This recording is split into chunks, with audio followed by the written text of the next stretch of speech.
Okay. തൃതനാമത്തിൽ സ്നേഹവന്ദനം. ഇവാനോ എംജിയോസിസത്തിന്റെ നേതൃത്വത്തിലും ഒപ്പം orthodoxy cognate പേജിന്റെ സഹകരണത്തോടും കൂടിയാണ് പാൻ ഓർത്തഡോക്സ് യൂണിറ്റി എന്ന വിഷയത്തിൽ ജോർജ് അലക്സാണ്ടർ സാറിന്റെ നേതൃത്വത്തിൽ മറിയാനിയസ് കോളേജിലെ ഇവാനോ എംജിയോസിസത്തിൻ ഇങ്ങനെയൊരു പരിപാടി ക്രമീകരിച്ചിരിക്കുന്നത്. ആദ്യം തന്നെ എത്തിച്ചേർന്നവർക്ക് എല്ലാവർക്കും സ്വാഗതം അരുളുന്നു. പ്രാർത്ഥനയോടുകൂടി നമുക്ക് ആരംഭിക്കാം. നമുക്ക് എല്ലാവർക്കും മനസ്സിൽ എല്ലാവരും ഒരുമിച്ച് കർത്തൃപ്രാർത്ഥന ചൊല്ലി നമുക്ക് ആരംഭിക്കാം. സ്വർഗസ്ഥനായ ഞങ്ങളുടെ പിതാവേ, നിന്റെ നാമം പരിശുദ്ധമാക്കപ്പെടണമേ, നിന്റെ രാജ്യം വരണമേ, ദുരുഷം സ്വർഗത്തിലെ പോലെ ഭൂമിയിലുമാകണമേ. ഞങ്ങൾക്ക് ആവശ്യമുള്ള അപ്പോൾ ഞങ്ങൾക്ക് തരണമേ, ഞങ്ങളുടെ ഇടക്കാരോട് ഞങ്ങൾ ക്ഷമിച്ചതുപോലെ ഞങ്ങളുടെ കടങ്ങളും പാപങ്ങളും ഞങ്ങളോട് ക്ഷമിക്കണമേ. പരീക്ഷയിലേക്ക് ഞങ്ങളെ പ്രവേശിപ്പിക്കരുതേ, പിന്നെയോ വിഷ്ണു ഞങ്ങളെ രക്ഷിച്ചുകൊള്ളണമേ. എന്തുകൊണ്ടെന്നാൽ രാജ്യവും ശക്തിയും മഹത്വവും എന്നേക്കും നിനക്കുള്ളതാകുന്നു. ആമേൻ. കൃപ നിറഞ്ഞ മറിയമേ, നിനക്ക് സമാധാനം. ഞങ്ങളുടെ കർത്താവ് നിന്നോടുകൂടെ സ്ത്രീകൾ വാഴ്ത്തപ്പെട്ടവൻ, നിന്റെ ഉദരഫലമായ ഞങ്ങളുടെ കർത്താവ് യേശു മിശിഹാ വാഴ്ത്തപ്പെട്ടവനാണ്. ശുദ്ധമുള്ള അനിമേ തമ്പുരാന്റെ അമ്മേ, പാപികളായ ഞങ്ങൾക്ക് വേണ്ടി ഇപ്പോഴും എപ്പോഴും ഞങ്ങളുടെ മരണസമയത്തും ദൈവം തമ്പുരാനോട് അപേക്ഷിച്ചു കൊള്ളണമേ. ആമേൻ. വേദപുസ്തകം വായിക്കുന്നതിനായിട്ട് അൽവിനെ ക്ഷണിക്കുന്നു. ഉൽപ്പത്തി 33:1 മുതൽ 12 വരെയുള്ള വാക്യങ്ങൾ. അനന്തരം യാക്കോബ് തലപൊക്കി നോക്കി, ഏശാവ് അവനോടുകൂടി 400 ആളും വരുന്നത് കണ്ടു. തന്റെ മക്കളെ ലേയുടെ അടുക്കലും റാഹേലിന്റെ അടുക്കലും 2 ദാസിമാരുടെ അടുക്കലും വിവാഹിച്ചു നിർത്തി. അവൻ ദാസിമാരെയും അവരുടെ മക്കളെയും മുമ്പായും ലേയെയും അവളുടെ മക്കളെയും പിന്നാലെ റാഹേലിനെയും യോസഫിനെയും ഒടുക്കമായി നിർത്തി. അവൻ അവർക്ക് മുമ്പായി കടന്ന് 7 പ്രാവശ്യം സാഷ്ടാംഗം നമസ്കരിച്ചുകൊണ്ട് തന്റെ സഹോദരനോട് അടുത്ത് ചെന്നു. ഏശാവ് ഓടി വന്ന് അവനെ എതിരേറ്റ് ആലിംഗനം ചെയ്തു. അവന്റെ കഴുത്തിൽ വീണ് അവനെ ചുംബിച്ചു. 2 പേരും കരഞ്ഞു. പിന്നെ അവൻ തലപൊക്കി സ്ത്രീകളെയും കുഞ്ഞുങ്ങളെയും കണ്ടു. നിന്നോട് കൂടെയുള്ള ഇവർ ആരെന്ന ചോദ്യത്തിന് ദൈവം അടിയന് നൽകിയിരിക്കുന്ന മക്കൾ എന്ന് അവൻ പറഞ്ഞു. അപ്പോൾ ദാസന്മാരും മക്കളും അടുത്തു വന്ന് നമസ്കരിച്ചു. ലേയും മക്കളും അടുത്തു വന്ന് നമസ്കരിച്ചു. ഒടുവിൽ യോസഫും റാഹേലും അടുത്തുനിന്ന് നമസ്കരിച്ചു. ഞാൻ വഴിക്ക് കണ്ട ആ കൂട്ടമൊക്കെയും എന്തിന് എന്ന് അവർ ചോദിച്ചതിന് യജമാൻ എന്നോട് കൃപ തോന്നേണ്ടതിനാകുന്നു എന്ന് അവർ പറഞ്ഞു.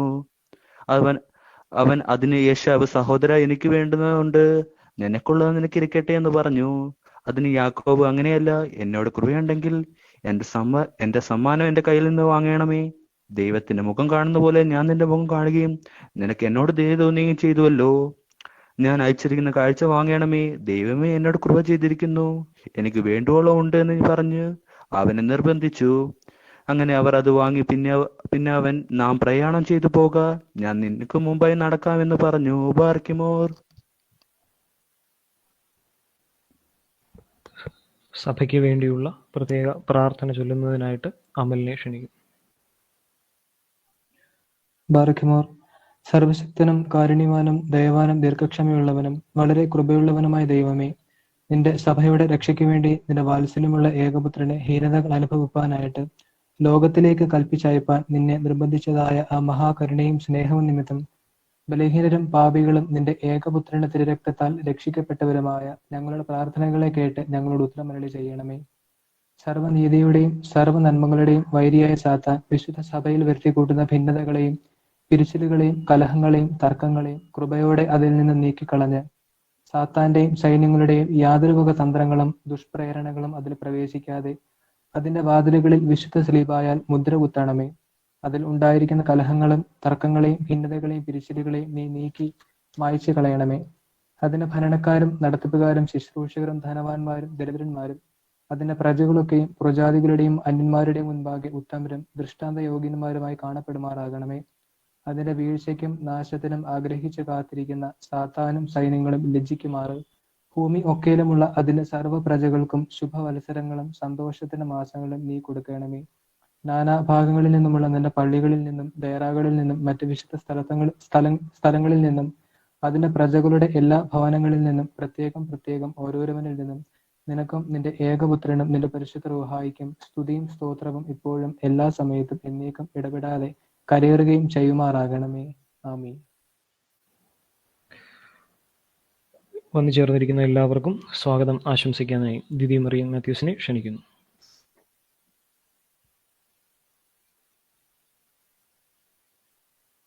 ത്രിയേക ദൈവത്തിന്റെ സ്തുതി. ഇവിടെ കടന്നു വന്നിരിക്കുന്ന വൈദിക ശ്രേഷ്ഠരെ, നമുക്ക് ഇന്ന് നമ്മുടെ ഒപ്പം കുറച്ച് സമയം പങ്കുവെക്കുവാനായി എത്തിച്ചേർന്നിരിക്കുന്ന ജോർജ് അലക്സാണ്ടർ സാർ, വന്നു ചേർന്നിരിക്കുന്ന ഏവരുമേ, reflection on pan orthodox unity എന്ന വിഷയത്തെപ്പറ്റി ചർച്ച ചെയ്യുവാനാണ് ഇവാനോ എൻഡ്യൂസിയസം ഇന്ന് ഈ സന്ധ്യാസമയത്തെ ഒരുക്കിയിരിക്കുന്നത്. നമ്മിൽ ചിലർക്കെങ്കിലും പരിചിതമല്ലാത്ത ഒരു വിഷയമായിരിക്കാം ഇത്. അതുകൊണ്ട് തന്നെ ഈ വിഷയത്തിൽ ഏറ്റവും പ്രാവീണ്യമുള്ള ഒരാളെയാണ് കീനോട്ട് സ്പീക്കറായിട്ട് നമുക്ക് ലഭിച്ചിരിക്കുന്നത്. ഇത് വേറെ ആരുമല്ല, ബഹുമാനപ്പെട്ട George Alexander sir. Orthodoxy cognate പേജുമായി അസോസിയേറ്റ് ചെയ്താണ് ഇവാനോ എൻഡ്യൂസിയസം ഇന്ന് ഈ മീറ്റിംഗ് സംഘടിപ്പിച്ചിരിക്കുന്നത്. ഓർത്തഡോക്സ് ക്രിസ്ത്യൻ ഐക്യത്തിനും വിശ്വാസത്തിന്റെ ഐക്യത്തിന്റെ ഒക്കെ ഉന്നമനത്തിന് വേണ്ടി പ്രവർത്തിക്കുന്ന ഒരു പാൻ ഓർത്തഡോക്സ് സംഘടനയാണ് ഓർത്തഡോക്സി കൊഗ്നേറ്റ് പേജ് എന്ന OCP. അതിന്റെ സെക്രട്ടറിയാണ് ബഹുമാനപ്പെട്ട ജോർജ് അലക്സാണ്ടർ സാർ.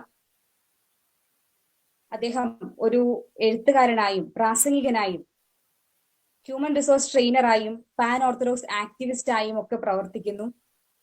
ഈ OCP എന്ന സംഘടനയുടെ സ്ഥാപകരിൽ ഒരാളുമാണ് അദ്ദേഹം.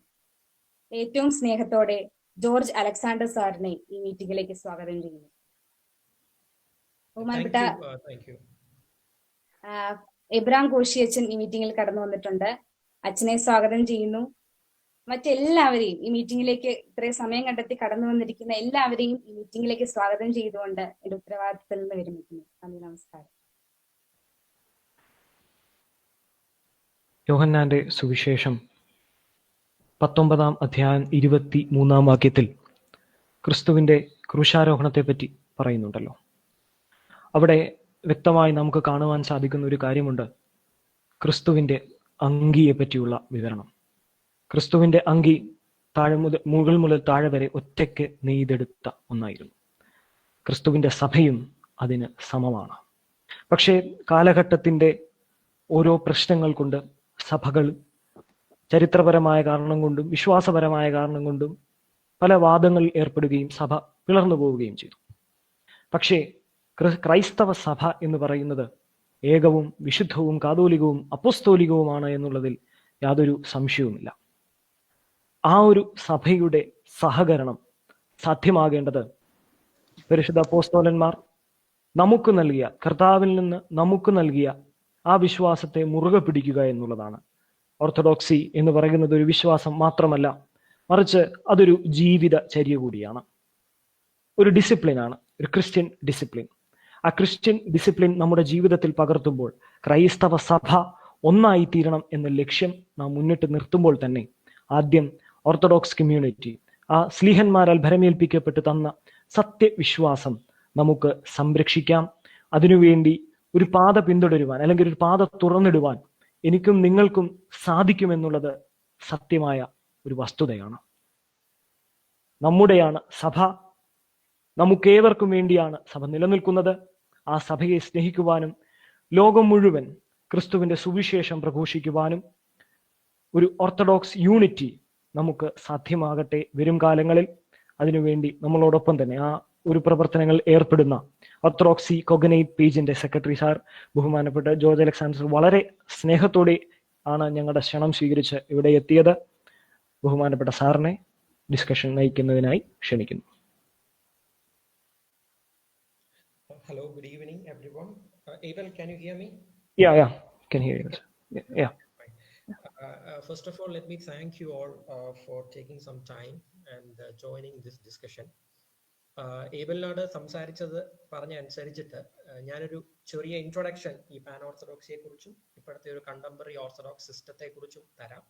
അതിനുശേഷം നിങ്ങൾക്കുള്ള ചോദ്യങ്ങളും അങ്ങനെ ഒരു ഡിസ്കഷൻ രീതിയിൽ മുമ്പോട്ട് പോകുന്നതായിരിക്കും നല്ലതെന്ന് എനിക്ക് തോന്നുന്നു.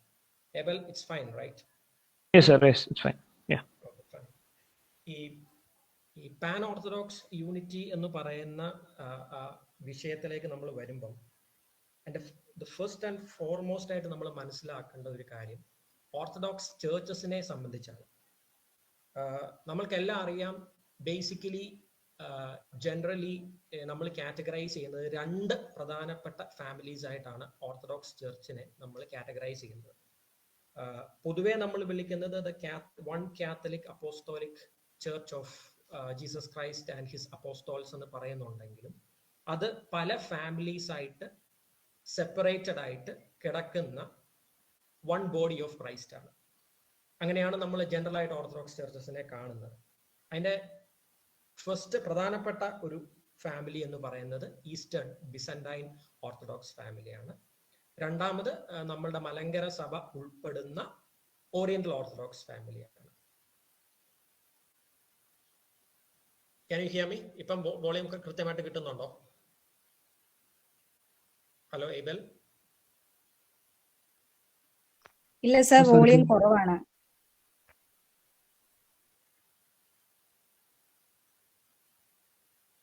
ഹലോ, ഇപ്പൊ കേൾക്കാമോ? ഇപ്പൊ കേൾക്കാമോ? ഹലോ ആ സർ, കേൾക്കാം. ഇപ്പൊ ക്ലിയർ ആണോ? ക്ലിയർ ആണോ? യെസ്, ക്ലിയർ ആണ്, ക്ലിയർ ആണ്. ഓക്കെ, കുറച്ചുകൂടെ ശബ്ദം ഒന്ന് ഇപ്പൊ ക്ലിയർ ആണോ? ഇപ്പൊ ക്ലിയർ ആണ്, ക്ലിയർ ആണ്. ശബ്ദം കുറച്ചുകൂടെ ഞാൻ അപ്പം ഒന്നുകൂടെ റിപ്പീറ്റ് ചെയ്യാം. Okay sir, okay, fine fine. Okay, ഞാൻ പറഞ്ഞു വന്നത് പാൻ ഓർത്തഡോക്സ് യൂണിറ്റി എന്ന് പറയുന്ന കോൺസെപ്റ്റിലേക്ക് നമ്മൾ വരുമ്പോൾ പ്രധാനപ്പെട്ട ഒരു കാര്യം നമ്മൾ മനസ്സിലാക്കേണ്ടത് ഓർത്തഡോക്സ് ക്രിസ്ത്യൻ ചർച്ചസിനെ കുറിച്ചാണ്. വിവിധ തരം ഓർത്തഡോക്സ് ചർച്ചസ്. ബേസിക്കലി നമ്മൾ one Catholic apostolic church of Jesus Christ and his apostles എന്നാണ് ഓർത്തഡോക്സ് ചർച്ചസിന് കൊടുക്കുന്ന ഒരു ഡെഫിനിഷൻ. പക്ഷെ ഇത് കൊടുക്കുമ്പോൾ പോലും ഏബൽ പറഞ്ഞതുപോലെ ചില പ്രശ്നങ്ങൾ കാരണം, അത് തിയോളജിക്കലോ അല്ലെങ്കിൽ പൊളിറ്റിക്കലോ ആയ റീസൺസ് കാരണം പല വിഭാഗങ്ങളായിട്ട് ഡിവൈഡ് ചെയ്ത് നിൽക്കുന്ന ഒരു അവസ്ഥയാണ് ഓർത്തഡോക്സ് വേൾഡിൽ നമുക്ക് കാണാൻ സാധിക്കുക. പ്രധാനമായിട്ടും 3 കാറ്റഗറി ഓഫ് ചേർച്ചസ് ആണ് ഓർത്തഡോക്സ് വേൾഡിലുള്ളത്. നിങ്ങൾക്കെല്ലാം അതറിയാവുന്ന കാര്യമാണ്, ഞാൻ ഒന്ന് റിപ്പീറ്റ് ചെയ്യുന്നു എന്ന് മാത്രമേ ഉള്ളൂ. First family of churches, 3 category എന്ന് പറയുമ്പോൾ 3 family of churches. First category എന്ന് പറയുന്നത് ഈസ്റ്റേൺ ബിസന്റൈൻ ഓർത്തഡോക്സ് ചർച്ചസ് ആണ്. നമ്മൾ അവരെ ഈസ്റ്റേൺ ഓർത്തഡോക്സ് കമ്മ്യൂണിയൻ എന്ന് വിളിക്കാറുണ്ട്.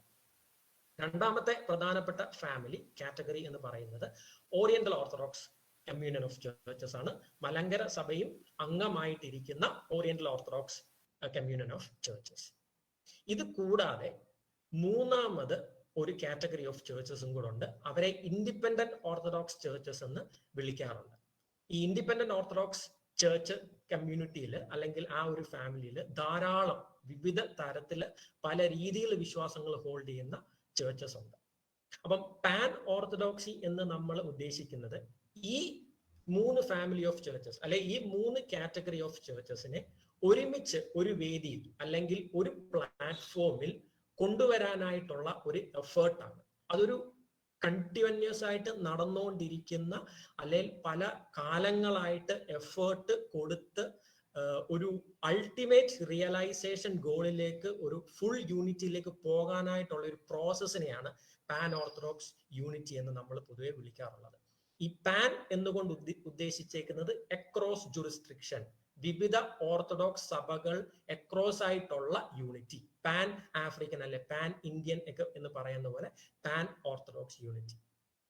അപ്പം ഇവിടെ വേറൊരു പ്രത്യേകതയുള്ളത്, ഈ പാൻ ഓർത്തഡോക്സ് യൂണിറ്റി എന്ന് പറയുമ്പോൾ റോമൻ കാത്തലിക് ചർച്ച് പറയുന്ന പോലെ ഒരു ബിഷപ്പിന്റെ കീഴിൽ, ഒരു പാത്രിയർക്കീസിന്റെ കീഴിൽ അല്ലെ ഒരു പോപ്പിന്റെ കീഴിൽ ചേർച്ചസിനെ എല്ലാം കൂടെ അണിനിരത്തുക എന്നുള്ള ഉദ്ദേശത്തിലല്ല.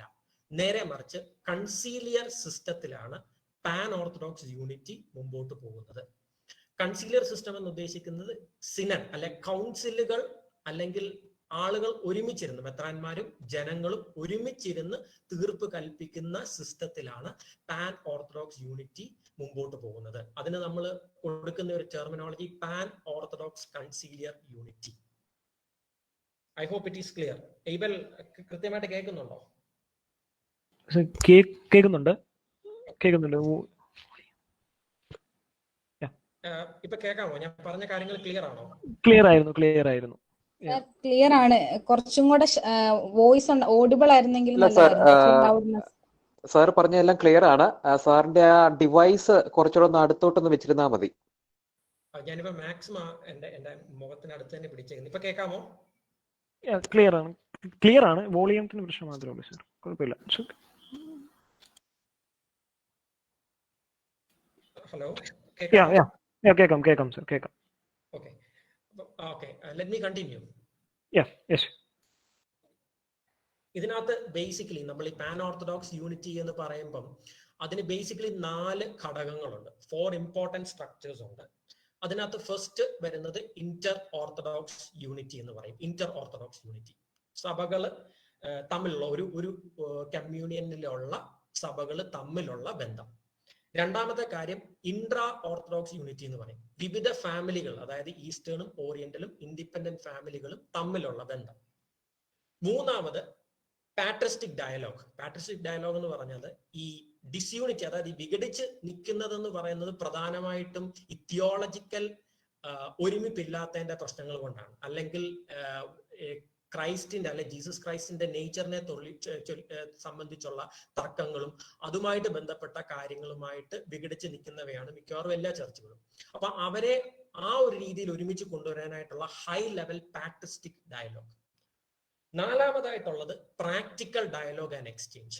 ഫോർ എക്സാമ്പിൾ, ഇപ്പം നമ്മളുടെ സഭയിൽ നിന്ന് ഒരു ബിസന്റൈൻ ചർച്ചിലേക്ക് ഒരു യാത്ര നടത്തുന്നു, അല്ലെ ബാവാതിരുമേനി പോകുന്നു, അല്ലെങ്കിൽ അവിടുന്ന് ഒരു മെത്രാച്ചനോ ഒരു പാത്രികർഗീസിക്കോ ഇങ്ങോട്ട് വരുന്നു, നമ്മളും അവരുടെ സഭയും തമ്മിലുള്ള ഒരു എക്സ്ചേഞ്ച്, അതിനെയാണ് പ്രാക്ടിക്കൽ ഡയലോഗ് ആൻഡ് കോഓപ്പറേഷൻ എന്ന് പറയുന്നത്. അങ്ങനെ 4 കാര്യങ്ങളാണ് ബേസിക്കലി പാൻ ഓർത്തഡോക്സ് യൂണിറ്റിയുടെ പില്ലറായിട്ട് അറിയപ്പെടുന്നത്. 1 inter orthodox unity, 2 intra orthodox unity, 3 patristic dialogue, അതായത് ഹൈ ലെവൽ തിയോളജിയൻസ് മാത്രം ഏർപ്പെടുന്ന ഡയലോഗ്, 4 ഈ പറയുന്ന പോലെ ജനങ്ങളും തിയോളജിയൻസും അച്ഛന്മാരും എല്ലാം കൂടെ ഉൾപ്പെടുന്ന practical exchange and cooperation. Is it clear?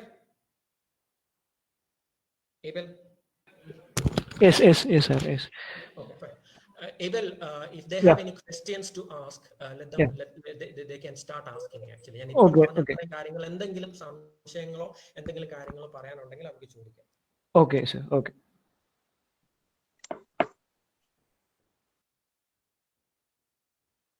Excuse me sir, western orthodox ഇതിന്റെ ഭാഗമാണോ? എഡ്വിൻ ആണോ ചോദിക്കുന്നത് എന്റെ അടുക്കെ? അല്ലല്ല, ജോബിൻ ജേക്കബ്. വെസ്റ്റേൺ ഓർത്തഡോക്സ് കൊണ്ട് ജോബിൻ ഉദ്ദേശിച്ചത് വെസ്റ്റേൺ റൈറ്റ് ഓർത്തഡോക്സ് എന്നാണ് ഉദ്ദേശിച്ചത്. എനിക്ക് തോന്നുന്നു ന്യൂ ആയിട്ട് ഫോം ചെയ്തു വന്ന ഫ്രഞ്ചും അതേപോലെ അമേരിക്കൻ ഓർത്തഡോക്സി എന്ന് പറഞ്ഞിട്ട് പുതുതായി ഒരു കൂട്ടരുണ്ട്, വെസ്റ്റേൺ ഓർത്തഡോക്സ് എന്ന് പറഞ്ഞൊരു ടീമുണ്ട്. ജോബിനെ അതിനകത്ത് നമ്മൾ ശ്രദ്ധിക്കേണ്ട കാര്യം western orthodox, western rite orthodox എന്നാണ് പലരെയും പറയാറുള്ളത്. വെസ്റ്റേൺ ഓർത്തഡോക്സും വെസ്റ്റേൺ റൈറ്റ് ഓർത്തഡോക്സും രണ്ടാണ് ആക്ച്വലി. ഈ അമേരിക്കയിലുള്ള ചർച്ച് ജോബിന് ഉദ്ദേശിക്കുന്ന OCA, orthodox church in America എന്നുള്ള ചർച്ചിനെയാണോ ഉദ്ദേശിക്കുന്നത്? OCA, അമേരിക്കൻ ഓർത്തഡോക്സ് ചർച്ച് എന്ന് പറഞ്ഞിട്ടൊക്കെ വെസ്റ്റേൺ രാജ്യങ്ങളിലുള്ള ഓർത്തഡോക്സ് തിയോളജി ഫോളോ ചെയ്യുന്ന ഒരു കൂട്ടം മൈനോറിറ്റി വിഭാഗമാണ്. അങ്ങനെ ഒരു കൂട്ടം ചേർച്ചസ് ഉള്ളതായിട്ട് ഇങ്ങനെ. അതെന്താന്ന് ചോദിച്ചു കഴിഞ്ഞാൽ ആക്ച്വലി അവർ ഈസ്റ്റേൺ ക്രിസ്ത്യൻസ് ആണ്. അവരുടെ ജിയോഗ്രാഫിക്കൽ ലൊക്കേഷൻ വെസ്റ്റേൺ ജിയോഗ്രാഫിക് അല്ലെങ്കിൽ വെസ്റ്റേൺ രാജ്യങ്ങളാണെന്ന് മാത്രമേ ഉള്ളൂ. അവർ ഫോളോ ചെയ്യുന്നതെല്ലാം ഈസ്റ്റേൺ ക്രിസ്ത്യാനിറ്റിയും ഈസ്റ്റേൺ തിയോളജിയുമാണ്. Thank you sir. Okay sir. Okay, അപ്പൊ അതിനകത്ത് അമേരിക്കയിലെ കാര്യം ഇപ്പൊ നമ്മൾ എടുക്കുകയാണെങ്കിൽ അവിടുത്തെ പ്രധാനപ്പെട്ട ഒരു ചേർച്ച് എന്ന് പറയുന്നത് ഓർത്തഡോക്സ് ചർച്ച് ഇൻ അമേരിക്കയാണ്, OCA എന്ന് നമ്മൾ പറയും. അത് ബിസന്റൈൻ ഓർത്തഡോക്സ് വിഭാഗങ്ങളിൽ പെടുന്ന ഒരു സഭയാണ്. അതൊരു ഓട്ടോസിഫാലസ്, പൂർണ്ണമായിട്ടും സ്വാതന്ത്ര്യമുള്ള ഒരു ചർച്ചാണ്.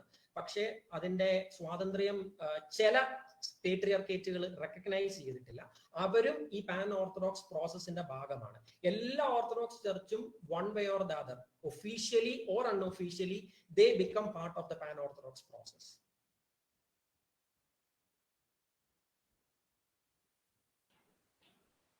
Jobin, I hope it is clear for you. Yes, sir. Clear.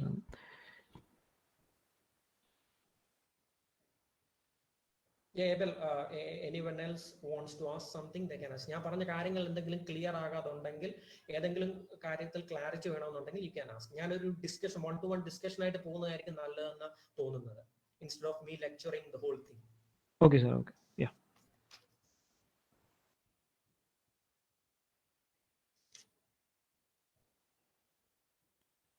ആർക്കെങ്കിലും എന്തെങ്കിലും ചോദ്യങ്ങൾ ഇത്രയും നമ്മൾ സംസാരിച്ചതിൽ സംബന്ധിച്ച് എന്തെങ്കിലും ഡൗട്ടുകൾ ഉണ്ടെങ്കിൽ ഇപ്പോൾ നിങ്ങൾ മൈക്കുകൾ ഓണാക്കി ചോദിക്കാവുന്നതാണ്.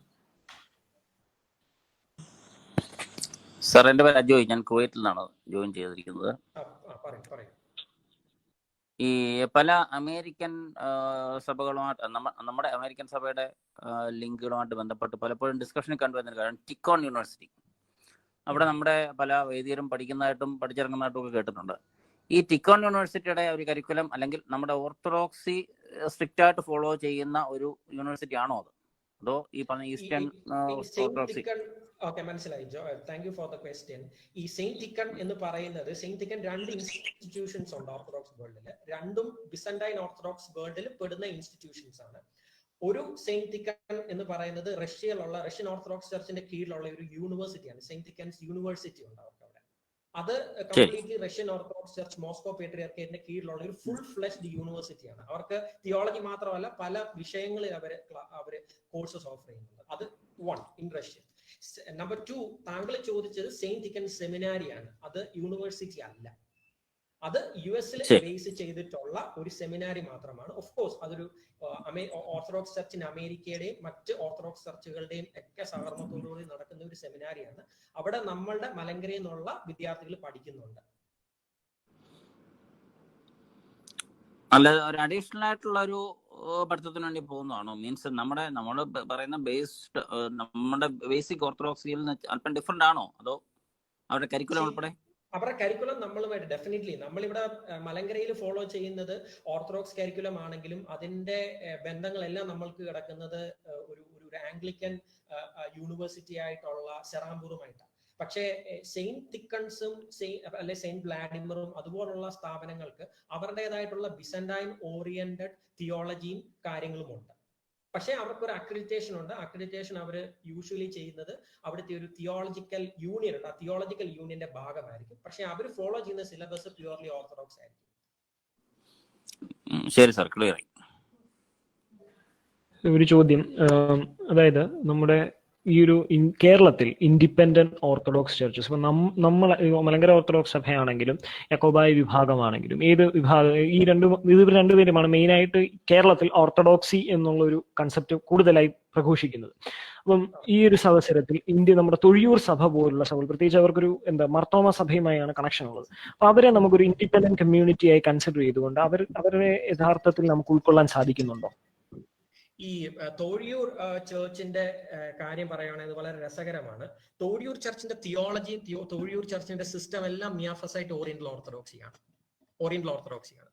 പക്ഷെ അവർക്ക് മർത്തോമ ചർച്ചുമായിട്ടുള്ള ഒരു ബന്ധവും അവർ ആ ഒരു തരത്തിലുള്ള മറ്റൊരു തരത്തിലുള്ള ഒരു ആംഗ്ലിക്കൻ റീഫോർമേഷൻ അല്ലെ ഒരു പ്രോട്ടസ്റ്റന്റ് ഓറിയന്റഡ് എന്താ പറയുന്നത് ഒരു എപ്പിസ്കോപ്പൽ ലീനിയേജിന്റെ പുറകെ പോകുന്നു എന്ന് പറഞ്ഞിട്ടാണ് പലപ്പോഴും നമ്മൾ അവരെ മാറ്റി നിർത്തിയേക്കുന്നത്. അവരെ നമ്മൾക്ക് ഒരു ഇൻഡിപെൻഡന്റ് ഓറിയന്റൽ ഓർത്തഡോക്സ് ചർച്ചായിട്ട് കാണാം, ടെക്നിക്കലി സ്പീക്കിംഗ് കാണാം, അത്രേ ഉള്ളൂ. Okay sir, thank U. ആർക്കെങ്കിലും ഇനിയും ചോദ്യങ്ങൾ ഉണ്ടെങ്കിൽ ചോദിക്കാം, അല്ലെങ്കിൽ നമുക്ക് നെക്സ്റ്റ് സെക്ഷനിലേക്ക് മൂവ് ചെയ്യാം.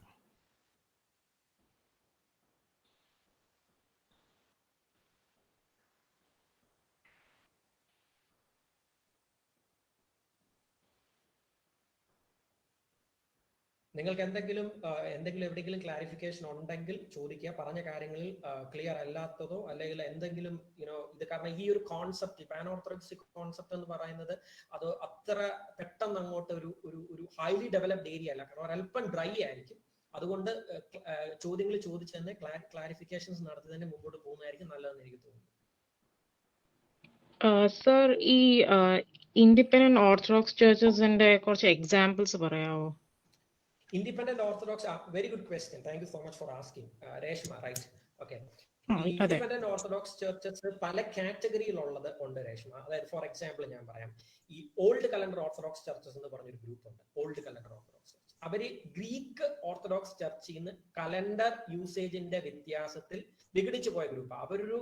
അവരൊരു 10-15 കമ്മ്യൂണിറ്റീസ് ഉണ്ട്, പല തരത്തിൽ അറിയപ്പെടുന്നത്. അപ്പം അവരെ വിളിക്കുന്നത് പൊതുവെ ഗ്രീക്ക് ഓൾഡ് കലണ്ടറിസ്റ്റ് എന്നാണ് വിളിക്കുന്നത്. അതുകൂടാതെ ഇതിനകത്ത് ഓൾഡ് ബിലീവേഴ്സ് എന്ന് പറഞ്ഞൊരു ഗ്രൂപ്പ് ഉണ്ട്. ഓൾഡ് ബിലീവേഴ്സും അവരും ഉണ്ട്, ഒരു 10-12 ഗ്രൂപ്പ്. അവർ റഷ്യൻ ഓർത്തഡോക്സ് ചർച്ചിൽ നിന്ന് പേട്രിയാർക്ക് നിക്കൺ എന്ന് പറയുന്ന അദ്ദേഹത്തിന്റെ സമയത്ത് വിഘടിച്ചു പോയൊരു ഗ്രൂപ്പാണ്. ഇതുകൂടാതെ പെട്ടെന്ന് എക്സാമ്പിൾ നമുക്ക് പറയാനായിട്ടുള്ളത് യുക്രൈനിൽ എടുത്തു കഴിഞ്ഞു കഴിഞ്ഞാൽ യുക്രൈനിലെ നമ്മളുടെ യുക്രൈനിയൻ ഓർത്തഡോക്സ് ചർച്ച് കാനോനിക്കൽ എന്ന് പറഞ്ഞൊരു ഇൻഡിപെൻഡന്റ് ഗ്രൂപ്പ് ഉണ്ട്. Ukrainian orthodox church canonical. UK പോവുകയാണെങ്കിൽ ബ്രിട്ടീഷ് ഓർത്തഡോക്സ് ചർച്ച്. 2015 വരെ അവര് കോപ്റ്റിക് ചർച്ചിന്റെ കീഴിലാണെങ്കിൽ ഇപ്പൊ അവരൊരു ഇൻഡിപെൻഡന്റ് ഓറിയന്റൽ ഓർത്തഡോക്സ് ചർച്ചാണ് എന്ന് പറഞ്ഞ് ഇങ്ങനെ പല തരത്തില് ഇങ്ങനെ കിടക്കുകയാണ്. സ്പെസിഫിക്കലി പേര് രേഷ്മയ്ക്ക് വേണമെങ്കിൽ ചോദിച്ചാൽ മതി, ഞാൻ പറഞ്ഞുതരാം. ഓക്കെ സോ എനിക്കിപ്പം കുറച്ച് ഐഡിയ കിട്ടിയിട്ടുണ്ട്. ഞാൻ എന്തെങ്കിലും ഉണ്ടെങ്കിൽ ഞാൻ പിന്നെ ചോദിച്ചോളാം. കാരണം ഇൻഡിപെൻഡന്റ് ഓർത്തഡോക്സിയെ കുറിച്ച് നമ്മൾ മനസ്സിലാക്കേണ്ട ഒരു കാര്യം എന്ന് പറഞ്ഞാൽ ഇൻഡിപെൻഡന്റ് ഓർത്തഡോക്സിക്കകത്ത് തന്നെ ഫാമിലികൾ തിരിച്ച് ചർച്ചുകളുണ്ട്. അതിനകത്ത് ഓൾഡ് ബിലീവേഴ്സ് വരുന്നുണ്ട്, ഓൾഡ് കലണ്ടറുകൾ വരുന്നുണ്ട്, വെസ്റ്റേൺ റൈറ്റ് ഓർത്തഡോക്സുകാർ വരുന്നുണ്ട്. അങ്ങനെ വിവിധ തലത്തിൽ പല രീതിയിലുള്ള ഫെയ്ത്ത് അപ്ഹോൾഡ് ചെയ്യുന്ന ചോദിച്ചിട്ടുണ്ട്. ജോസ, ഈ ബെൻ, ഈ കലണ്ടറിന് ഉദ്ദേശിക്കുന്ന ഈ ഡേറ്റിന്റെ കാര്യത്തിൽ മാത്രമാണോ അതോ എന്തെങ്കിലും തിയോളജിക്കലി അങ്ങനെ എന്തെങ്കിലും ഇതാണോ? അത് ഇവര് ബേസിക്കലി ബെൻ അല്ലേ ചോദിച്ചത്? അതെ അതെ അതെ ബെൻ, നമ്മളിപ്പം നോർമലി ഫോളോ ചെയ്യുന്ന കലണ്ടർ എന്ന് പറഞ്ഞു കഴിഞ്ഞാൽ ഗ്രിഗോറിയൻ കലണ്ടർ ആണല്ലോ നമ്മൾ ഫോളോ ചെയ്യുന്നത്. അപ്പൊ അത് 1582 ഗ്രിഗോറിയൻ കലണ്ടർ ഒഫീഷ്യലി പോപ്പ് ഗ്രിഗറിയുടെ നേതൃത്വത്തിൽ പുറത്തേക്ക് വന്നത്, റൈറ്റ്? അപ്പം ഈ ഗ്രിഗോറിയൻ കലണ്ടർ ഫോളോ ചെയ്യുന്ന ചർച്ചുകളെ എതിർക്കുന്ന ഗ്രൂപ്പുകളാണ് ഈ ഓൾഡ് കലണ്ടർ എന്ന് പറയുന്നത്. അവര് ജൂലിയൻ കലണ്ടർ ഫോളോ ചെയ്യാൻ ഇഷ്ടപ്പെടുന്നത്. അവർക്ക് തിയോളജിക്കലി വലിയ വ്യത്യാസമൊന്നുമില്ല. പക്ഷെ അവർക്ക് പ്രധാന വിഷയം എന്ന് പറഞ്ഞു കഴിഞ്ഞാൽ ഒന്ന് കലണ്ടർ വ്യത്യാസം, രണ്ട് മറ്റുള്ള ചർച്ചകൾ. ഇവർ സെപ്പറേറ്റ് ചെയ്ത് നിൽക്കുന്ന ചർച്ചകൾ ആവശ്യമില്ലാത്ത എക്യൂമിനിക്കൽ ബന്ധങ്ങളിലേക്ക് പോകുന്നു. അങ്ങനെയുള്ള പ്രശ്നങ്ങളാണ് ഇവരുമായിട്ട് മാറി നിൽക്കുന്നത്. ക്ലിയർ ആണോ? ക്ലിയർ ആണ്.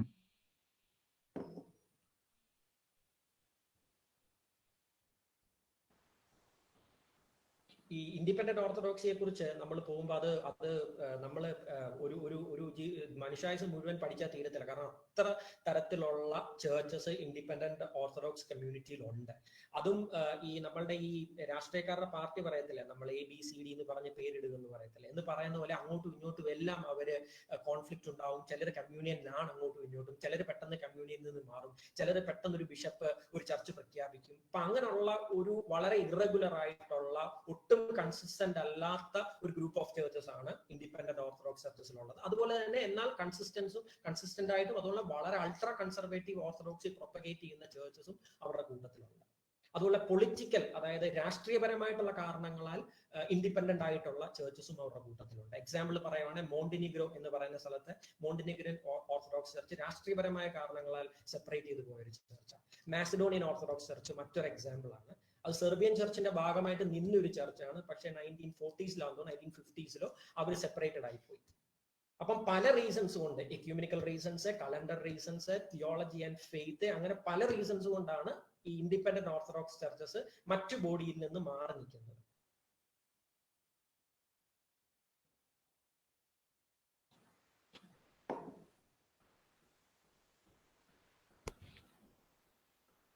വേറെ ചോദ്യങ്ങൾ? ആർക്കെങ്കിലും എന്തെങ്കിലും ചോദ്യങ്ങൾ ഉണ്ടെങ്കിൽ ചോദിക്കാം. നമുക്ക് അടുത്ത സെക്ഷനിലേക്ക് നീങ്ങാം.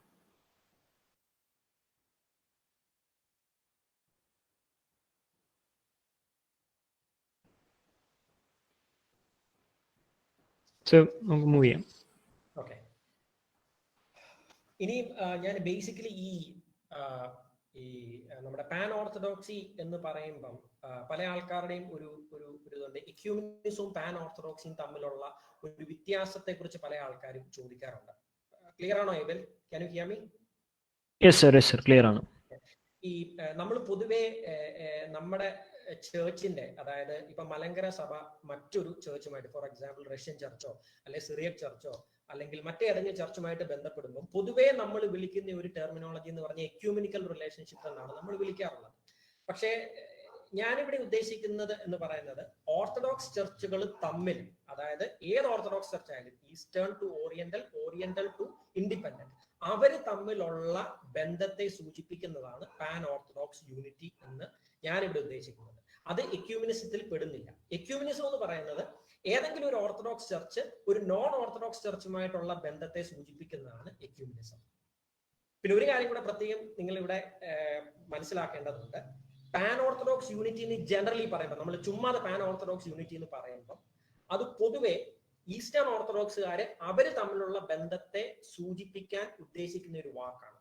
പക്ഷെ ഞാനിവിടെ പാൻ ഓർത്തഡോക്സി എന്ന് ഉദ്ദേശിക്കുന്നത് ഒരു ബ്രോഡർ സെൻസിലാണ്. അതായത് എല്ലാ ഓർത്തഡോക്സ് ചർച്ചസിനെയും ഒരുമിച്ച് ഒരു ഒരു ഒരു കൊടക്കീഴിൽ കണ്ടുകൊണ്ടാണ് ഞാൻ പാൻ ഓർത്തഡോക്സ് യൂണിറ്റിയെ കുറിച്ച് സംസാരിക്കുന്നത്. കാരണം ഈസ്റ്റേൺകാരെ സംബന്ധിച്ച് അവർക്കൊരു വളരെ അവർ നിഷ്കർഷിക്കുന്ന ഒരു കാര്യമുണ്ട്. അവരാണ് ട്രൂ ഓർത്തഡോക്സ് ക്രിസ്ത്യൻസ്. ഓറിയന്റൽസിനെ അത്ര കാര്യമായിട്ട് അവരൊരു ഓർത്തഡോക്സ് കമ്മ്യൂണിറ്റി ആയിട്ട് പലപ്പോഴും കാണുന്ന ഒരു അവസരം ഉണ്ടാകുന്നില്ല. അപ്പൊ അതുകൊണ്ട് ആ ഒരു കാര്യം നിങ്ങൾ എപ്പോഴും മനസ്സിൽ വെക്കേണ്ടതായിട്ട് ഉണ്ട്. പിന്നെ എക്യൂമിനിസവുമായിട്ട് കമ്പയർ ചെയ്യുമ്പം പാൻ ഓർത്തഡോക്സ് യൂണിറ്റ് ഒരു ഭയങ്കര വൈബ്രന്റ് ആയിട്ടുള്ള ഹൈലി ഡെവലപ്ഡ് ആയിട്ടുള്ള ഒരു ഏരിയ അല്ല. കാരണം അതിന് ഒരുപാട് ചാലഞ്ചസ് ഉള്ളതുകൊണ്ട് എക്യൂമിനിസവുമായിട്ട് നമ്മൾ കമ്പയർ ചെയ്യുമ്പം അത് ഇപ്പോഴും സ്ട്രഗിൾ ചെയ്യുന്ന ഒരു ഏരിയയാണ്. അത് ഇനോർമസ് ആയിട്ടുള്ള ചാലഞ്ചസ് ഉണ്ട്. എന്നാൽ നേരെ മറിച്ച് എക്യൂമിനിസത്തിലാണ് അത്രയും പ്രശ്നമില്ല. അത് വളരെ വൈബ്രന്റ് ആണ്, അതിന് ഫണ്ടിങ് ഉണ്ട്, അത് ചെയ്യാൻ ആൾക്കാർക്ക് കൂടുതൽ താല്പര്യമുണ്ട്, അല്ലെങ്കിൽ കൂടുതൽ ചേർച്ചസ് അതിനകത്ത് ഇൻവോൾവ് ആണ്. ഈ പാൻ ഓർത്തഡോക്സ് എന്ന് പറയുമ്പോൾ ഓർത്തഡോക്സ് ചർച്ചസിന്റെ ഒരു ഇന്റേണൽ അഫെയർ ആയതുകൊണ്ട് അവർ തമ്മിലുള്ള യൂണിറ്റി ആകുന്നത് കൊണ്ടും പല റീസൺസും കൊണ്ടും അത് ലാഗിങ് ബിഹൈൻഡ് ആണ്. ഞാൻ പാൻ ഓർത്തഡോക്സിയും എക്യൂമിനിസവും തമ്മിലുള്ള ഒരു കമ്പാരിസൺ പറഞ്ഞു എന്ന് മാത്രമേ ഉള്ളൂ. അതുപോലെ തന്നെ ഈ പാൻ ഓർത്തഡോക്സി ഈ എക്യൂമിനിസവുമായിട്ടുള്ള വേറൊരു കമ്പാരിസൺ എന്ന് പറയുന്നത്, ഈ എക്യൂമിനിസം എന്ന് നമ്മൾ പൊതുവെ ഉദ്ദേശിക്കുന്നത് എന്താണ്, ഈ എല്ലാ ചർച്ചുകളും തമ്മിൽ ഒരുമിച്ച് വരിക, ഒരു കോമൺ പ്ലാറ്റ്ഫോം ഒരുമിച്ച് വരിക, അല്ലെങ്കിൽ അവർ തമ്മിൽ ഷെയർ ചെയ്യാൻ പറ്റുന്നതും സഹകരിക്കാൻ പറ്റുന്നതുമായിട്ടുള്ള മേഖലകളിൽ സഹകരിക്കുക എന്ന് പറയുന്ന പോലെ പാൻ ഓർത്തഡോക്സ് യൂണിറ്റി എന്ന് പറയുമ്പോൾ ഓർത്തഡോക്സ് ചർച്ചസ് വിഘടിച്ച് നിൽക്കുന്ന അല്ലെങ്കിൽ തമ്മിൽ ചേരാത്ത ഓർത്തഡോക്സ് ചർച്ചസിനെ എല്ലാം കൂടി ഒരു പ്ലാറ്റ്ഫോമിൽ കൊണ്ടുവരികയും അവർ തമ്മിലുള്ള സഹകരണം വർദ്ധിപ്പിക്കുകയും ചെയ്യാന്നുള്ളതാണ്. ഇതൊരു വൺ ടൈം അച്ചീവ്മെന്റ് അല്ല. ഇന്ന് നമ്മൾ പാൻ ഓർത്തഡോക്സി എന്ന് പറഞ്ഞിട്ട് നാളെ നമുക്ക് അത് അച്ചീവ് ചെയ്യാൻ നോക്കാം. ഇതൊരു കണ്ടിന്യൂസ് റിഗറസ് പ്രോസസ് ആണ്. അപ്പൊ അതിന്റെ ഒരു അൾട്ടിമേറ്റ് അച്ചീവ്മെന്റ് എന്നാ സാധ്യമാകുന്നത് എന്നുള്ളത് നമുക്ക് പറയാനൊക്കില്ല. It will take centuries may be, because അത്ര കണ്ട് ഡീപ്പായിട്ടുള്ള ഡിവിഷൻസ് പല ഓർത്തഡോക്സ് ചർച്ചസും തമ്മിൽ ഉണ്ട്.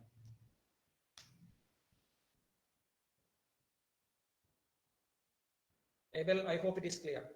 യെസ് സർ, യെസ്, ക്ലിയർ ആണ്. ഇതുമായിട്ട് സംബന്ധിച്ച് നിങ്ങൾക്ക് എന്തെങ്കിലും ചോദ്യം ചോദിക്കാനുണ്ടെങ്കിൽ യു മേ ആസ്ക്.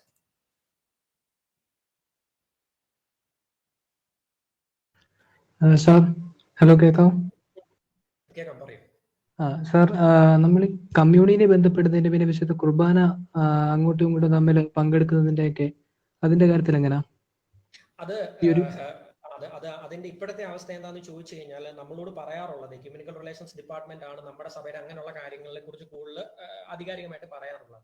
ഇപ്പം നമുക്കിപ്പം ഒരു അത്യാവശ്യമായിട്ടുള്ള ഒരു സാഹചര്യത്തിൽ ഒരാൾക്കിപ്പം കമ്മ്യൂണിയൻ വേണം. നമ്മുടെ ബെസ്റ്റ് ചോയ്സ് എന്ന് പറഞ്ഞാൽ നമ്മുടെ തന്നെ ചർച്ചിലുള്ള അവൈലബിൾ ആയിട്ടുള്ള അച്ഛന്മാരോ അല്ലെ അതുപോലുള്ള എന്തെങ്കിലും സാഹചര്യം ഉണ്ടെങ്കിൽ നമ്മൾ അതിലേക്ക് പോകും. അതില്ലെങ്കിൽ സെക്കൻഡ് ചോയ്സ് എന്ന് പറയുന്നത് ഏതെങ്കിലും ഒരു ഓറിയന്റൽ ഓർത്തഡോക്സ് ചർച്ചിലെ അച്ഛനെയോ പള്ളിയോ അങ്ങനെയുള്ള സാഹചര്യങ്ങൾ കണ്ടുപിടിക്കാൻ പറ്റുമെങ്കിൽ that is the second best recommended option. The third option, മൂന്നാമത്, ഇതിപ്പം ഓറിയന്റലും ഇല്ല നമ്മളും ഇല്ല എങ്കിൽ പിന്നീടുള്ള ഓപ്ഷൻ എന്ന് പറഞ്ഞാൽ ഏതെങ്കിലും ഒരു ബിസന്റൈൻ ഈസ്റ്റേൺ ഓർത്തഡോക്സ് ചർച്ചിനെയോ പ്രീസിനെയോ കണ്ടുപിടിക്കുക എന്നുള്ള. പക്ഷേ അവിടുത്തെ ഒരു പ്രശ്നം എന്ന് പറഞ്ഞാൽ നമ്മളൊരു ആവശ്യമായിട്ട് ചെല്ലുമ്പോൾ ഒരുപക്ഷെ അത്ര വേഗം അവർ സമ്മതിച്ചില്ല എന്ന് വരും. പക്ഷെ ഒരു ക്രിട്ടിക്കൽ റീസൺ ആയിട്ട് അവരെ കൺവിൻസ് ചെയ്യാൻ സാധിച്ചാൽ അവർ ഒബ്ലൈ ചെയ്യാനുള്ള സാധ്യതയുണ്ട്. ഇനി ഇവര് മൂന്നുപേരും കിട്ടിയില്ലേ, ഒരു ലാസ്റ്റ് റിസോർട്ടായിട്ട് നമ്മൾ റോമൻ കാത്തലിക് ചർച്ചിനെ അപ്രോച്ച് ചെയ്യാറുണ്ട്.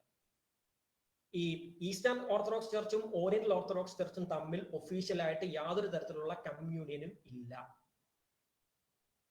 ഓക്കെ സാർ, അപ്പം ഈ ഒരു യൂണിറ്റിയിലൂടെ ഈ ഒരു ഇത് ഒബ്ലിഗേഷൻ മാറി കിട്ടുമോ? That's a good question again, Amal. ഈ യൂണിറ്റി എന്ന് പറയുന്നത് ഞാൻ നേരത്തെ സൂചിപ്പിച്ചല്ലോ, it is not going to happen very soon. ഈ ultimate aim of pan orthodox unity എന്ന് പറയുന്നത് ഫുൾ കമ്മ്യൂണിയനാണ്. അമൽ ഇപ്പോൾ സൂചിപ്പിച്ച ഫുൾ കമ്മ്യൂണിയനാണ്. പക്ഷെ ആ ഫുൾ കമ്മ്യൂണിയനിലേക്ക് എത്താനായിട്ട് it will take A lot of time and A lot of effort. അത് നമ്മൾ അതിന്റെ എന്തോ ഒരു ബേസിക് കഴിഞ്ഞിട്ട് കുറച്ചുകൂടെ മുമ്പോട്ട് പോയിട്ടേ ഉള്ളൂ. പല കാരണങ്ങൾ കൊണ്ട് നമ്മൾക്ക് അതിന് ഒരു പരിധിക്ക് അപ്പുറത്തോട്ട് മുമ്പോട്ട് പോകാൻ പറ്റുന്നില്ല.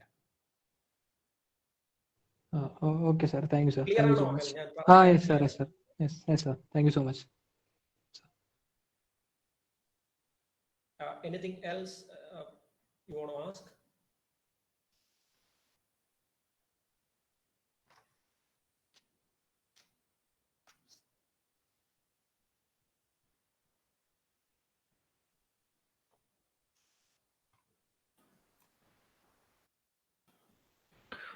സാർ ഇതിന്റെ ഇടയ്ക്കൊരു ചോദ്യം എന്താണെന്ന് വെച്ചാൽ, ഈ നമ്മളിപ്പം കേരളത്തിൽ, ഞാൻ മുമ്പേ ചോദിച്ച ചോദ്യത്തിൽ നിന്ന് തുടങ്ങുകയാണ്. അത് കേരളത്തിൽ നമ്മൾ പറഞ്ഞു ഇന്ത്യയിലാണെങ്കിൽ പോലും നമ്മൾ കൂടുതലും കണ്ടുവരുന്നത് സിറിയക് ഓർത്തഡോക്സ് ചർച്ചും അല്ലെങ്കിൽ ഇന്ത്യൻ ഓർത്തഡോക്സ് ചർച്ചും മാത്രമുള്ള, അല്ലെങ്കിൽ ആ ഒരു ഓറിയന്റൽ ഓർത്തഡോക്സ് കുടുംബത്തിൽപ്പെടുന്ന രണ്ട് ചർച്ചസിനെ മാത്രമാണ്. പക്ഷെ ഇന്ത്യയിൽ ഈസ്റ്റേൺ ഓർത്തഡോക്സിക്ക് വേരോട്ടമുണ്ടോ? ഉണ്ട്, അതിനെ കുറിച്ച് സംസാരിക്കാം. That's also very good question. ഞാനത് ആരെങ്കിലും ചോദിക്കുമെന്ന് നോക്കിയിരിക്കുകയായിരുന്നു. ഇന്ത്യയിൽ പ്രധാനപ്പെട്ട രണ്ട് ഏൻഷ്യൻ ചർച്ചസ് ആണ് ഏബിൾ പറഞ്ഞ പോലെ. അത് മലങ്കര ബേസ് ചെയ്തിരിക്കുന്ന സിറിയക് ഓർത്തഡോക്സ് ചർച്ചും മലങ്കര ഓർത്തഡോക്സ് ചർച്ചും. ഇത് കൂടാതെ ഈസ്റ്റേൺ ഓർത്തഡോക്സ് ചർച്ചും ഓറിയന്റൽ ഓർത്തഡോക്സ് ചർച്ചും ഇന്ത്യയിലുണ്ട്. ഈസ്റ്റേൺ ഓർത്തഡോക്സ് ചർച്ചുകളെ എടുക്കുകയാണെങ്കിൽ നമുക്ക് റഷ്യൻ ഓർത്തഡോക്സ് ചർച്ചുമുണ്ട്, ഗ്രീക്ക് ഓർത്തഡോക്സ് ചർച്ചുമുണ്ട്. ഗ്രീക്ക് ഓർത്തഡോക്സ് ചർച്ച് ഒരുപാട് വർഷങ്ങളായിട്ട് കൽക്കട്ട ബേസ് ചെയ്ത് അവർക്ക് പള്ളിയുണ്ട്, അവർക്ക് സ്കൂളുണ്ട്, അവർക്കൊരു NGO ഉണ്ട്, അവർക്കൊരു ഗേൾസ് ഹോസ്റ്റൽ ഉണ്ട്. അവര് നന്നായിട്ട് അവിടെ കാര്യങ്ങൾ ചെയ്യുന്നുണ്ട്. ഇത് കൂടാതെ അവരവിടുത്തെ ഒരുപാട് ഈ സൂപ്പ് കിച്ചൺസ് പോലുള്ള ഒരുപാട് ചാരിറ്റി ആക്ടിവിറ്റീസിലും ഇൻവോൾവ് ആണ്. Greek Orthodox church based in Calcutta. അതുപോലെ തന്നെ Armenian orthodox church is also based in Calcutta. അവർക്ക് ഏകദേശം അർമേനിയൻ ചർച്ചിന് ഏകദേശം ഒരു 3-4 പള്ളികൾ കൽക്കട്ടയിലുണ്ട്. അത് കൂടാതെ ചെന്നൈയിലും ഡൽഹിയിലും ബോംബെയിലും അവർക്ക് പള്ളികളുണ്ട്. അവരുടെ പോപ്പുലേഷൻ വളരെ കുറവാണ്. അവർക്കൊരു ഫിലാന്തോഫിക് അക്കാഡമി ഉണ്ട്, കുട്ടികളെ പഠിപ്പിക്കുന്ന ഒരു അക്കാഡമി, സ്കൂൾ +2 വരെ പഠിപ്പിക്കുന്ന ഒരു സ്കൂളുണ്ട്. ഒരുപാട് അർമേനിയൻ കുട്ടികൾ അവിടെ വന്ന് കൽക്കട്ടയിൽ വന്ന് പഠിക്കാറുണ്ട്. പഠിച്ചിട്ട് അവർ തിരിച്ചു പോകാറുണ്ട്. അവർക്ക് സ്കോളർഷിപ്പ് കൊടുക്കാറുണ്ട്. ഇതാണ് ബേസിക്കലി കൽക്കട്ട ബേസ് ചെയ്തുള്ള 2 ചർച്ചസ്. ഇത് കൂടാതെ റഷ്യൻ ചർച്ച് അവർ ഗോവയിൽ അവരുടെ ഒരു നല്ല കമ്മ്യൂണിറ്റി പോപ്പുലേഷൻ ഉണ്ട്. ഡൽഹിയിൽ അവർക്ക് കുറച്ച് ഡിപ്ലോമാറ്റ്സ് ഉണ്ട്. ഡൽഹിയിൽ ഒരു പള്ളി തുടങ്ങാനായിട്ട് അവർ കുറെ കാലമായിട്ട് ആഗ്രഹിച്ചിരുന്നു. ഇന്ത്യൻ ഗവൺമെന്റുമായിട്ട് ഒരു നെഗോഷിയേഷനിൽ ഏർപ്പെട്ടായിരുന്നു. അവർ പറഞ്ഞത് ഇസ്കോൺ എന്ന് പറയുന്ന ഓർഗനൈസേഷന് മോസ്കോയിൽ ഒരു ടെമ്പിൾ അനുവദിച്ചുകൊണ്ട് ഡൽഹിയിൽ ഒരു കത്തീഡ്രൽ അല്ലെ ഒരു പള്ളി റഷ്യൻ ഓർത്തഡോക്സ് ചർച്ചിന് വെക്കാനായിട്ട് കുറെ കാലങ്ങളായിട്ട് അവർ നെഗോഷിയേറ്റ് ചെയ്തിരുന്നു. പക്ഷെ അവർക്ക് ഒരു ഫൈനൽ റിസൾട്ടിലേക്ക് എത്തിയിട്ടില്ല. ഇപ്പം റഷ്യൻ ഓർത്തഡോക്സുകാര് ഈ നോർത്തില് പല സ്ഥലങ്ങളിലും അതുപോലെ തന്നെ ആന്ധ്രാപ്രദേശ് പോലുള്ള സ്ഥലങ്ങളിൽ മിഷൻസ് കാര്യമായിട്ട് അവർ ഡെവലപ്പ് ചെയ്തുകൊണ്ടിരിക്കുന്നുണ്ട്. കുറെ പ്രൊട്ടസ്റ്റന്റ്സിനെ അവർ കൺവേർട്ട് ചെയ്തിട്ടുണ്ട്. പക്ഷെ അത് എന്തുമാത്രം നിലനിന്ന് പോകുമെന്നുള്ളത് കാണേണ്ടിയിരിക്കുന്നു.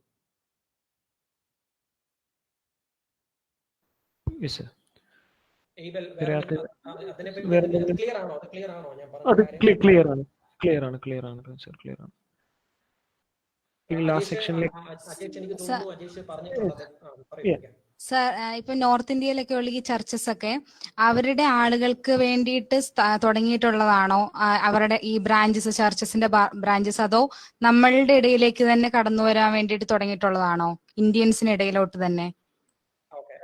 Good question. ഈ അർമേനിയൻസ് പൊതുവെ അവരുടെ കമ്മ്യൂണിറ്റി അവിടെ മൈഗ്രേറ്റ് ചെയ്തു. കാരണം അർമേനിയൻസിന് നിങ്ങൾക്ക് അറിയാമല്ലോ, വർഷങ്ങൾ ഹിസ്റ്റോറിക്കൽ ബന്ധം വളരെ ദൃഢമാണ് ഇന്ത്യയുമായിട്ട്.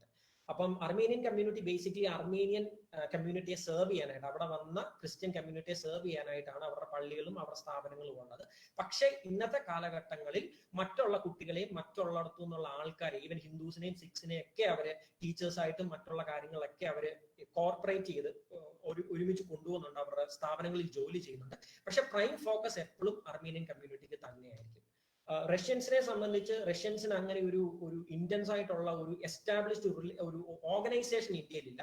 പക്ഷെ അവർ കൂടുതലും ഫോക്കസ് ചെയ്യുന്നത് ഈ പറഞ്ഞ പോലെ കൂടുതൽ കൺവേർട്സിനെ കിട്ടുമോ അല്ലെങ്കിൽ കൂടുതലായിട്ടുള്ള ആൾക്കാരെ ഓർത്തഡോക്സ് ചർച്ചസിലേക്ക് കൊണ്ടുവരാൻ പറ്റുമോ എന്നുള്ള രീതിയിലാണ്. ഗ്രീക്സ് കൽക്കട്ടയില് അവർക്ക് ഒരുപാട് ഞാൻ പറഞ്ഞ പോലെ ചാരിറ്റി ഓറിയന്റഡ് പ്രോഗ്രാംസ് ഉണ്ട്. അവർക്ക് അത്യാവശ്യം നല്ല രീതിയിൽ കൺവേർട്സ് വെസ്റ്റ് ബംഗാളിലും അതുപോലെ തന്നെ ബംഗ്ലാദേശുമായിട്ട് ബന്ധപ്പെട്ട് അവർക്ക് കൺവേർട്സ് ഉള്ളതായിട്ടാണ് അവിടുന്നുള്ള റിപ്പോർട്ടുകൾ പൊതുവെ സൂചിപ്പിക്കുന്നത്. അവരെന്തായാലും കൂടുതൽ they focus more on charity, schools, education, അങ്ങനെയൊക്കെയുള്ള കാര്യങ്ങൾ.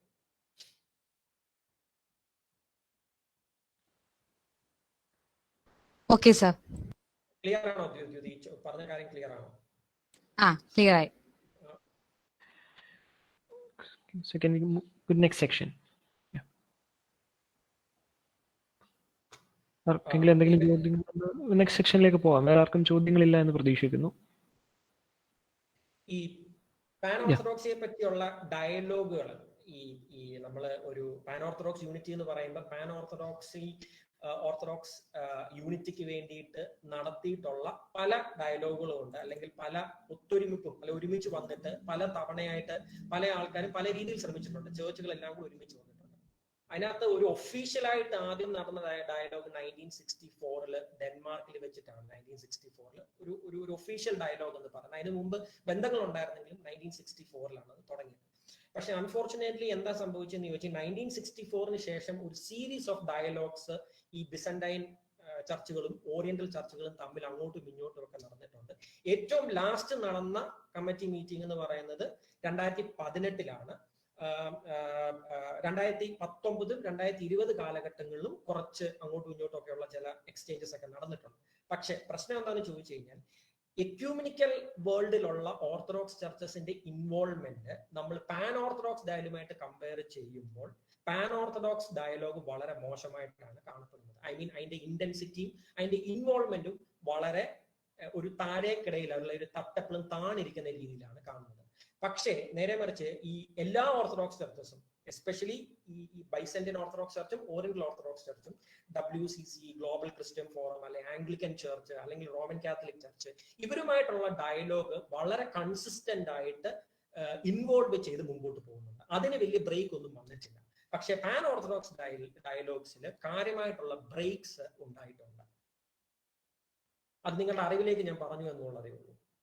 അതുകൊണ്ട് അത് തന്നെയാണ് ഒരു റീസൺ നമുക്ക് ഒരു പരിധിക്കപ്പുറത്തോട്ട് മുമ്പോട്ട് പോകാൻ പറ്റാത്തത്. അതിന് ഒരുപാട് കാര്യങ്ങളുണ്ട് എന്തുകൊണ്ടാണ് ഈ ഡയലോഗുകൾ ഇങ്ങനെ പതുക്കെ ആയി പോകുന്നതെന്നുള്ളത്. പൊളിറ്റിക്കൽ, തിയോളജിക്കൽ, പേഴ്സണൽ റീസൺസ് ധാരാളമായിട്ടുണ്ട്. സർ, ഇതിന്റെ ഇടയ്ക്ക് ഞങ്ങൾ നേരത്തെ പ്രിപ്പയർ ചെയ്ത ഒരു ക്വസ്റ്റ്യൻ ഇതിനകത്ത് വന്നതുകൊണ്ട് അതൊന്ന് ചോദിക്കുകയാണ്. അതെന്ന് വെച്ച് കഴിഞ്ഞാൽ ഇപ്പൊ സാർ പറഞ്ഞ പോലെ തന്നെ ഒരു എക്യൂമിനിക്കൽ ബന്ധമില്ല. ഇപ്പൊ ഇന്ത്യയിൽ നമ്മുടെ സഭയ്ക്കാണെങ്കിലും നമ്മുടെ എക്യൂമിനിക്കൽ റിലേഷൻസിനാണെങ്കിലും നമുക്ക് വേറെ പ്രത്യേകിച്ച് ഈസ്റ്റേൺ ഓർത്തഡോക്സിയിൽ ബന്ധപ്പെടുന്ന സഭകളുമായിട്ട് റിലേഷൻസ് ഉണ്ട്. ഇപ്പൊ സാർ പറഞ്ഞ പോലെ ഗ്രീക്ക് ഓർത്തഡോക്സ് സഭയ്ക്ക് ഇന്ത്യയിൽ വേരോട്ടം ഉണ്ടെങ്കിൽ നമ്മുടെ സഭയ്ക്ക് അവരുമായി സഹകരിച്ചുകൊണ്ട് ഒരു പ്രവർത്തനത്തിൽ ഏർപ്പെടാനുള്ള സാധ്യതകൾ എത്രമാത്രമാണ് ഇന്ത്യയുടെ ഒരു പൊളിറ്റിക്കൽ കണ്ടീഷനിൽ? ഇന്ത്യയുടെ ഒരു പൊളിറ്റിക്കൽ കണ്ടീഷനിൽ അതിനകത്ത് ഏറ്റവും കൂടുതൽ കാര്യങ്ങൾ ചെയ്യേണ്ടത് എൻ്റെ ഒരു വ്യക്തിപരമായ അഭിപ്രായത്തിൽ 2 യൂണിറ്റുകളാണ് അതിനകത്ത് ഏറ്റവും കൂടുതൽ പ്രവർത്തിക്കേണ്ടത്. ഒന്ന് നമ്മുടെ ഈ പറഞ്ഞ പോലെ ecumenical relations department, 2 diocese of Delhi. കാരണം ഡൽഹി ഡയസിസ് ആണല്ലോ ക്യാപിറ്റൽ ഓഫ് ഇന്ത്യയിൽ ഇരിക്കുന്നത്. ഈ 2 പ്രസ്ഥാനങ്ങൾ ഒരുമിച്ച് കൈകോർക്കുകയാണെങ്കിൽ ഇപ്പോഴത്തെ ഒരു സാഹചര്യത്തിൽ നമ്മൾക്ക് വേണമെന്നുണ്ടെങ്കിൽ if we deserve we can start communicating with them. പക്ഷെ ഒരു കാര്യം എപ്പോഴും ആലോചിക്കുക, ബിസന്റൈൻ ഓർത്തഡോക്സ് ചർച്ചസുമായിട്ട് നമ്മൾ ഒരു ഏതെങ്കിലും ഒരു ബന്ധത്തിന് പോകുമ്പോൾ അവരെപ്പോഴും ഒരു ഗ്യാപ്പ് നമ്മളുമായിട്ടിരിക്കും. അർമേനിയൻസുമായിട്ട് നമ്മൾ വെസ്റ്റ് ബംഗാളിൽ ഒരുമിച്ച് സഹകരിക്കാൻ പോകുന്നതിന് അവർക്ക് പ്രശ്നമില്ല, അങ്ങോട്ടും ഇങ്ങോട്ടുള്ള സഹകരണം ഉണ്ട്, one way or the other ഉണ്ട്. പക്ഷെ ഗ്രീക്സുമായിട്ടോ റഷ്യൻസുമായിട്ടോ പോകുമ്പോൾ ഒരു പക്ഷേ അവര് ഒരല്പം ഗ്യാപ്പ് ഇട്ടേ നമ്മളുമായിട്ട് സഹകരിക്കത്തുള്ളൂ. സഹകരണം ഇല്ലെന്നോ അവര് നമ്മളെ ഓടിച്ചു കളയുമെന്നോ അല്ല ഞാൻ ഉദ്ദേശിച്ചത്. But there is always A gap. അത് ഒരു വളരെ അക്സെപ്റ്റഡ് ആയിട്ടുള്ള നമ്മൾ ക്ലിയർലി മനസ്സിലാക്കേണ്ട ഒരു കാര്യമാണ്. കാര്യം എന്താണെന്ന് ചോദിച്ചാൽ ബിസന്റൈൻസിനെ സംബന്ധിച്ച് technically speaking oriental orthodox churches ഇന്നും മോണോഫസൈറ്റ് ആണ്. ഒരു മിയാഫസൈറ്റ് ഓർത്തഡോക്സ് ചർച്ച് എന്ന് പറയാൻ പോലും അവർക്ക് പലർക്കും താല്പര്യമില്ല. അതൊരു വലിയ പ്രോബ്ലം തന്നെയാണ്. ഞാൻ പല ബിസന്റൈൻ ഓർത്തഡോക്സ് ചർച്ചസിലും പോയിട്ടുണ്ട്. അപ്പം കഴിഞ്ഞ തവണ ഞാൻ ബെൽഗ്രേഡിൽ പോയ സമയത്ത് അവിടെ ഒരു മൊണാസ്ട്രിയിലുണ്ട്. ആ മൊണാസ്ട്രിയിൽ അവരെന്നെ ഇൻട്രൊഡ്യൂസ് ചെയ്തത് മൊണോഫസൈറ്റ് ഫ്രം ഇന്ത്യ എന്നാണ്. Oriental orthodox Cristiano Malankara orthodox Cristiano അവര് ഇൻട്രൊഡ്യൂസ് ചെയ്യില്ല. അവർ പറയുന്നത് മൊണോഫസൈറ്റ് ക്രിസ്ത്യൻ ഫ്രം ഇന്ത്യ. അപ്പൊ ഈ ഒരു തിയോളജിക്കൽ അല്ലെങ്കിൽ ഈ ഒരു ഗ്യാപ്പ് അവർക്കുണ്ട്. പക്ഷേ ചില കാര്യങ്ങളിൽ, ഫോർ എക്സാമ്പിൾ ഇപ്പം കഴിഞ്ഞ വർഷം നോർത്ത് ഇന്ത്യയിലുള്ള റഷ്യൻ ഓർത്തഡോക്സ് ചർച്ച് അവര് നമ്മളുടെ 1-2 പള്ളികൾ, എനിക്കൊന്ന് പരിമല തിരുമേനിയുടെ പേരിലുള്ളത് ഏത് സ്ഥലത്താണെന്ന് ഓർക്കുന്നില്ല, ആ പള്ളികൾ അവരുടെ സർവീസിന് വേണ്ടി എടുത്തിട്ടുണ്ട്. നമ്മുടെ 1-2 ആൾക്കാരെ അവിടെ വിളിച്ചായിരുന്നു. അങ്ങനെയുള്ള സഹകരണങ്ങൾ നടക്കുന്നുണ്ട്. പക്ഷേ ഈ പറഞ്ഞ പോലെ എക്യൂമെനിക് റിലേഷൻസ് ഡിപ്പാർട്ട്മെന്റും ഡൽഹി ഡയോസിസും ഒരു ഇനിഷ്യേറ്റീവ് എടുത്താൽ, ഈ കുറെ വർഷങ്ങൾക്ക് മുമ്പ് ഞാൻ ഡൽഹി ഡയോസിസിലെ ഇന്ത്യൻ ഓർത്തഡോക്സ് ഈ ഡയസ്പോറ മൂവ്മെന്റ് എന്ന് പറഞ്ഞൊരു ഓർഗനൈസേഷൻ ഉണ്ട്. ഞാൻ അവർക്ക് പലതവണ ഞാൻ അവരോട് പുഷ് ചെയ്തിട്ടുള്ള കാര്യമാണ്, നിങ്ങൾ ഡൽഹി ബേസ് ചെയ്ത് ഈ നമ്മുടെ ഇന്ത്യയിലുള്ള ഓർത്തഡോക്സ് ചർച്ചസിന്റെ അംബാസഡർമാരെയും ഓർത്തഡോക്സ് ചർച്ചസിന്റെ നേതാക്കന്മാരെയും അച്ഛന്മാരെയും എല്ലാം കൂടെ ഒന്ന് വിളിച്ചു കൂട്ടുക. At least once in an year or at least once in 2 to 3 years നിങ്ങൾക്ക് ചെയ്യാൻ പറ്റുന്ന കാര്യമാണ്. പക്ഷേ അൺഫോർച്ചുനേറ്റ്ലി ആ ഒരു രീതിയിലേക്കുള്ള കാര്യങ്ങളൊന്നും വർക്ക്ഔട്ട് ചെയ്തിട്ടില്ല. ഇപ്പോഴത്തെ ഒരു സമകാലിക പൊളിറ്റിക്കൽ റിലീജിയസ് ഒരു സെനാരിയോ നമ്മൾ നോക്കുവാണെങ്കിൽ നമുക്ക് സഹകരിക്കുന്നതിന് വേറെ പ്രോബ്ലംസ് ഒന്നും ഇന്ത്യയിൽ ഉണ്ടാവുമെന്ന് എനിക്ക് തോന്നുന്നു. അത് നമ്മൾ ആ തരത്തിൽ കാണേണ്ട ആവശ്യമില്ല.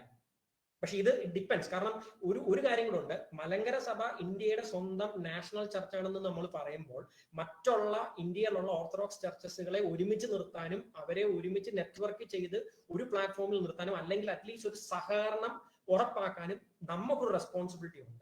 പക്ഷെ അൺഫോർച്ചുനേറ്റ്ലി നമ്മുടെ ചേർച്ചിന് വേറെ ഒരുപാട്, അതെല്ലാ ചേർച്ചിനും ഉള്ളതാ, നമ്മുടെ ചേർച്ചിന് ഒരുപാട് ഡൈവേഴ്സിഫൈഡ് ആയിട്ടുള്ള വേറെ കാര്യങ്ങൾ ഉള്ളത് കൊണ്ടാവാം ഒരു പക്ഷെ നമ്മൾ അങ്ങനെ ഒരു ശ്രമം നടത്താത്തത്. അതെന്റെ പേഴ്സണൽ ആയിട്ടുള്ള ഒരു ഒപ്പീനിയനാണ്. ആർക്കെങ്കിലും എന്തെങ്കിലും ചോദ്യങ്ങൾ ചോദിക്കാനുണ്ടെങ്കിൽ നമുക്ക് നെക്സ്റ്റ് സെക്ഷനിലേക്ക് പോകാനാണ്. ചോദിക്കാം.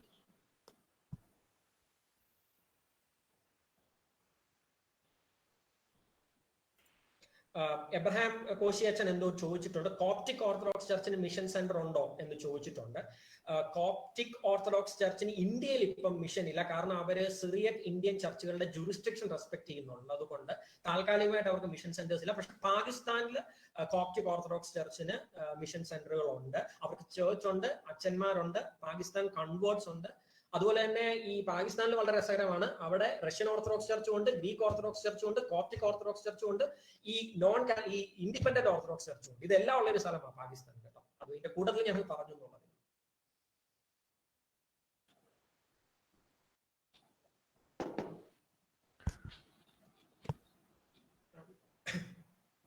Father Abraham, I hope it is clear.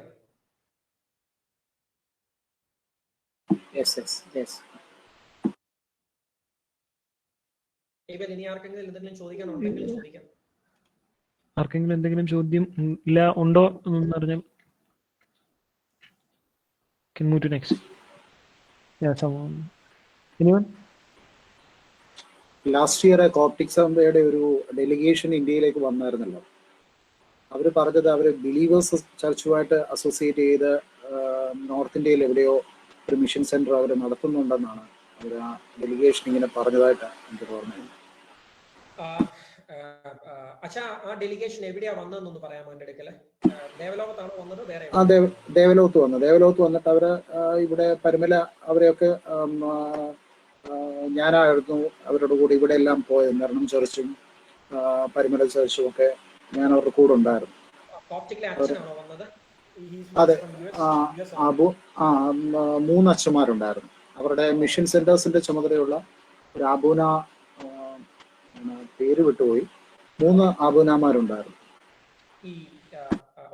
Thank you so much for the description. ഈ കോപ്റ്റിക് ചർച്ചിന്റെ ഒരു തിയോളജിയും അവരുടെ ഒരു അപ്രോച്ചും അനുസരിച്ച് ഇപ്പോഴത്തെ അവസ്ഥയിൽ ബിലീവേഴ്സ് ചർച്ചുമായിട്ട് അവരൊരു ബന്ധത്തിന് പോകുമോ എന്നുള്ളത് കാണേണ്ടിയിരിക്കുന്നു. കാരണം അല്ല, ബിലീവേഴ്സ് ചർച്ചുമായിട്ട് ബന്ധമല്ല. ബിലീവേഴ്സ് ചർച്ചിന്റെ ഒരു സെന്റർ അവരുടെ മിഷൻ ഫീൽഡായിട്ട് അവർക്ക് ഈ ഡോക്ടേഴ്സിനെ അവർ എക്സ്ചേഞ്ച് ചെയ്യുന്ന ഒരു പ്രോഗ്രാം ഉണ്ട് ഈ അവരുടെ. അങ്ങനെ ഒരു സെന്റർ മാത്രം. അവര് ബിലീവേഴ്സ് ചർച്ചുമായിട്ട് ബന്ധമുണ്ടെന്നല്ല ഞാൻ പറഞ്ഞത്. അവര് സെന്റർ ഉപയോഗിക്കുന്നു. അത് കോപ്റ്റിക് മിഷന്റെ ഭാഗമായിട്ടായിരിക്കാം. കാര്യം ചോദിച്ചാല് കോപ്റ്റിക് ചർച്ചിന് ധാരാളമായിട്ടുള്ള മിഷൻസ് ആഫ്രിക്ക അതുപോലുള്ള സ്ഥലങ്ങളിലുണ്ട്. അപ്പൊ അവരുടെ ഒരുപാട് ഈ ഡോക്ടേഴ്സും അതുപോലെ തന്നെ എഞ്ചിനീയേഴ്സും അതുപോലെ തന്നെ ഈ നമ്മളുടെ ലേമനും ഒക്കെ ഈ കോപ്റ്റിക് മിഷനുമായിട്ട് സംബന്ധിച്ച് സെർവ് ചെയ്യുന്നുണ്ട്. അതിന്റെ ഭാഗമായിരിക്കും അവർ ഒരുപക്ഷെ ഉദ്ദേശിച്ചത് അവർക്ക് ഈ നോർത്ത് ഇന്ത്യയിൽ അവർക്ക് ചെയ്യാനായിട്ട് താല്പര്യമുണ്ടെന്ന്. അവരുടെ ടൈത്ത് എന്ന് പറയുന്നത് അവരുടെ ദശാംശം, അവരുടെ ലൈഫിന്റെ ടൈത്ത്, ഒരു വർഷം ഇത്ര സമയം ഡോക്ടേഴ്സ്, എഞ്ചിനീയേഴ്സ്, മറ്റ് എല്ലാ പ്രൊഫഷണൽസും അവരുടെ ദശാംശം കൊടുക്കുന്നത് അവരുടെ ടൈം. അങ്ങനെ ആ ടൈമിൽ അത് അവരുടെ ലോകത്തിന്റെ നാനാഭാഗത്ത് പ്രവർത്തിക്കുന്നുണ്ടെന്നാണ് ഡെലിഗേഷൻ എന്നോട് ഷെയർ ചെയ്തത്.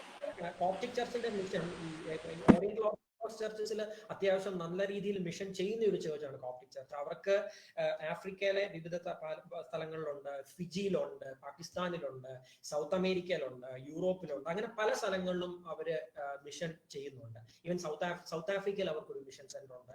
നമ്മളുടെ ഒരു അച്ഛൻ ഫാദർ നയനാൻ, അദ്ദേഹം ഇപ്പൊ ഡൽഹി ബേസ് ചെയ്ത, അദ്ദേഹം സൗത്ത് ആഫ്രിക്കയിൽ പഠിച്ച സമയത്ത് ഈ കോപ്സും എത്യോപ്യൻസും അതുപോലെ തന്നെ മറ്റു ഓറിയന്റൽ ഓർത്തഡോക്സ് ചർച്ചസുമായിട്ട് ചേർന്ന് ഒരു മിഷൻ പോലെ സൗത്ത് ആഫ്രിക്കയിൽ വർക്ക്ഔട്ട് ചെയ്തിരുന്നു. കോപ്റ്റിക് ചർച്ച് ഒരു മിഷണറി ചർച്ച് ആണ് ഡെഫിനറ്റ്ലി. അവര് നോർത്ത് ഇന്ത്യയിൽ ഒരു മിഷൻ തുടങ്ങാന്ന് പറയുകയാണെങ്കിൽ അതിനകത്ത് അത്ഭുതമൊന്നും പെടേണ്ട ആവശ്യമില്ല. Because they are for mission. എനിക്ക് തോന്നുന്നു. ഹലോ, ഹലോ, ഇവിടെ ഡൽഹിയിലെ ഉത്തർപ്രദേശിന്റെയും ഉത്തരാഖണ്ഡിന്റെയും ബോർഡറിൽ ബിഘാരിഗാഡ് എന്ന് പറയുന്ന സ്ഥലമുണ്ട്. അപ്പൊ അവിടെ ബിലീവേഴ്സ് ഒരു സ്റ്റഡി സെന്റർ ഉണ്ട്. ഈ സ്റ്റഡി സെന്ററിന്റെ അവരുടെ വിസിറ്റിംഗ് ബിഷപ്പായിട്ട് റഷ്യൻ ചേർച്ച് അവിടെ അവരുടെ ഒരു ബിഷപ്പിനെ റഷ്യൻ ഓർത്തഡോക്സ് ചേർച്ച് അവര് അവിടെ താമസിച്ച് അവിടുത്തെ കാര്യങ്ങൾ നോക്കാൻ വേണ്ടി അവരുടെ വിസിറ്റിംഗ് ബിഷപ്പായിട്ട് ഈ ബിഘാരിഗാഡ് എന്ന് പറഞ്ഞ സ്ഥലത്ത് അവരെ അപ്പോയിന്റ് ചെയ്തിട്ടുണ്ട്. അവിടെ റെഗുലർ ആയിട്ട് ആ ഒരു സെന്ററും കോപ്സും തമ്മിൽ നല്ല കണക്ഷനിലാണ്. അവര് ഇടയ്ക്ക് അങ്ങോട്ടും വിസിറ്റ് ചെയ്യാറുള്ളത്. റീസെന്റ് ഹിസ്റ്ററി ഒരു 2 മാസം മുമ്പുള്ള ഹിസ്റ്ററി അവർ നല്ല ടേംസിലാണെന്ന് തന്നെയാണ്. പക്ഷെ ഈ ഒരു ഏറെക്കുറെ ഈ നമ്മുടെ സെപ്റ്റംബർ ഒരു മിഡ് വീക്ക് ഒക്കെ ആയപ്പോഴേക്കും അവിടെ നിന്ന് ഈ റഷ്യൻ ബിഷപ്പിനോട് ഇവർക്ക് എന്തോ ചെറിയൊരു പ്രോബ്ലം ബിലീവേഴ്സിന് ഉണ്ടാകുകയും അങ്ങനെ അദ്ദേഹം ഡൽഹിയിൽ വേറെ എങ്ങോട്ടോ താമസം മാറിയെന്നും അറിയാനായിട്ടിടയായി. അപ്പൊ ഇങ്ങനത്തെ ഒരു സംഭവം കൂടെ അവിടെ നടക്കുന്നുണ്ട്. റഷ്യൻസും ഓഫീസുകാരും ബിലീവേഴ്സുകാരും അവിടെ ഒരു നല്ലൊരു ഒരു ഫ്രണ്ട്ലി മൊമെന്റ് ആണ് അവിടെ നടക്കുന്നത്. ഡൽഹിയിൽ ഡൽഹിയിൽ നിന്ന് കുറെ അങ്ങ് മാറിയ ഉത്തർപ്രദേശിന്റെയും ഉത്തരാഖണ്ഡിന്റെയും ബോർഡറിലാണ് ഇവരുടെ ഈ പ്രയർ സെന്റർ ഉള്ളത്. അതായിരിക്കും അച്ഛൻ പറഞ്ഞതെന്ന് എനിക്ക് തോന്നുന്നു. Okay, Lindo, thank you so much for the addition. Thank you so much for the update.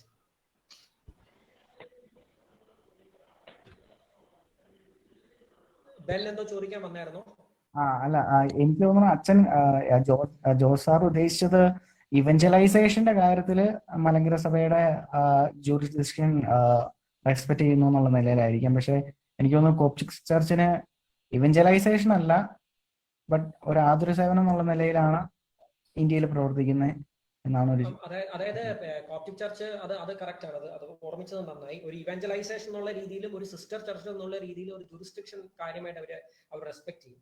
പ്രത്യേകിച്ച് സൗത്ത് ഇന്ത്യയിൽ അവര് ഒരു ഇവാഞ്ചലൈസേഷൻ പ്രോസസ്സിലേക്ക് വരാനുള്ള സാധ്യത വളരെ കുറവാണ്. പക്ഷെ ഈ പറഞ്ഞ പോലെ നോർത്ത് ഇന്ത്യയിൽ അവർ ഇവാഞ്ചലൈസ് ചെയ്താലും that is not something that we can control. പക്ഷേ ദേ ഓൾവേസ് സ്റ്റാർട്ട് വിത്ത് എന്തായി പറയുന്നത് ഇക്കാലത്തുള്ള ചാരിറ്റിയും സോഷ്യൽ ഓറിയന്റേഷനും ജോലിയുമായിട്ടാണ് സ്റ്റാർട്ട് ചെയ്യുന്നത്. ഇവഞ്ച്വലി അവരവിടെ ഒരു കമ്മ്യൂണിറ്റി ബിൽഡ് ചെയ്യാറുള്ളത്. നോർമലി എല്ലാ ചർച്ചകളും ആ ഒരു രീതിയിലാണ് മുമ്പോട്ട് പോകുന്നത്. Anyway, thank you so much for that addition, Ben.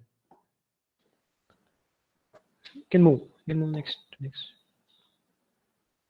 So can we move? Yeah. Anything else? I think nothing is there. Anyone? ആർക്കെങ്കിലും എന്തെങ്കിലും ഉണ്ടോ? Okay sir, can move. പിന്നെ ഞാൻ നമ്മുടെ മലങ്കര സഭയുടെ ഒരു ഇൻവോൾവ്മെന്റ് ഒരുപക്ഷെ നിങ്ങൾക്കറിയാം. ഞാനത് കൂടുതൽ സംസാരിക്കേണ്ട ആവശ്യമില്ല, എന്നാലും ജസ്റ്റ് ഒന്ന് സൂചിപ്പിച്ചു പോകുന്നു എന്നുള്ളതേ ഉള്ളൂ. മലങ്കര സഭയുടെ ഒരു വലിയ പ്രത്യേകത ഞാൻ ഒബ്സർവ് ചെയ്തിട്ടുള്ളത്, നമ്മൾ പൊതുവെ pan orthodox unity, dialogue, theology എന്നൊക്കെ പറയുമ്പോൾ നമ്മൾ വളരെ ഓപ്പൺ ആയിട്ട് ഉള്ള ഒരു സമീപനമാണ് നമ്മൾ സ്വീകരിച്ചിട്ടുള്ളത്. വർഷങ്ങളായിട്ടും അങ്ങനെയുള്ള ഒരു സമീപനം, അതായത് ബിസന്റൈൻസും ഓറിയന്റൽസും ആയിട്ടുള്ള സമീപനം വളരെ ഓപ്പൺ ആണ്. പ്രത്യേകിച്ച് നമ്മളുടെ ഡ്യൂറി സെക്കൻഡ് ബാവ തിരുമേനിയുടെ കാലം മുതൽ വട്ടക്കുന്തൽ ബാവ തിരുമേനിയുടെ കാലം വരെ ബിസന്റൈൻസുമായിട്ട് വളരെ ഇന്റൻസ് ബന്ധമായിരുന്നു മലങ്കര സഭയ്ക്ക് ഉണ്ടായിരുന്നത്.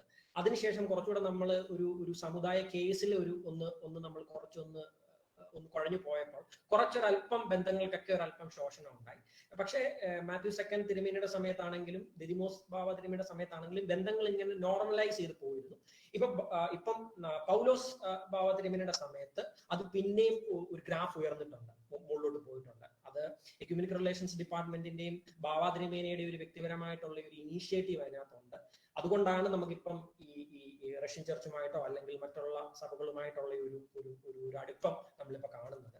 അതുപോലെ തിയോളജിക്കൽ ഡയലോഗിന്റെ കാര്യത്തിലാണെങ്കിലും മലങ്കര സഭ വളരെ ഓപ്പൺ ആയിട്ട് തന്നെയാണ് ബിസന്റൈൻസും മറ്റുള്ള ഓറിയന്റൽ ചർച്ചസുമായിട്ട് നിന്നിട്ടുള്ളത്. അത് ഞാൻ ഇതിന്റെ ഇടയ്ക്ക് സൂചിപ്പിച്ചു എന്നുള്ളതേ. അതിപ്പോ ഈസ്റ്റേൺ ഓർത്തഡോക്സ് സഭയിൽ നിന്ന് ഏതെങ്കിലും സഭക്കാര് ഏതെങ്കിലും ഓറിയന്റൽ ഓർത്തഡോക്സ് സഭേനെ, ഏതെങ്കിലും എന്നല്ല, മെയിൻലി ഓറിയന്റൽ ഓർത്തഡോക്സ് സഭേനെ ഇപ്പൊ മലങ്കര സഭ കാണുന്ന പോലെ തന്നെ സിസ്റ്റർ ചർച്ച് എന്നുള്ള നിലയിൽ, മീൻസ് ഞാൻ കമ്മ്യൂണിയൻ എന്നുള്ള നിലയിലല്ല, എന്നാൽ കൂടിയും ഓപ്പൺ ആയിട്ട് കാണുന്ന ഏതെങ്കിലും ചർച്ചസ് ഉണ്ടോ? ടെക്നിക്കലി തിയോളജിയുടെ കാര്യം സംസാരിക്കുമ്പം അവരുടെ ഓപ്പൺനെസ്സിന് എപ്പോഴും ഒരു വരയുണ്ട്. അവർ ആ വര വരച്ചിട്ടേ അവർ നിൽക്കത്തുള്ളൂ. പക്ഷെ ഡിപ്ലോമാറ്റിക്കലി സ്പീക്കിംഗ്, ഫോർ എക്സാമ്പിൾ നമുക്ക് പറയാം റഷ്യൻ ചർച്ച് വളരെ ഓപ്പൺ ആയിട്ട് ഓറിയന്റൽസിനെ കാണുന്നത്, റുമേനിയൻ ചർച്ചിന് അത്യാവശ്യം ഓപ്പൺനെസ് കാണിക്കുന്ന ഒരു ചർച്ചാണ്. സെർബിയൻസ് വലിയ കുഴപ്പമില്ല. പക്ഷെ എന്നാൽ ബൾഗേറിയൻ ചർച്ചോ ജോർജിയൻ ചർച്ചോ അത്രയും ഓപ്പൺനെസ് കാണിക്കുന്ന ചർച്ചുകളല്ല. ഗ്രീക്ക് ഓർത്തഡോക്സ് ചർച്ച് ആണെങ്കിലും they also open up, but ഈ പറഞ്ഞ പോലെ ഒരു വര എപ്പോഴും അവർക്ക് അവിടെയും ഇവിടെയുമായിട്ട് കാണും. പിന്നെ റഷ്യൻസും അർമീനിയൻസും പൊളിറ്റിക്കലി ജിയോഗ്രാഫിക്കൽ വൈസും വളരെ ഇന്റൻസ് ബന്ധം കീപ്പ് ചെയ്യുന്നവരാണ്. അവർക്ക് അങ്ങോട്ടും ഇങ്ങോട്ടും ഒരുപാട് എക്സ്ചേഞ്ച് പ്രോഗ്രാംസും അല്ലാതുള്ള ബന്ധങ്ങളും ഒക്കെ വളരെ കാര്യമായിട്ടുണ്ട്. ഈ റീസെന്റ് നടന്ന യുക്രൈനിയൻ പ്രോബ്ലത്തിന് ശേഷം, യുക്രൈനിൽ നടന്ന ഓർത്തഡോക്സ് കോൺഫ്ലിക്റ്റിന് ശേഷം റഷ്യൻ ചർച്ച് കാര്യമായിട്ട് ഓറിയന്റൽ ചർച്ചസ്, എല്ലാ Oriental churches including non Oriental Orthodox ചർച്ചായ അസീറിയൻ ചർച്ചുമായിട്ട് വരെ അവർക്ക് ബൈലാറ്ററൽ ബന്ധങ്ങളും ബൈലാറ്ററൽ ഡയലോഗുകളും അവർ കീപ്പ് ചെയ്യുന്നുണ്ട്. കാരണം ഒരു കാര്യം കൂടെ ആലോചിക്കണം, റഷ്യൻ ചർച്ച് ലോകത്തിലെ ഏറ്റവും വലിയ ചർച്ചാണ്, വൺ ഓഫ് ദ റിച്ചസ്റ്റ് ചർച്ചാണ്, one of the most powerful Orthodox ചർച്ചാണ്, വേൾഡിലെ ലാർജസ്റ്റ് ഓർത്തഡോക്സ് ചർച്ചാണ്. അപ്പം അവര് ബേസിക്കലി യുക്രൈനിയൻ വിഷയത്തിന് ശേഷമാണ് കുറെ കൂടെ ഓപ്പൺ ആയത്. But diplomatically they are very open to Orientals. അപ്പൊ അതിന്റെ ഇടയ്ക്ക് കുറച്ച് തിയോളജിക്കൽ എക്സ്ചേഞ്ചസും അവിടെയും ഇവിടെയൊക്കെ ആയിട്ട് നടക്കുന്നുണ്ട്. സർ, നിങ്ങൾ നേരത്തെ പ്രിപ്പയർ ചെയ്തൊരു ക്വസ്റ്റ്യനകത്ത് ഒരു ഇതാണ്, ഒറ്റ വാക്കിൽ അല്ലെങ്കിൽ ഒരു റീസണിൽ നമുക്ക് ഈസ്റ്റേൺ ഓർത്തഡോക്സ് ചർച്ചും ഓറിയന്റൽ ഓർത്തഡോക്സ് ചർച്ചസും ഇപ്പോൾ സാർ പറഞ്ഞ അസീറിയൻ പോലുള്ള ചർച്ചസും എന്തുകൊണ്ടാണ്, അല്ലെങ്കിൽ വിശ്വാസപരമായുള്ള അവർ തമ്മിലുള്ള ഒരു വ്യത്യാസം ഒറ്റ വാക്കിൽ പറഞ്ഞാൽ, അല്ലെങ്കിൽ ഒരു സ്മോൾ രീതിയിൽ, ചെറിയ രീതിയിൽ ഡിസ്ക്രൈബ് ചെയ്താൽ നമുക്ക് വിശ്വാസപരമായ എന്താണ് വ്യത്യാസം ബേസിക് ആയിട്ട്? അതൊരു ഒറ്റ വാക്കിൽ പറയാനായിട്ട് ഭയങ്കര ഡിഫിക്കൽട്ട് ആയിട്ടുള്ള ഒരു ചോദ്യമായി ഇവർ ചോദിച്ചത്. ഈ one basic point of question ഇവരെല്ലാം പറയുന്നത് കാൽസഡോണിയൻ സിനഡാണ്, കൽക്കദോക്യൻ സിനഡ് എന്ന് നമ്മൾ പറയുന്നത്. ആ സിനഡിൽ നടന്നിട്ടുള്ള തീരുമാനങ്ങളും ആ സിനഡിൽ നടന്നിട്ടുള്ള ഇവന്റ്സിനെ ബേസ് ചെയ്താണ് പിന്നീടുള്ള പല കാര്യങ്ങളും നടന്നിട്ടുള്ളത്. ബിസന്റൈൻസിനെ സംബന്ധിച്ച് കാൽസഡോണിയൻ സിനഡ് എന്ന് പറയുന്നത് ജീവാത്മാവും പരമാത്മാവുമാണ്. അതുകൊണ്ടാണ് ഓറിയന്റൽസിനെ പോലും അവർ ചില സമയത്ത് നോൺ കാൽസഡോണിയൻ ചർച്ചസ് എന്നാണ് അവര് നമ്മളെ വിളിക്കുന്നത്. അതുകൊണ്ട് ഞാൻ മനസ്സിലാക്കുന്ന ഒരു ഏറ്റവും ഇമ്പോർട്ടന്റ് ആയിട്ടുള്ള കാര്യം എന്ന് പറഞ്ഞാൽ കാൽസഡോണിയൻ സിനഡിൽ നടന്ന കാര്യങ്ങളും അതിന്റെ ആഫ്റ്റർ ഇഫക്ട്സുമാണ് ഇവരെ വിഘടിപ്പിച്ചു നിർത്തുന്നത്. അസീറിയൻസിനെ അതിനകത്ത് കൂട്ടേണ്ട ആവശ്യമില്ല. അസീറിയൻസ് ആദ്യത്തെ 2 സിനഡോട് അവർ പുറത്തു പോയി. That's totally different story. ഈ അസീറിയൻസിനെ ഓറിയന്റൽസും ബിസന്റൈൻസും തിയോളജിക്കലി അംഗീകരിക്കുന്ന ഗ്രൂപ്പ് അല്ല. പക്ഷേ ബിസന്റൈൻസിനെ സംബന്ധിച്ച് ഓറിയന്റൽസും ബിസന്റൈൻസും തമ്മിലുള്ള പ്രധാനപ്പെട്ട പ്രശ്നം എന്ന് പറയുന്നത് കാൽസഡോണിയൻ സിനഡും അതിന്റെ ആഫ്റ്റർ ഇഫക്ട്സുമാണ്. എനിക്ക് തോന്നുന്നു പല ഈസ്റ്റേൺ ഓർത്തഡോക്സ് സഭകളും ഓറിയന്റൽ ഓർത്തഡോക്സ് സഭേനെ ഒരു സെക്കൻഡ് കാറ്റഗറി പോലും അല്ല, ഒരു തേർഡ് കാറ്റഗറി ആയിട്ട് കാണുന്ന ഒരു സവിശേഷതയാണ് പലവരുടെയും കമന്റ്സ് എന്നൊക്കെ കാണുന്നത്. അവർ കാത്തലിക്സിന് ഇമ്പോർട്ടൻസ് കൊടുത്തിട്ട്. അതെ, അത് ഞാൻ 1-2 കാര്യങ്ങൾ ഞാൻ ആഡ് ചെയ്യാണ്. ഇപ്പൊ ബെൻ പറഞ്ഞത് ഓർപ്പിച്ചത് നന്നായി. ബെൻ പറഞ്ഞ കാര്യങ്ങളിൽ ഇവിടെ എന്റെ ഞങ്ങളുടെ OCPയുടെ ഗ്ലോബൽ ട്രഷറർ പ്രകാശും എനിക്കും നേരിട്ടൊരു അനുഭവം. ഏബൽ ഒരുപക്ഷെ അത് ഓർത്തഡോക്സ് ദിലമായിൽ വായിച്ചു കാണും. ഞങ്ങള് ഒരു തവണ പ്രകാശും ഞാനിവിടെ ഞങ്ങളൊരു ബിസന്റൈൻ ചർച്ചിൽ പോയി. ബിസന്റൈൻ ചർച്ചിൽ ഞങ്ങൾ റെഗുലർ ആയിട്ട് പോകും. അപ്പം പോകുന്ന സമയത്ത് ഞങ്ങൾ അവിടുത്തെ അച്ഛനെ ഒന്ന് പരിചയപ്പെടണമെന്നുണ്ട്. അച്ഛനെ പറഞ്ഞ പുള്ളി ഒരു വളരെ വളരെ പ്രായം ചെന്ന ഒരു അച്ഛൻ.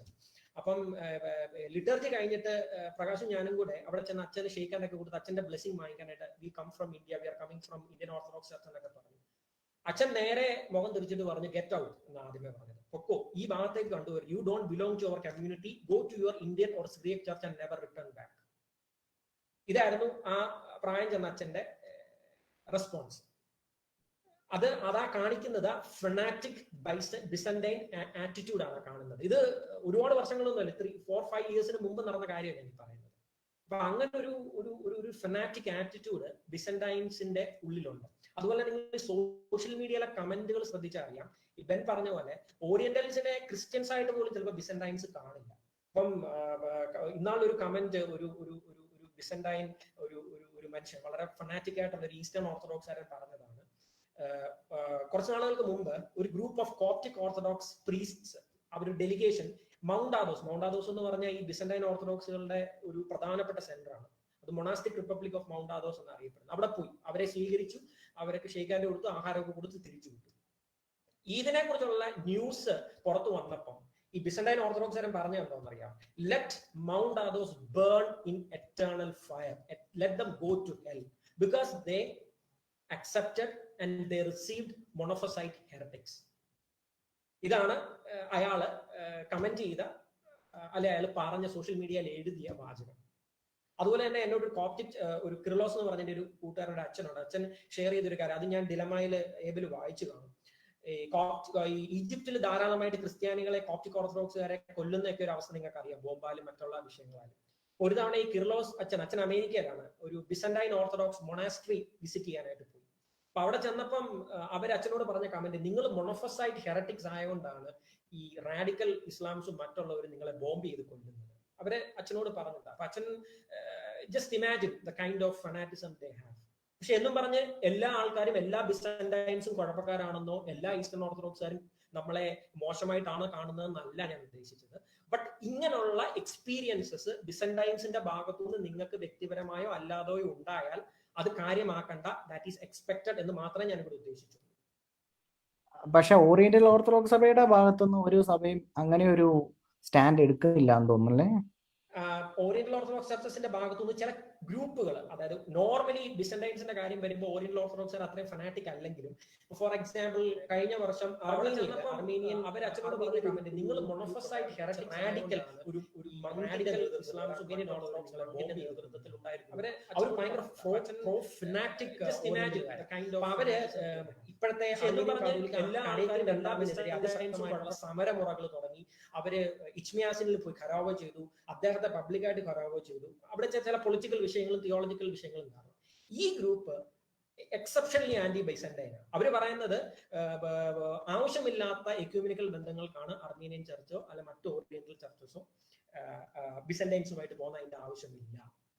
അപ്പം ഞാൻ പറഞ്ഞു വരുന്നത് എന്താണെന്ന് ചോദിച്ചാൽ, അങ്ങനെയുള്ള ചെറിയ ഗ്രൂപ്പുകൾ നമുക്ക് പലയിടത്തായിട്ട്, എത്യോപ്യയിലുണ്ട് വളരെ കൺസർവേറ്റീവ് ആയിട്ടുള്ള ഇതുപോലുള്ള ബിസന്റൈൻസിനെ ഇഷ്ടപ്പെടാത്ത ഗ്രൂപ്പുകളുണ്ട്.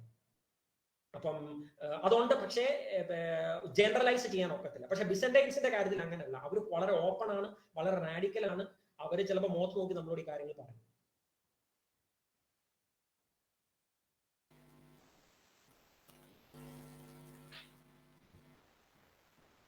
ക്ലിയർ ആണോ? കേൾക്കാം, ക്ലിയർ ആയിരുന്നു സർ.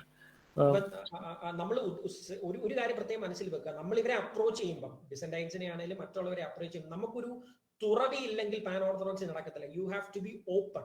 നമ്മളുടെ മലങ്കര സഭയെ നമ്മൾ ഡിഫെൻഡ് ചെയ്യണം. Definitely that is very important. At the same time മറ്റുള്ള കൾച്ചറിനെയും മറ്റുള്ളവരെ പറയുന്നതും അതും കൂടി ഇൻവൈവ് ചെയ്ത് അതിനൊരു റെസ്പെക്ട് കൊടുത്ത് ഒരു അണ്ടർസ്റ്റാൻഡിങ്ങിൽ മാത്രമേ ഇത് മുമ്പോട്ട് പോകാൻ പറ്റത്തുള്ളൂ. ഞാൻ നേരത്തെ പറഞ്ഞ പോലെ എക്യൂമിനിസവുമായിട്ട് നമ്മൾ കമ്പയർ ചെയ്യുമ്പോൾ വളരെ ഡ്രൈ ആൻഡ് ഡെഡ് ഏരിയ ആണ് പാൻ ഓർത്തഡോക്സി എന്ന് പറയുന്നത്.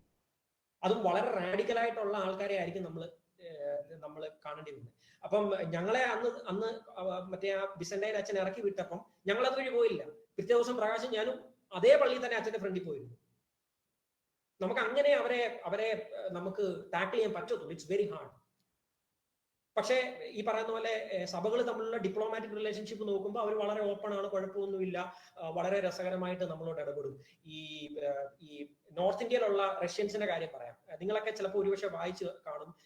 ഈ നോർത്ത് ഇന്ത്യയിലുള്ള റഷ്യൻ ഓർത്തഡോക്സ് ചർച്ചിലേക്ക് കൺവേർട്ട് ചെയ്ത നെരമ്യ എന്ന് പറയുന്ന ഒരാളുണ്ട്. അയാളും അയാളുടെ കൂട്ടത്തിലുള്ള ഒരു ഗ്രൂപ്പ് ഓഫ് ആൾക്കാർ, അവർ ആംഗ്ലിക്കൻസ് ആയിരുന്നു. അവര് ഒരു റാഡിക്കൽ ആയിട്ടുള്ള ഒരു ആർട്ടിക്കിൾ എഴുതി. എനിക്കൊന്ന് 2018 പബ്ലിഷ് ചെയ്തു. അവര് ചോദിച്ചേക്കുന്ന ഒരു ചോദ്യം, who is the real successor of Saint Thomas in India? നമ്മുടെ ചർച്ചിനെ അതിശക്തമായിട്ട് വിമർശിച്ചിട്ടാണ് ലേഖനം എഴുതിയിരിക്കുന്നത്. അവര് റഷ്യൻസ് ആണ്. റഷ്യൻ ചർച്ചും നമ്മുടെ ചർച്ചും തമ്മിൽ നല്ല ഹൈ ഡിപ്ലോമാറ്റിക് റിലേഷൻഷിപ്പ് ഉള്ളതാണെന്ന് ആലോചിച്ചത്. പക്ഷെ താഴെയുള്ള ഈ ഒരു അച്ഛൻ അല്ലെങ്കിൽ ഒരു ഡീക്കൻ എന്ന് പറയുന്ന ആൾ എഴുതിയത് വളരെ ശക്തമായിട്ട് മലങ്കര സഭ എന്ന് പറയുന്നത് മോണോഫസൈറ്റ് ആണെന്നും സെന്റ് തോമസിന്റെ ലീനിയേജ് പറയാൻ പറ്റില്ലെന്ന് പറഞ്ഞാണ് ഈ പുള്ളി ഇത് എഴുതുന്നത്, ആർട്ടിക്കിൾ എഴുതുന്നത്. പക്ഷെ ഇതേ കക്ഷി തന്നെ കഴിഞ്ഞ വർഷം മലങ്കര സഭയുടെ പരിമള തിരുമേനിയുടെ പേരിലുള്ള പള്ളി അവരുടെ ആവശ്യങ്ങൾക്ക് ചോദിക്കുകയും നമ്മളത് കൊടുക്കുകയും ചെയ്തു. I hope it is clear. Sir, നമുക്ക് ഒരു കാര്യം കൂടെ ചോദിക്കാനുള്ളത് എന്ന് വെച്ചാൽ ഇതിന്റെ കൂടെ ആഡ് ചെയ്യുന്ന ഒരു കാര്യം എന്ന് പറഞ്ഞാൽ, ഈ ഒരു കാര്യത്തെ പറ്റി പറഞ്ഞു, അതായത് നമ്മുടെ ഒരു ജനങ്ങളെ അല്ലെങ്കിൽ അവരുടെ ഈ ഒരു വിശ്വാസത്തിന്റെ പേരിൽ നമ്മളെ മാറ്റി നിർത്തുന്നു എന്നുള്ളത്. മലങ്കര സഭയെ സംബന്ധിച്ചിടത്തോളം മലങ്കര സഭ ഒരു സത്യം പറഞ്ഞൊരു എക്യൂമിനിക്കൽ രംഗത്ത് കൂടുതൽ ഫോക്കസ് ചെയ്യുകയും ഈ ഒരു പാൻ ഓർത്തഡോക്സ് രംഗത്തിൽ ഫോക്കസ് ചെയ്യുന്നില്ലെന്നല്ല, പക്ഷെ ഒരു പരിധി വരെ നമ്മുടെ ജനങ്ങൾക്ക് ഇതിനെപ്പറ്റി അറിയില്ല. കേരളത്തിൽ പൊതുവെ അറിയുന്നത് എക്യൂമിനിക്കൽ ബന്ധത്തെ പറ്റിയാണ്, KCC പോലുള്ള പ്രവർത്തനങ്ങളിൽ ഏർപ്പെടുന്നു. പക്ഷെ ഇതിനേക്കാളും ഒക്കെ പ്രസക്തമായി പ്രത്യേകിച്ച് കേരളത്തിലെ നമ്മുടെ ഈ ഒരു സിറിയക് ഓർത്തഡോക്സ് ചർച്ചും മലങ്കര ഓർത്തഡോക്സ് ചർച്ചും തമ്മിലുള്ള ഈ ഒരു ചേരിതിരിവ് അല്ലെങ്കിൽ ഈ ഒരു പ്രശ്നം തീർച്ചയായിട്ടും ഈ ഒരു പാൻ ഓർത്തഡോക്സിക്ക് ഇനിയും വരുന്ന കാലത്താണെങ്കിലും ഇത്രയും കാലമാണെങ്കിലും അത് ശക്തമായി ബാധിച്ചില്ലേ? ഇതിനൊരു സൊല്യൂഷൻ നമുക്ക് ഒരു പാൻ ഓർത്തഡോക്സ് വ്യൂവിൽ എന്തായിരിക്കാം? ഏബൽ, അതൊരു വളരെ പഴയ്ക്കുന്ന ചോദ്യമാണ്, പക്ഷെ വളരെ ഇമ്പോർട്ടന്റ് ചോദ്യമാണ്. ഈ നിങ്ങൾക്കറിയാമല്ലോ 1965 ആദ്യമായിട്ട് ഓറിയന്റൽ ഓർത്തഡോക്സ് സഭകളുടെ പിതാക്കന്മാരെല്ലാം കൂടി ഒരുമിച്ച് അഡീസ് അബാബ കോൺഫറൻസിൽ കൂടുന്നത് 1965. അതായത് അന്ന് എറിത്രിയൻ ചർച്ച് ഇല്ല, മറ്റ് Coptic, Syriac, Armenian, Indian, Ethiopian, ഈ 5 സഭകളുടെ പിതാക്കന്മാര് ഒരുമിച്ച് കൂടുന്ന സമയം എന്ന് പറഞ്ഞാൽ 1965 ആണ്. അതിനുശേഷം പല തീരുമാനങ്ങളും 1965 അഡീസ് അബാബ കോൺഫറൻസിൽ എടുത്തു. പല കാര്യങ്ങളും നമ്മൾ എഴുതി ഭംഗിയായിട്ട് സൂക്ഷിച്ചു വെച്ചിട്ടുണ്ട്. അതിനുശേഷം 2-3 ഫോളോ അപ്പ് മീറ്റിംഗ് നമ്മൾ നടത്തി. ഒരു പാൻ ഓറിയന്റൽ ഓർത്തഡോക്സ് സെക്രട്ടേറിയറ്റ് എന്നുള്ള രീതിയിൽ നമ്മൾ നടത്തി. പക്ഷെ അതിനുശേഷം അത് കംപ്ലീറ്റ്ലി നിന്നുപോയി. കാര്യം എന്താണെന്ന് ചോദിച്ചാൽ അതിനകത്തെ പ്രധാന കോടാലിയായി വന്നത്, അല്ലെ പ്രശ്നമായിട്ട് വന്നത്, നമ്മളും സിറിയക്സും തമ്മിലുള്ള ഈ ഒരു റിഫ്റ്റ് ആണ്. സോ കോൾഡ് അഡ്മിനിസ്ട്രേറ്റീവ് റിഫ്റ്റ്, നമ്മൾ എന്ത് പേരെടുത്ത് അതിനെ വിളിച്ചാലും അത് വളരെ നെഗറ്റീവായിട്ട് ദ ഹോൾ ഓറിയന്റൽ ഓർത്തഡോക്സ് ഫാമിലിയുടെ ആ ഒരു കെട്ടുറപ്പിനെ ബാധിച്ചിട്ടുണ്ടെന്നുള്ളതിൽ യാതൊരു സംശയമുള്ള കാര്യമില്ല. പക്ഷെ അതിന് എന്താണ് ഒരു സൊല്യൂഷൻ എന്നുള്ളത് വി ഡോണ്ട് നോ. കാരണം അതിന് നമുക്കൊരു ഉത്തരം ഉണ്ടോ എന്നുള്ളത് എനിക്ക് അറിയത്തില്ല. നമുക്ക് ആകെ ചെയ്യാൻ പറ്റുന്നത് പാൻ ഓർത്തഡോക്സ് യൂണിറ്റി എന്ന് ഉള്ള രീതിയിൽ, അല്ലെ പാൻ ഓർത്തഡോക്സി പരിപോഷിപ്പിക്കാൻ നമുക്ക് വ്യക്തിപരമായിട്ടുള്ള രീതിയിലോ അല്ലെങ്കിൽ അല്ലാതുള്ള സംഘടനാപരമായിട്ടുള്ള രീതിയിലോ അവരുമായിട്ടൊക്കെയുള്ള സഹകരണം കുറച്ചൊന്ന് പോളിഷ്ഡ് ലെവലിലേക്ക് നിർത്തുക എന്നുള്ളതാണ്. കാര്യം ഈ ഏബൽ എന്നോട് ചോദിച്ചു എന്തുകൊണ്ടാണ് പാൻ ഓർത്തഡോക്സിയെ ഇഗ്നോർ ചെയ്തിട്ട് എക്യൂമിനിസത്തിന് കൂടുതൽ പ്രാധാന്യം കൊടുക്കുന്നത്. കാരണം നമ്മളെ ട്രെയിൻ ചെയ്ത് വെച്ചേക്കുന്ന അതാണ്. We are trained in an ecumenical way. We are not trained in a pan-orthodox way. കാരണം എക്യൂമിനിസം ചെയ്യുന്നതാണ് നമുക്ക് കൂടുതൽ സന്തോഷവും നമുക്ക് കൂടുതൽ തലവേദന ഇല്ലാത്തതുമായിട്ടുള്ള കാര്യങ്ങൾ. അതൊരു വാസ്തവമായിട്ടുള്ള വസ്തുതയാണ്. എക്യൂമിനിസം ആകുമ്പോൾ നമുക്ക് KCC ഉണ്ട്, WCC ഉണ്ട്, നമുക്ക് എസ്റ്റാബ്ലിഷ്ഡ് പ്ലാറ്റ്ഫോംസ് ഉണ്ട്, നമുക്ക് ഈസി ആയിട്ട് അതിനകത്ത് പോയാൽ മതി. പക്ഷെ പാൻ ഓർത്തഡോക്സ് ചെയ്യണമെന്നുണ്ടെങ്കിൽ കേരളത്തിലെ ഇപ്പോഴത്തെ അവസ്ഥയ്ക്ക് നമ്മൾ പാൻ ഓർത്തഡോക്സ് ഇന്ന് മിണ്ടിക്കഴിഞ്ഞാൽ അവർ നമ്മൾ ഓടിക്കും. We cannot. ഇപ്പം ഈ ജാക്കോബൈറ്റ് ബ്രദേഴ്സിന്റെ കാര്യം നമ്മളിപ്പോൾ എടുക്കുകയാണെങ്കിൽ, സിറിയക് ഓർത്തഡോക്സ് ചർച്ച് ഇൻ ഇന്ത്യയുടെ കാര്യം എടുക്കുകയാണെങ്കിൽ, നമ്മളൊരു OCP എന്ന് പറയുന്ന ഇൻസ്റ്റിറ്റ്യൂഷൻ പലതവണ അവരെ പല രീതിയിൽ ബന്ധപ്പെട്ടിട്ടുണ്ട്. അവർ പറയുന്നത് എന്തോ അറിയാമോ, you belong to MOC, you guys belong to MOC, you are just another spice of MOC. ഇവിടെ MOCയുടെ SOCയുടെ കാര്യം പറഞ്ഞു വന്നു കഴിഞ്ഞാൽ റാഡിക്കൽ ആയിട്ടുള്ള MOCക്കാർ, എല്ലാവരും അല്ല, റാഡിക്കൽ ആയിട്ടുള്ള MOCക്കാർ പറയും യു ആർ ഡീലിംഗ് വിത്ത് എന്തോ പറയുന്നത്, you are dealing with JOC people who are really making problems for MOC എന്ന് പറയാം. അപ്പൊ ഇതിന്റെ രണ്ടിന്റെ ഇടയ്ക്ക് കുരുങ്ങിപ്പോയി ശ്വാസം മുട്ടി ചത്തു പോകുന്നത് പാൻ ഓർത്തഡോക്സിയാണ്. ഇതൊരു വളരെ ഫാക്ച്വൽ ആയിട്ടുള്ള കാര്യമാണ് നാട്ടിൽ. ആൻഡ് പിന്നെ രണ്ടാമത്തെ കാര്യം, ഈ പാൻ ഓർത്തഡോക്സ് ഇത്ര എഫേർട്ട് എടുത്ത് ഇത്രയും കാശ് മുടക്കി ഈ ആൾക്കാരെ എല്ലാം കൂടെ കൊണ്ടുവരണം എന്നുള്ളത് ആർക്കാ ഇത്ര ആഗ്രഹമുള്ളത്? Who is going to bell the cat? This is also a question. ആര് വരും? ആരെടുക്കും ഇനിഷ്യേറ്റീവ്? ആരെ സ്പെൻഡ് ചെയ്യും? പക്ഷെ നേരെ മറിച്ച് എക്യൂമിനിസം ആണെങ്കിൽ അതിനുള്ള സ്ട്രക്ചേഴ്സും പ്ലാറ്റ്ഫോംസും ഒക്കെ ഉണ്ട്. അതിനാകുമ്പോൾ കുറച്ചുകൂടെ പബ്ലിസിറ്റി കിട്ടും, അതിനാകുമ്പോൾ കുറച്ചുകൂടെ നമുക്ക് ഫ്രീ ആയിട്ട് ടിക്കറ്റ് കിട്ടും, നമുക്ക് കുറച്ചുകൂടെ ഈസി ആയിട്ട് ആൾക്കാരുമായിട്ട് സഹകരിക്കാം. അവിടെ ഈ ഓർത്തഡോക്സുകാർ തമ്മിലുള്ള പ്രശ്നങ്ങളൊന്നുമില്ല, വേറെ ചർച്ചകൾ വരുമ്പോൾ എല്ലാവരും കൂടി ഒരുമിച്ചാണ് വരുന്നത്, അപ്പൊ പിന്നെ പ്രശ്നമില്ല എന്നുള്ള ഒരു ആറ്റിറ്റ്യൂഡിൽ നമ്മൾ അങ്ങ് പോവുകയാണ്. സോ ഇവിടാണ് ഞങ്ങൾ ഇവാന എംജിയോസിസത്തിന് OCPയോട് ചോദിക്കാനുള്ള ചോദ്യം. 2007 ഇത് ആരംഭിക്കുമ്പോൾ, അല്ലെങ്കിൽ ഓർത്തഡോക്സി കോഗ്നൈറ്റ് പേജ് എന്നൊരു സൊസൈറ്റി ആരംഭിക്കുമ്പോൾ എന്തായിരുന്നു അവിടെ ഒരു പാൻ ഓർത്തഡോക്സിക്ക് ഒരു വലിയ വീക്ഷണം നിങ്ങൾ മുന്നോട്ട് വെക്കുമ്പോൾ എന്തായിരുന്നു നിങ്ങളുടെ ആദ്യ പടി എന്നുള്ളത് ഞങ്ങൾക്ക് അറിയാനായിട്ട് താല്പര്യമുണ്ട്. കാരണം ഇത് വളർത്തിയെടുക്കാൻ, പ്രത്യേകിച്ച് ഞങ്ങളെ സംബന്ധിച്ചിടത്തോളം ഞങ്ങൾ MGOസിസം നേരിടുന്ന ഒരു വലിയ പ്രശ്നം എന്താണെന്ന് വെച്ച് കഴിഞ്ഞാൽ, ഞങ്ങൾ കോളേജുകളിലും സ്കൂളുകളിലും പ്രവർത്തിക്കുമ്പോൾ പ്രത്യേകിച്ച് ഓർത്തഡോക്സ് സഭയും ജാക്കോബായ വിഭാഗത്തെയും ഒക്കെ ഐഡന്റിഫൈ ചെയ്യുന്നതിൽ നമ്മൾ ചെന്ന് പറയാം, ഞങ്ങൾ ഓർത്തഡോക്സുകാരാ, നിങ്ങളല്ലേ മറ്റേ കക്ഷിക്കാരുമായിട്ട് വഴക്കുണ്ടാക്കുക, അല്ലെങ്കിൽ നിങ്ങളല്ലേ പള്ളിക്ക് വേണ്ടി അടി ഉണ്ടാക്കുന്ന എന്നുള്ളൊരു കൺസെപ്റ്റാണ്. അതുകൊണ്ട് തന്നെ ഞങ്ങളുടെ ഇടയിലേക്കോ MGOസിൽ പ്രവർത്തിക്കാനോ പരസ്പരം ഒരു സഹകരണം പോലും നമുക്ക് അവിടെ സൃഷ്ടിക്കാനായിട്ട് സാധിക്കുന്നില്ല.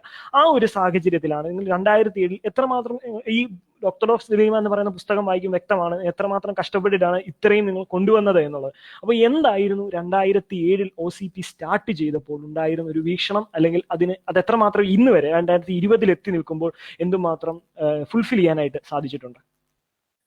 2007 ഈ ആക്ച്വലി ഇത് തുടങ്ങാനായിട്ടുള്ള ഞങ്ങൾ 2-3 പേര് ചേർന്നിട്ടാണ് OCP എന്ന് പറഞ്ഞ ഓർഗനൈസേഷൻ തുടങ്ങുന്നത്.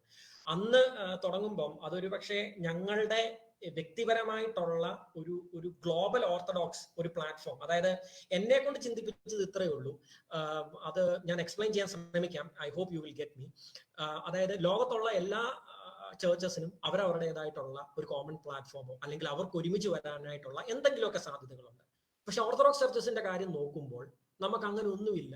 പ്രത്യേകിച്ച് മലങ്കരയിലാണെങ്കിൽ നമുക്കൊരു ഒരു ഒരു ഒരു സിസ്റ്റർ ഓർത്തഡോക്സ് ചർച്ച് എന്ന് വിളിക്കാനോ അല്ലെങ്കിൽ എന്താ അതുമായിട്ട് ബന്ധപ്പെട്ട കാര്യങ്ങൾ പറയാനായിട്ടുള്ള വേദിയോ പ്ലാറ്റ്ഫോമുകളോ ഒന്നുമില്ല. അപ്പം ഈ നമ്മൾ അന്ന് എടുത്ത കാഴ്ചപ്പാട്, അതായത് ഗ്ലോബൽ ഓർത്തഡോക്സ് പ്ലാറ്റ്ഫോം എന്ന് പറയുന്ന കാഴ്ചപ്പാട് ഒട്ടും റീച്ച് ചെയ്യാൻ പറ്റാത്തതും നമ്മളുടെ സ്വപ്നങ്ങൾക്ക് അതീതമാണെന്ന് അറിയായിരുന്നു. പക്ഷെ എന്നിട്ടും നമ്മൾ അതിന് നമ്മളെ കൊണ്ടാകുന്നത് ചെറിയ രീതിയിൽ ഒരു ചെറിയ മെഴുകുതിരിയാ കത്തിച്ചു വെക്കാൻ പറ്റുന്നതെങ്കിൽ അത് ചെയ്യാമെന്നുള്ള ഉദ്ദേശത്തിൽ മാത്രമാണ് OCP തുടങ്ങിയത്. അപ്പൊ തുടങ്ങുന്ന സമയത്ത് വളരെ ഡിഫിക്കൽട്ട് ആയിരുന്നു. കാരണം നമ്മൾ പല രീതിയിലുള്ള മേഖലകളിൽ പാൻ ഓർത്തഡോക്സിൽ നമ്മൾ ഇടപെടുന്നുണ്ട്, ഇൻക്ലൂഡിങ് ഈ ജേർണലിസം, പബ്ലിക്കേഷൻസ്, റിസർച്ച്, അങ്ങനെ ഒരുപാട് കാര്യങ്ങൾ നമ്മൾ ഇടപെടുന്നുണ്ട്. അപ്പം ഒരു പോസിറ്റീവ് കാര്യം ഞാൻ കാണുന്നത് എന്താണെന്ന് ചോദിച്ചാൽ 2007 നിന്ന് 2020 വന്ന് നിൽക്കുമ്പോൾ ഒരു കോപ്പറേഷൻ, പ്രത്യേകിച്ച് ഒരു സോഷ്യൽ മീഡിയയുടെയും ഒരു ഇന്റർനെറ്റിന്റെയും ഒരു ഇൻഫ്ലുവൻസ് ആയിരിക്കാം ഈ ഓർത്തഡോക്സുകാർ തമ്മിലുള്ള cooperation, irrespective of what is happening in local level between B and the SOC, ഒരു കോപ്പറേഷനും കുറച്ച് ഓപ്പൺനെസ് എങ്കിലും നമുക്ക് കൊണ്ടുവരാൻ സാധിച്ചിട്ടുണ്ട്. ഈ ഡിലമ എന്ന് പറഞ്ഞ പുസ്തകമാണെങ്കിലും നമ്മൾ OCP വെബ്സൈറ്റിലൂടെ പബ്ലിഷ് ചെയ്യുന്ന കാര്യങ്ങളാണെങ്കിലും ഈ ഓർത്തഡോക്സ് റിസോഴ്സസിനെ കൺസോൾഡേറ്റ് ചെയ്ത് ഒരൊറ്റ പ്ലാറ്റ്ഫോമിൽ ബ്രോഡ്കാസ്റ്റ് ചെയ്യാന്നുള്ളതാണ് നമ്മൾ ഉദ്ദേശിച്ചത്. നമ്മൾ ഇറക്കുന്ന ഓരോ പുസ്തകവും, നമ്മൾ പബ്ലിഷ് ചെയ്യുന്ന ഓരോ കാര്യങ്ങളും, ഓരോ റിസർച്ചിനും ഒരു പാൻ ഓർത്തഡോക്സ് കാഴ്ചപ്പാട് കൊണ്ടുവരാനായിട്ട് നമ്മൾ ശ്രമിച്ചിട്ടുണ്ട്. അതിന് അതിൻ്റെതായിട്ടുള്ള ബുദ്ധിമുട്ടുകൾ ഉണ്ടായിരുന്നു, പ്രയാസങ്ങൾ ഉണ്ടായിരുന്നു, ധാരാളം പ്രശ്നങ്ങൾ ഉണ്ടായിരുന്നു, സാമ്പത്തികമായിട്ടുള്ള വെല്ലുവിളികൾ ഉണ്ടായിരുന്നു. പക്ഷേ we are happy that we are able to at least light a candle. അതുകൊണ്ടാണ് ഏബൽ ഇന്ന് 2020 13 വർഷത്തിന് ശേഷം ഒരു പക്ഷേ എന്നെ പോലെ ഒരാളിനെ വിളിച്ച് ഇത് ഡിസ്കഷനിലേക്ക് എത്തുന്നത്. ഞാൻ മനസ്സിലാക്കുന്ന ഈ ഒരു ഡിസ്കഷൻ തന്നെ ഞങ്ങൾ അന്ന് എടുത്ത സ്റ്റെപ്പിന്റെ ഒരു വിജയമാണ്. വൺ ഓഫ് ദ സക്സസ് ആയിട്ടാണ് ഞാൻ അതിനെ കാണുന്നത്.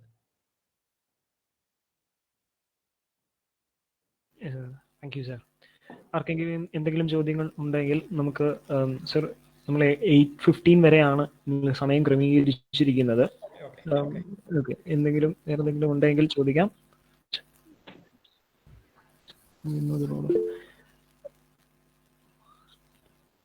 സർ, ഒരു ക്വസ്റ്റ്യൻ ചാറ്റ് ബോക്സിൽ, ഒരു നിമിഷം, ചാറ്റ് ബോക്സിൽ വന്നൊരു question. Can we know the role of mass media in the Orthodox unity? Joel S John.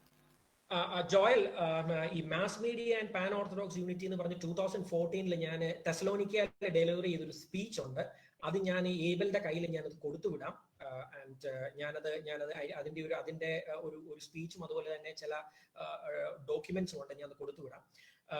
Mass മീഡിയയ്ക്ക് ധാരാളമായിട്ടുള്ള ഒരു റോള് പ്ലേ ചെയ്യാനുണ്ട്. ഞാൻ മനസ്സിലാക്കുന്നത് മാസ് മീഡിയ ആണെങ്കിലും സോഷ്യൽ മീഡിയ ആണെങ്കിലും they played an important role in bringing these people together. ഞാൻ ഡിലമയിൽ എഴുതിയേക്കുന്ന ഒരു കാര്യമുണ്ട്, തമ്മിൽ കാണുമ്പോൾ ചിലപ്പോൾ അങ്ങോട്ടും ഇങ്ങോട്ടും എല്ലാവരും എന്താ ഈ പറയുന്നത് ബഹളം ഉണ്ടാക്കിക്കൊണ്ടിരിക്കും. ഓർത്തഡോക്സുകാർ തമ്മിൽ അങ്ങോട്ടും ഇങ്ങോട്ടും ബഹളം ഉണ്ടാക്കും. പക്ഷേ ഈ സോഷ്യൽ മീഡിയയിൽ വരുമ്പോൾ അല്ലെങ്കിൽ മാസ് മീഡിയയിൽ വരുമ്പോൾ ഒരു ഗുണമെന്ന് പറഞ്ഞു കഴിഞ്ഞാൽ അങ്ങോട്ടും ഇങ്ങോട്ടും ബഹളം ഉണ്ടാക്കുന്നവർ തമ്മിൽ ഫ്രണ്ട്സ് ആണ് ഫേസ്ബുക്കിൽ. ഒന്നുമല്ലെങ്കിലും ഒരു 2 വർത്താനം പറയാനെങ്കിലും പോയി ഒരുമിച്ച് ഹലോ ഹൈ പറയും. അപ്പം social media especially it has played an important role in propagating pan-orthodox unity. പക്ഷെ നമ്മൾ ഉദ്ദേശിക്കുന്ന ആ ഒരു വലിയ തലത്തിലേക്ക് അത് എത്തിയിട്ടില്ലെങ്കിലും അത് വളരെ ശക്തമായിട്ടുള്ള ഒരു റോള് പ്ലേ ചെയ്യുന്നുണ്ട്. പിന്നെ ഒരു കാര്യം കൂടെ ഞാൻ നിങ്ങളോട് പറഞ്ഞോട്ടെ അണ്ടർസ്റ്റാൻഡിങ്ങിന് വേണ്ടി. ഈ ഈസ്റ്റേൺ ഓർത്തഡോക്സുകാരും ഓറിയന്റൽ ഓർത്തഡോക്സുകാരും തമ്മിലുള്ള തിയോളജിക്കൽ ഡയലോഗ് ആണെങ്കിലും അവർ തമ്മിലുള്ള ക്രിസ്റ്റോളജിക്കൽ എഗ്രിമെന്റ്സ്, ഇതെല്ലാം പല കാലങ്ങളിൽ ചർച്ച ചെയ്ത് ഡോക്യുമെന്റ്സ് ആയിട്ട് പ്രിന്റ് ചെയ്ത് പുസ്തകത്തിലും ഒക്കെ ആയിട്ട് നമ്മൾ വെച്ചിട്ടുണ്ട്.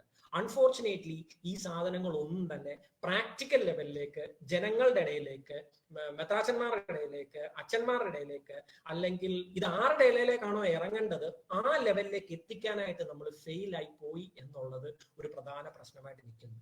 നിങ്ങൾ സെർച്ച് ചെയ്താൽ ഓർത്തഡോക്സ് യൂണിറ്റി ഈസ്റ്റേൺ ഓറിയന്റൽ ഡയലോഗിനെ സെർച്ച് ചെയ്ത് ഇഷ്ടംപോലെ സാധനങ്ങൾ കിട്ടും, ഒരുപാട് സാധനങ്ങൾ. ഇതെല്ലാം well drafted and well crafted ആണ്. ബട്ട് അൺഫോർച്ചുനേറ്റ്ലി അതൊരു പ്രാക്ടിക്കൽ ലെവലിലേക്ക്, ജനങ്ങളിലേക്ക് ഇത് എത്താതെ, ജനങ്ങൾ ഇത് പ്രാക്ടീസ് ചെയ്യാതെ ഒരിക്കലും പാൻ ഓർത്തഡോക്സ് റിയലൈസ് ചെയ്യാൻ ഒക്കത്തില്ല.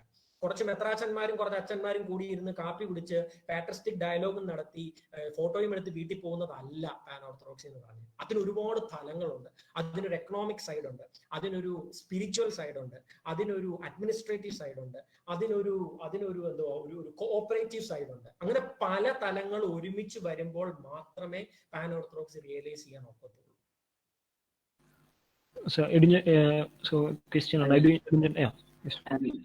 സർ, ഇപ്പോൾ എഴുത്തിൻ സഭയില് ഇപ്പോൾ ഈ ഇടയ്ക്ക് കുറച്ച് പൊളിറ്റിക്കൽ ഇഷ്യൂസ് അത് സഭയിലും ഒത്തിരി വ്യാപിച്ചിട്ടുണ്ട് എന്ന ഒരു റിപ്പോർട്ടൊക്കെ കണ്ടിട്ടുണ്ട്. എഴുത്തിൻ സഭയിൽ ഇപ്പോഴത്തെ സിറ്റുവേഷൻസിനെ പറ്റി സാറിന് എന്തെങ്കിലും പറയാൻ സാധിക്കുമോ? ഷുവർ. എറിത്രിയൻ ചർച്ചിനെ ആയിട്ട് ബന്ധപ്പെട്ട് ധാരാളം പ്രവർത്തനങ്ങൾ OCP നമ്മൾ മാസ് മീഡിയയിലും അല്ലാതെയും പ്രവർത്തിച്ചിട്ടുള്ളതുകൊണ്ട് എനിക്ക് കുറച്ചുകൂടെ ക്ലാരിറ്റി ഉണ്ട് ആ വിഷയത്തെ കുറിച്ച്. എറിത്രിയൻ ചർച്ച് 2007 മുതൽ 2007 മുതൽ completely under the control of അവിടുത്തെ ഗവൺമെന്റിൽ. അവിടെ ഇസായിസ് അഫ്വർക്കി എന്ന് പറയുന്ന മനുഷ്യനാണ് എറിത്രിയൻ ഗവൺമെന്റിന്റെ പ്രസിഡന്റ്. നിങ്ങൾക്കറിയാമല്ലോ, Eritrea got independence from Ethiopia. അപ്പം എറിത്രിയ ഒരു സെപ്പറേറ്റ് രാജ്യമായതിനു ശേഷമാണ് അവർക്ക് പേട്രിയാർക്കേറ്റ് കിട്ടുന്നത്. 92-ലാണെന്ന് എനിക്ക് തോന്നുന്നു. അതിനുശേഷം അവര് 2007 വരെ വലിയ കുഴപ്പമില്ലാതൊക്കെ പോയി. 2007 അന്നത്തെ പാത്രിയർക്കീസ് ആയിരുന്ന ആബൂന അന്റോണിയോസുമായിട്ട് ഗവൺമെന്റിന് ചില പ്രശ്നങ്ങൾ ഉണ്ടാകുകയും ഗവൺമെന്റ് സഭയുടെ കാര്യത്തിൽ ഇടപെടാൻ ശ്രമിക്കുകയും പാത്രിയർക്കീസ് അതിനെ നിരാകരിക്കുകയും ചെയ്തു.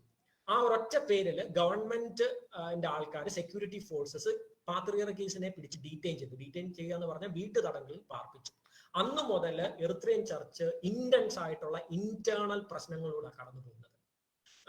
എറിത്രിയക്കകത്ത് ചർച്ച് മുഴുവൻ ഞാൻ ഈ പറഞ്ഞ പോലെ completely under the control of the government. എറിത്രിയക്ക് പുറത്ത് 2 ഡിവിഷനായിട്ടാണ് അവർ നിൽക്കുന്നത്. ഗവൺമെന്റ് റൺ ചെയ്യുന്ന ചർച്ചിനെ സപ്പോർട്ട് ചെയ്യുന്നവരുണ്ട്, ഗവൺമെന്റ് റൺ ചെയ്യാത്ത ചർച്ചിനെ സപ്പോർട്ട് ചെയ്യുന്നവരുണ്ട്. ഈ ഗവൺമെന്റ് റൺ ചെയ്യാത്ത ചർച്ചിന് 2-3 മെത്രാന്മാരുണ്ട് US-ലും യൂറോപ്പിലുമായിട്ട്. അവർ കോപ്റ്റിക് ചർച്ചിന്റെ ഒരു സ്പിരിച്വൽ പേട്രണേജിലാണ് വർക്ക് ചെയ്യുന്നത്. ഈ ഗവൺമെന്റിനെ സപ്പോർട്ട് ചെയ്യുന്ന ചർച്ചുകൾ അവർക്ക് വേണ്ട സപ്പോർട്ടുകൾ മുഴുവൻ എറിത്രിയെന്ന് ബിഷപ്പ്മാർ ട്രാവൽ ചെയ്ത് കൊടുക്കുന്നു. എറിത്രിയക്കകത്തെ കാര്യം നോക്കുകയാണെങ്കിൽ അവിടെ ഈ പറഞ്ഞ പോലെ ഗവൺമെന്റ് 2007 ആബൂന അന്റോണിയോസിനെ വീട്ടുതടങ്കലിലാക്കിയതിനു ശേഷം കുറച്ച് നാള് പേട്രിയാർക്ക് ഇല്ലാതെ ചർച്ചിനെ റൺ ചെയ്തു. അതിനുശേഷം ഗവൺമെന്റ് തന്നെ സെലക്ട് ചെയ്ത് ഒരു പേട്രിയാർക്കീസിനെ അവര് ഓർഡൈൻ ചെയ്തു. ആബൂന ദിയസ്കോറോസ് എന്ന് പറയും. അദ്ദേഹം 2018-2019 കാലഘട്ടം വരെ സഭയെ നയിച്ചു. അദ്ദേഹത്തിന് ശേഷം അദ്ദേഹം കാലം ചെയ്തു. പക്ഷെ അതിനുശേഷം പിന്നെന്താ സംഭവിച്ചതെന്ന് ചോദിച്ചു കഴിഞ്ഞാൽ ഗവൺമെന്റിന് കൺട്രോൾ വിട്ടുകൊടുക്കാൻ താല്പര്യമില്ലാത്തത് കൊണ്ട് ഇന്നും ആബൂന അന്തോണിയോസ് വീട്ടുതടങ്കലിലാണ്. Church is still controlled by the synod but again controlled by the government. കഴിഞ്ഞ വർഷം ആബൂന അന്റോണിയോസിനെ അവര് ഹെറസി ചുമത്തി, അതായത് അദ്ദേഹം ഏതാണ്ട് വേദവിപരീതം ചെയ്തു എന്ന് പറഞ്ഞിട്ട് സിനഡ് അദ്ദേഹത്തെ സസ്പെൻഡ് ചെയ്തു. പക്ഷെ ഇതൊന്നും ഒരു ഓർത്തഡോക്സ് ചർച്ചും ഒരു ക്രിസ്ത്യൻ വേൾഡും അംഗീകരിക്കുന്ന കാര്യമല്ല. ആബൂന അന്റോണിയോസിനെയാണ് ഇന്നും കാനോനിക്കൽ പേട്രിയാർക്കായിട്ട് അവർ അംഗീകരിക്കുന്നത്. ജനങ്ങൾ നന്നായിട്ട് കഷ്ടപ്പെടുന്നുണ്ട്. ഡീക്കന്മാരെ അച്ഛന്മാരെയൊക്കെ നിർബന്ധമായിട്ട് അവര് സെക്യൂരിറ്റി മിലിറ്ററി സർവീസസിലേക്ക് കൊണ്ടുപോകുന്നുണ്ട്. ഓർത്തഡോക്സ് ചർച്ചസ് പലതും അടഞ്ഞു കിടക്കുകയാണ്. ജനങ്ങളുടെ ജീവിതം വളരെ കഷ്ടപ്പാടാണ്. പൊളിറ്റിക്കൽ അസൈലം തേടി ധാരാളം എറിത്രിയന്ന് മൈഗ്രേറ്റ് ചെയ്ത് സ്വീഡൻ, US, UK പോലുള്ള സ്ഥലങ്ങളിൽ പോകുന്നുണ്ട്. അവിടെ എല്ലാം ഈ ഡയസ്പോറ കമ്മ്യൂണിറ്റി വളരുന്നുണ്ട്. അവിടെ എല്ലാം അവർ പള്ളികളും അതുപോലുള്ള സ്ഥാപനങ്ങളും വളർത്തുന്നുണ്ട്. പക്ഷെ എറിത്രിയക്കുള്ളിലെ കാര്യം വളരെ ശോചനീയമാണ്. ഇന്നും ഒരു മാറ്റവും ആ രാജ്യത്തിന് ഉണ്ടായിട്ടില്ല. സ്വാതന്ത്ര്യം 92-ന് കിട്ടിയതിന് ശേഷം ഇന്നും ഒരേ ആള് തന്നെയാണ് ആ രാജ്യം മുമ്പോട്ട് പോകുന്നത്. അതിൻ്റെതായിട്ടുള്ള എല്ലാ പ്രശ്നങ്ങളും ചർച്ചിനുണ്ട്. I hope it is clear. അതുപോലെയാണ് എത്യോപ്യൻ സഭയിലും ഇപ്പോൾ ക്രിസ്ത്യാനികൾക്കെതിരെ ഒത്തിരി പീഡനങ്ങളും അങ്ങനെയുള്ള വാർത്തകൾ വരുന്നുണ്ട്. അത് വാസ്തവമാണോ? അത് എത്യോപ്യൻ ചർച്ചിന്റെ സിറ്റുവേഷൻ കുറച്ചുകൂടെ വ്യത്യാസമാണ്. എത്യോപ്യൻ ചർച്ച് ഓറിയന്റൽ ചർച്ചിലെ ഏറ്റവും ബിഗസ്റ്റ് ചർച്ചാണ്. Biggest church in Oriental. ഏതാണ്ട് 55 മില്യൺ ഓർത്തഡോക്സ് ക്രിസ്ത്യൻസ് ഉള്ള ചർച്ചാണ്. അവർക്ക് 3 തരത്തിലുള്ള പ്രോബ്ലംസ് ഉണ്ട്. 1 പൊളിറ്റിക്കൽ പ്രോബ്ലംസ് ഉണ്ട്, 2 എത്നിക് പ്രോബ്ലംസ് ഉണ്ട്, 3 റിലീജിയസ് പ്രോബ്ലം ഉണ്ട്. അവർക്ക് 2016-ന് ശേഷമാണ് ശരിക്കും ഈ എത്നിക് ആൻഡ് പൊളിറ്റിക്കൽ സിറ്റുവേഷൻ കുറച്ച് രൂക്ഷമാകുന്നത്. അവിടെ നിങ്ങൾക്കറിയാമല്ലോ, എത്യോപ്യ എന്ന് പറയുന്നത് ട്രൈബുകളുടെ ഒരു ലോകമാണ്. പല 56 ട്രൈബുകളോളം ഉണ്ട്. അതിനകത്ത് ഏറ്റവും കൂടുതലുള്ളത് ഒറോമിയ അല്ലെ ഒറോമോസ് എന്ന് പറയുന്ന ട്രൈബാണ്. അത് കഴിഞ്ഞിട്ട് അംഹാര എന്ന് പറയുന്ന ട്രൈബ് ഉണ്ട്. അതിനുശേഷം വേറെ പല ട്രൈബുകളുണ്ട്. അപ്പം ഈ ഒറോമോ എന്ന് പറയുന്ന റീജിയനിലെ ഒറോമോ ട്രൈബ്, അവിടെ റാഡിക്കൽ ഇസ്ലാമിസ്റ്റുകളുണ്ട്, ഒറോമോ ഓർത്തഡോക്സുകാരുണ്ട്, പ്രോട്ടസ്റ്റന്റ്സ് ഉണ്ട്. അപ്പം ഈ ഒറോമിയൻ എത്നിക് ഗ്രൂപ്പും മറ്റുള്ള എത്നിക് ഗ്രൂപ്പുമായിട്ടുള്ള കോൺഫ്ലിക്റ്റ് വളരെ രൂക്ഷമാണ്. നമ്പർ 1. നമ്പർ 2, റാഡിക്കൽ ഇസ്ലാം വളരെ ശക്തമായിട്ട് എത്യോപ്യൻ ഓർത്തഡോക്സ് ക്രിസ്ത്യൻസിനെയും എത്യോപ്യൻ ചർച്ചിനെയും ഡീസ്റ്റെബിലൈസ് ചെയ്യാനായിട്ട് ഒറോമോകളെയും അതുപോലുള്ള റാഡിക്കൽ ഗ്രൂപ്പുകളെയും ഉപയോഗിക്കുന്നുണ്ട്. 3, ഈവൻ പ്രോട്ടസ്റ്റന്റ് കമ്മ്യൂണിറ്റി പോലും ഓർത്തഡോക്സ് ചർച്ചസിനെതിരെ അതിശക്തമായിട്ട് പെർസിക്യൂഷൻ നടത്തുന്നുണ്ട്. അപ്പൊ അവരുടെ എല്ലാം ഒരു പ്രധാനപ്പെട്ട എയിം എന്ന് പറഞ്ഞാൽ എത്യോപ്യയിലെ ഏറ്റവും ഓൾഡസ്റ്റ് ആൻഡ് ഏറ്റവും സ്ട്രോങ്ങസ്റ്റ് ആയിട്ടുള്ള സ്പിരിച്വൽ ആൻഡ് അഡ്മിനിസ്ട്രേറ്റീവ് ഇൻസ്റ്റിറ്റ്യൂഷനെ, റിലീജിയസ് ഇൻസ്റ്റിറ്റ്യൂഷനെ ഡീസ്റ്റെബിലൈസ് ചെയ്യുക എന്നുള്ളതാണ്. നമ്മൾ ഈ പുറത്ത് കാണുന്ന ഇപ്പോൾ OCP മീഡിയ നെറ്റ്വർക്ക് ആണെങ്കിലും മറ്റുള്ള ആൾക്കാർ പുറത്തു വിടുന്ന വാർത്തകളൊക്കെ വളരെ അതിന്റെ ഒരു 4 മാത്രമേ നമ്മൾ കാണുന്നുള്ളൂ. വളരെ ക്രൂരമായിട്ടുള്ള, വളരെ മൃഗീയമായിട്ടുള്ള, ദാരുണമായിട്ടുള്ള അവസ്ഥയിലൂടെയാണ് എത്യോപ്യൻ ക്രിസ്ത്യൻസ് കടന്നു പോകുന്നത്. ഒരു കാര്യം ആലോചിച്ചോണം, എത്യോപ്യയെ ഡോമിനേറ്റ് ചെയ്യുന്നത് എത്യോപ്യൻ ഓർത്തഡോക്സ് ക്രിസ്ത്യൻസ് ആണ്, ഒരു ക്രിസ്ത്യൻ കൺട്രിയാണ്. അതുപോലെ തന്നെ പ്രോട്ടസ്റ്റന്റ്സിന്റെ ഭാഗത്തുനിന്നും വളരെ ശക്തമായിട്ട് ധാരാളം ഓർത്തഡോക്സ് ക്രിസ്ത്യൻസിനെ കൺവേർട്ട് ചെയ്യുകയും ഓർത്തഡോക്സ് ചേർച്ചസിനെതിരെ അവരെ കൊണ്ട് ചെയ്യാൻ പറ്റുന്ന ധാരാളമായിട്ടുള്ള പ്രോബ്ലംസ് ഉണ്ടാക്കുകയൊക്കെ ചെയ്യുന്നുണ്ട്. ഇപ്പോഴത്തെ പ്രൈം മിനിസ്റ്റർ അഹമ്മദ് അബി, അദ്ദേഹവും ഒരു പ്രോട്ടസ്റ്റന്റ്, ഹാഫ് മുസ്ലിമുമാണ്. അപ്പൊ അദ്ദേഹത്തിന്റെ നേതൃത്വത്തിൽ ഇപ്പൊ നടന്നുകൊണ്ടിരിക്കുന്നത് ഒട്ടും അക്സെപ്റ്റബിൾ അല്ലാത്ത ഒരു നരഹത്യയാണ് ആക്ച്വലി. അത് റിലീജിയസ് മാത്രമല്ല, എത്നിസിറ്റി അതിനകത്തൊരു പ്രധാന പ്രശ്നമാണ്. അത് എക്സ്ട്രീംലി കോംപ്ലിക്കേറ്റഡ് ആണ്. നമ്മൾ maybe by the end of December or January ഇതിനെ ബേസ് ചെയ്ത് OCPയുടെ ഒരു പുസ്തകം നമ്മൾ പുറത്തിറക്കാൻ നമ്മളിത് വർക്ക് ചെയ്തുകൊണ്ടിരിക്കുകയാണ്. ഇതുകൂടാതെ നമ്മൾ കഴിഞ്ഞ വർഷങ്ങളായിട്ട് ഇന്റൻസ് ആയിട്ട് ഈ വിഷയത്തിൽ ഇടപെടുകയും ഏകദേശം 35 ഇന്റർനാഷണൽ ഓർഗനൈസേഷൻസുമായിട്ട് ബന്ധപ്പെട്ട് ഈ വിഷയം അവർക്ക് പെറ്റീഷൻ ചെയ്തു, റഷ്യൻ ചേർച്ചിന് പെറ്റീഷൻ ചെയ്തു. ഇതൊരു പ്രധാന പ്രശ്നമാണെന്നുള്ളത് ലോകത്തിന് മുമ്പിൽ കൊണ്ടുവരാനായിട്ട് നമ്മുടെ എഫേർട്ട് ഒരു ചെറിയ തരത്തിലെങ്കിലും അതിന് ഒരു റോള് പ്ലേ ചെയ്തിട്ടുണ്ട്. The situation is very bad in Ethiopia, to put it in simple words. Sir, one more final question. Ethiopian സഭയിലെ ഇപ്പോ 2 പാദ്രീസ്മാരുണ്ട്. അതിലെ കറക്റ്റ് അവരുടെ ആരാണ് ഭരണ ചുമതല അങ്ങനെയുള്ള? അവര് ആക്ച്വലി 91-ലാണ് അവർ ശരിക്കും സ്പ്ലിറ്റ് ആയി പോകുന്നത്. കാരണം ആബുന മെർക്കോറിയോസും ആബുന മത്തിയാസും 2 പാത്രിയർക്കീസുമാരുള്ളത്. ആബുന മെർക്കോറിയോസ് ആണ് 91 വരെ പാത്രിയർക്കീസ് ആയിരുന്നത്. അദ്ദേഹം ഈ ഡെർഗ് ഗവൺമെന്റ് എന്ന് പറയുന്ന മാർക്സിസ്റ്റ് ഗവൺമെന്റുമായിട്ട് അദ്ദേഹം കൂടിയാലോചന നടത്തി അവരുമായിട്ട് സഹകരിച്ചു എന്ന് പറഞ്ഞിട്ട് അദ്ദേഹത്തിന് അമേരിക്കയിലേക്ക് പോകേണ്ടി വന്നു. 2018 ഈ 2 യൂണിറ്റുകൾ, എത്യോപ്യൻ ചർച്ചും എത്യോപ്യൻ സിനഡ് ഔട്ട്സൈഡ് എത്യോപ്യൻ തമ്മിൽ റിക്കൺസൈൽ ചെയ്തു.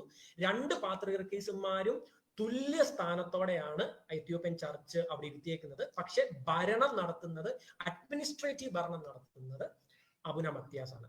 അബുന മെർക്കോറിയോസ് ആക്ച്വലി കുറച്ച് പ്രായമാണ്, അദ്ദേഹം വീക്കാണ്. പക്ഷെ 2 പാത്രിയർക്കീസുമാർക്കും തുല്യ സ്ഥാനമാണ്, അതിനകത്ത് യാതൊരു വ്യത്യാസവുമില്ല. But administration is handled by മത്തിയാസ്.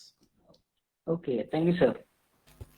Sir, thank you so much. ഇത് സമയം നമ്മുടെ അതിക്രമിക്കുകയാണ്. പക്ഷെ എന്നിരുന്നാലും സാറിന്റെ സമയം ഉണ്ടോ? എനിക്ക് പ്രശ്നമില്ല. ഞാൻ ഇതിനു വേണ്ടി ഡെഡിക്കേറ്റ് ചെയ്തേക്കാം.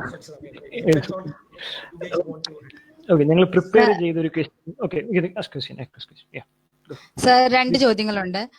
ഒന്നെന്ന് പറയുന്നത് പാൻ ഓർത്തഡോക്സി കൊണ്ടുള്ള നേട്ടങ്ങൾ, അല്ലെങ്കിൽ എന്തുകൊണ്ടാണ് നമ്മൾ ഇതിന് ഇത്ര പ്രൊമോട്ട് ചെയ്യുന്നത് എന്നുള്ളത്.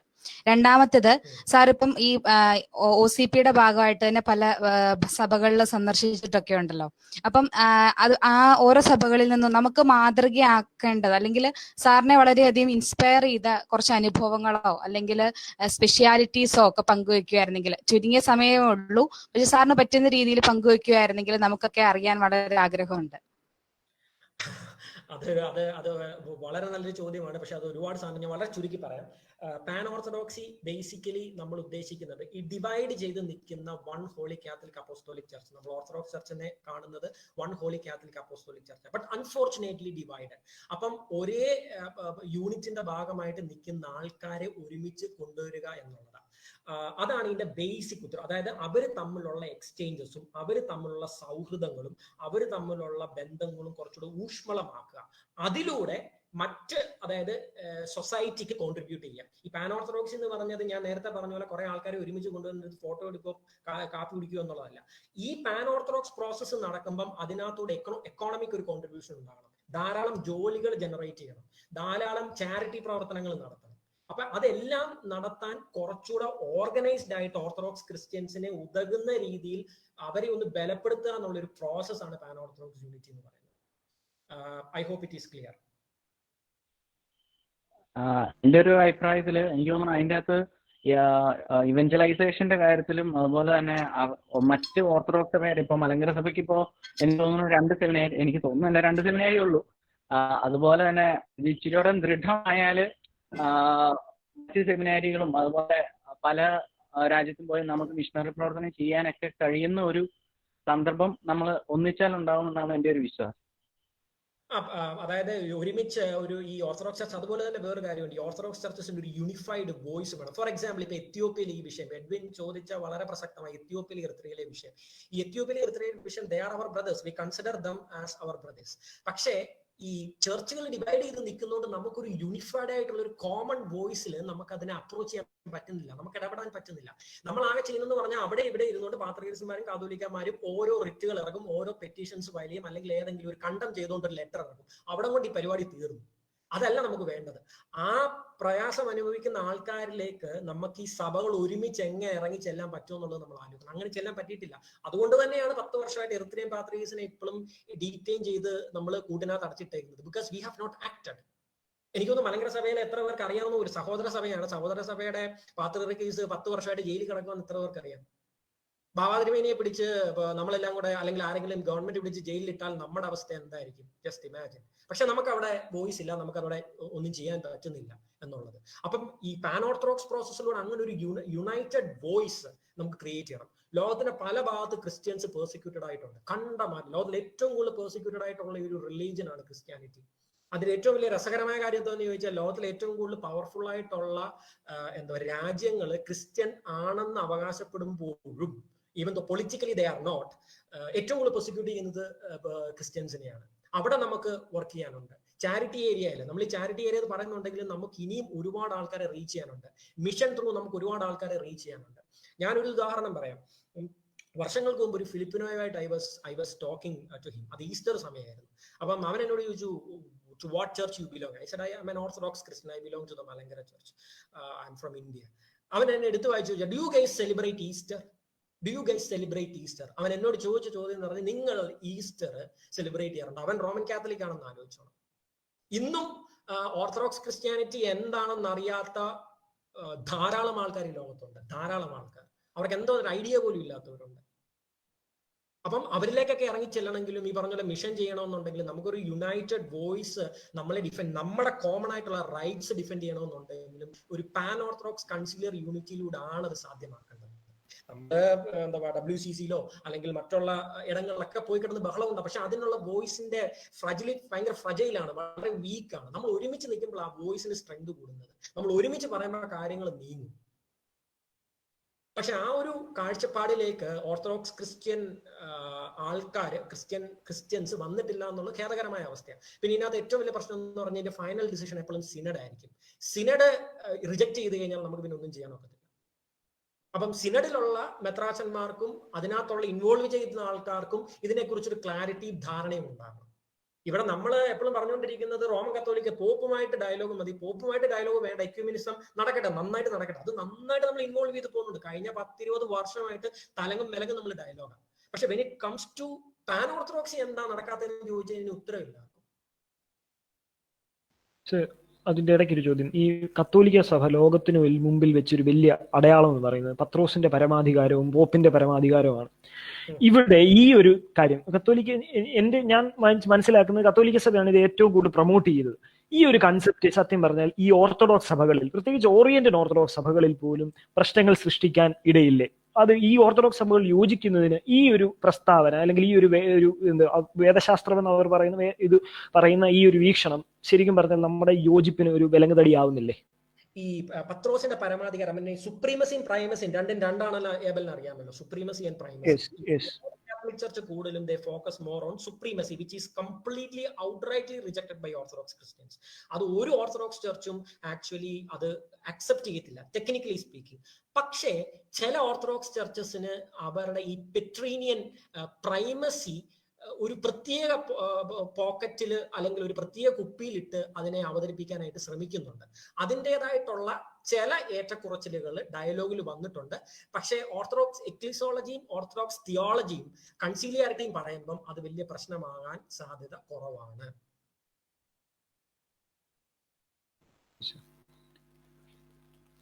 ആർക്കെങ്കിലും വേറെ എന്തെങ്കിലും ചോദ്യങ്ങളുണ്ടോ? ചോദിച്ചൊരു കാര്യമുണ്ട്, ഞാനത് പറയാൻ മറന്നുപോയി.